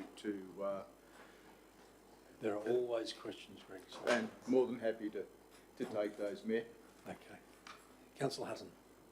I just wanted to offer my thanks to Greg. At a previous monthly report, we asked for some detail around the cost to council of some of the incidents occurring in vehicles. That data is provided in this report, and I'm grateful for that. Thank you. Any other questions, councillors? Or can I get a move Councillor Hutton, seconded Councillor Friend. Thank you. Do you want to speak to the report? Happy to go to the vote, councillors. All in favour? Thank you, everybody. Carried unanimously. Thank you, Greg. The next one mustn't be so easy. All right, so we're going to deal with urgent business? Yes, so there's one item in relation to the Lions Club request. That's right. Is the conclusion that the council made item and the two items of closed business. No, we might do the matter. Councillor May the matter when we come out of confidential. Sure. Yep. All right, so there's one item of urgent business that we're aware of. Councillor Hutton, I think you're declaring a conflict. Yeah, Mr. Mayor. So, as I articulated earlier, but probably not particularly well, I am on the project group for the Yeppoon Lions Club in terms of this project. So, recognise that while my membership of the Lions Club itself does not exclude me from making decisions in regards to council and its relationship with the club, as I'm not an executive, because I am on the actual project group for this particular project, that's why I believe that it's in the best interest of the community for me to leave the room when the decision is made. I am happy to say if there is any requests for any questions or answers around what the Lions Club is proposing, but we'll definitely depart the room prior to the vote. Or we might ask you to stay and I'll ask whether there's any questions. Any questions, councillors? I think it's a magnificent gesture on behalf of Yeppoon Lions, and I can only reiterate my thanks to you and your colleagues again for the work you've done on this and the donation you're making to the community. All right, so can I get a mover and a seconder for this, please? Move Councillor Bello, seconded Councillor Friend. Thank you. Councillor Bello, do you want to talk to the recommendation? Well, I think it's, yeah, as you've already pointed out, Mr. Chairman, that it's a very good partnership that council has with the Yeppoon Lions Club, and it's encouraging to see that they are, I guess, closely monitoring what they've applied for previously and being prepared to come back and have another look at it and say, actually, you know, the landscape's changed a bit. What we previously prioritised, which was an outdoor movie screen type facility at Barton Maria, I believe, which for all of the best intentions was identified as the best use of that money. They've had another look at that and felt that things have changed somewhat, and I think it's a credit to them that they've come back and said, actually, we'd like to work with council to see that money redirected towards a more or a better spender of that money, and that's been identified in the report there, I believe, that we've got to do with the solar phone charging little structures that could be multi sort of used in shade and what have you. So I guess in the absence of any resistance from the officers, if there was major concerns, I'd certainly want to hear that, but otherwise I think it's a really solid way to move forward. Yep, thank you. Anyone speaking against? I'll come to you, Councillor Watson. Okay, Councillor Watson is speaking for. It's not so much against, but if you look at the table that's in Beeman Park that's got the charging in it, we've had to keep upgrading it because all the fittings rust and everything. I'm just wondering if we've allowed for that in taking on this. In discussions with Councillor Hutton, the CEO was present as well, those are upgradable as we have been told by this particular committee. So as the technology changes, yep. They can be upgraded. As they wear out, they can be replaced. Yeah. Thank you. All right. So you've got a mover. Oh, Councillor Friend, question? Yes, no question. Thank you, Mr. Chair. I'd just like to thank the Yeppoon Lions Club for their generosity also, and let them know how appreciative council is for their commitment to our community. Thank you. All right, so we've got a mover, Councillor Bello, seconded Councillor Friend. All in favour? Carried unanimously. Thank you, councillors. All right, can I get a motion to move into confidential, please? Not yet? At the end. Because that way Councillor Mather can depart and we can still stay. We'll do this at the very end, Councillor Mather, so that you can depart and we'll still stay behind and consider that resolution. No. Yeah, we're not dealing with it now, Councillor Mather.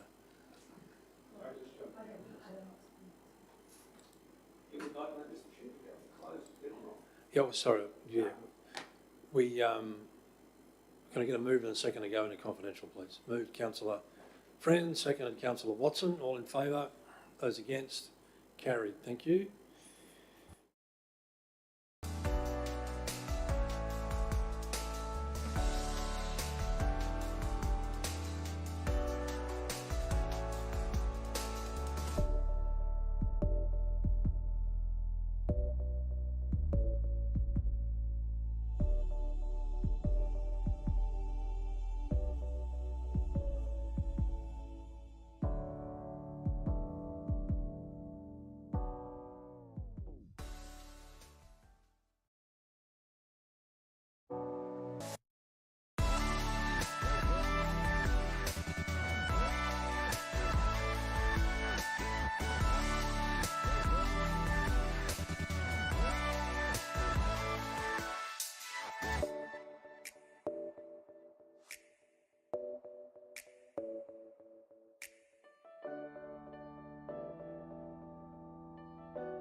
Just did. You zoned out, councillor, for a second. Did you vote for it? Yes. Okay. All right, so 15.1, acquisition of land for overdue rates. Can I get a mover and a seconder, please? Moved, councillor Friend, seconded, councillor Watson. All in favour? Carried unanimously, thank you. 15.2, sale of land on Tamby Road, Tarramball. Move and seconder, please. Moved, councillor Friend, seconded, councillor Watson. All in favour? Those against? Motion is carried.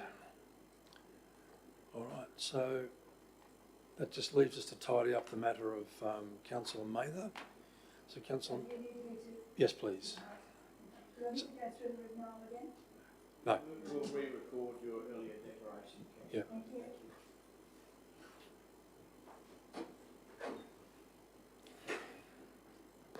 Right, councillors, there's a proposed recommendation on the screen that in relation to the Office of the Independent Assessor, councillor conduct complaint involving councillor Glenda Mather, council decides that councillor Mather has not engaged in inappropriate conduct under section 150 AG subsection 1A of the Local Government Act 2009 and now considers the matter closed. Councillor Hutton. Only one question. Do we need to, recognising that we have that report that says to the contrary, should it state that contrary to the independent report, council decides that councillor Mather has not? I think that's a good inclusion.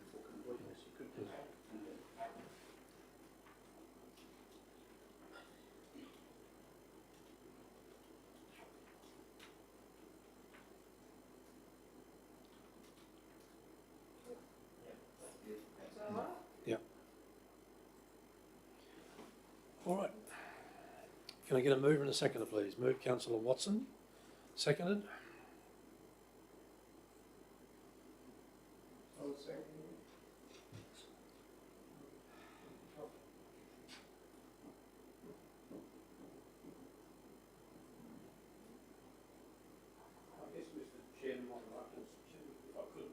Sure. This was seconded,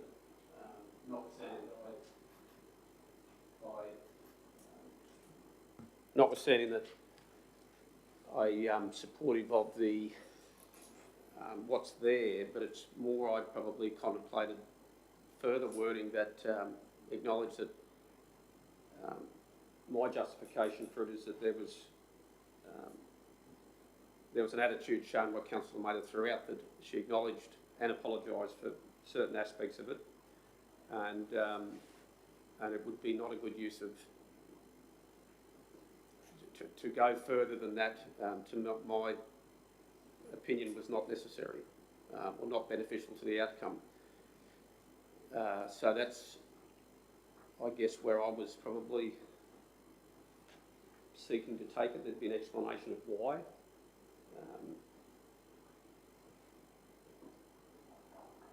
And I chatted with Cale in regard to that, whether it would have been appropriate maybe to ask Councillor Mather to write a letter to the organisation apologising for any unintended offences that were caused from those comments, to formalise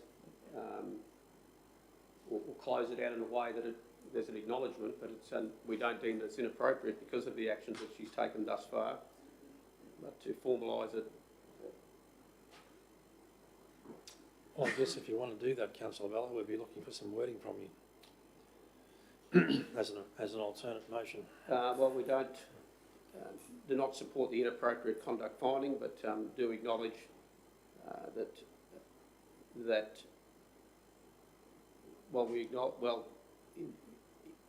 Councillor Mather herself has acknowledged her errors of judgment, which is contained in the report, and we would call on Councillor Mather to provide a letter of apology for her. So are you asking for like an extra paragraph there? So further, further council.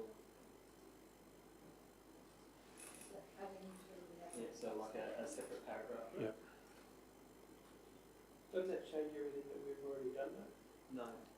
Well, let's have a look at the wording first. So the council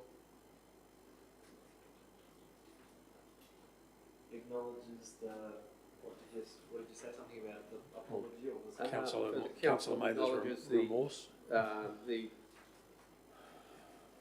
The response from Councillor Mather throughout the report acknowledging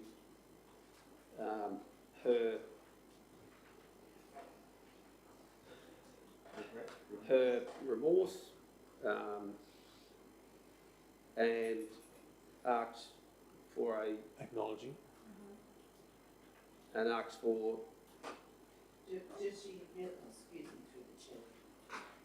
Through the chair, if I may, does she need to apologise when we found that it's not inappropriate conduct, and she has already apologised that in the report? well, Or just acknowledges that she's already apologised within the report? yes. Well, I guess if you believe that's sufficient grounds to refer to the apology that's contained within the report, that may be a better outcome than what I'm proposing. So. Well, you can just leave it at the end, put a full stop at the end of remorse if you want to do, Councillor Bello. Does that capture what you want? Her remorse.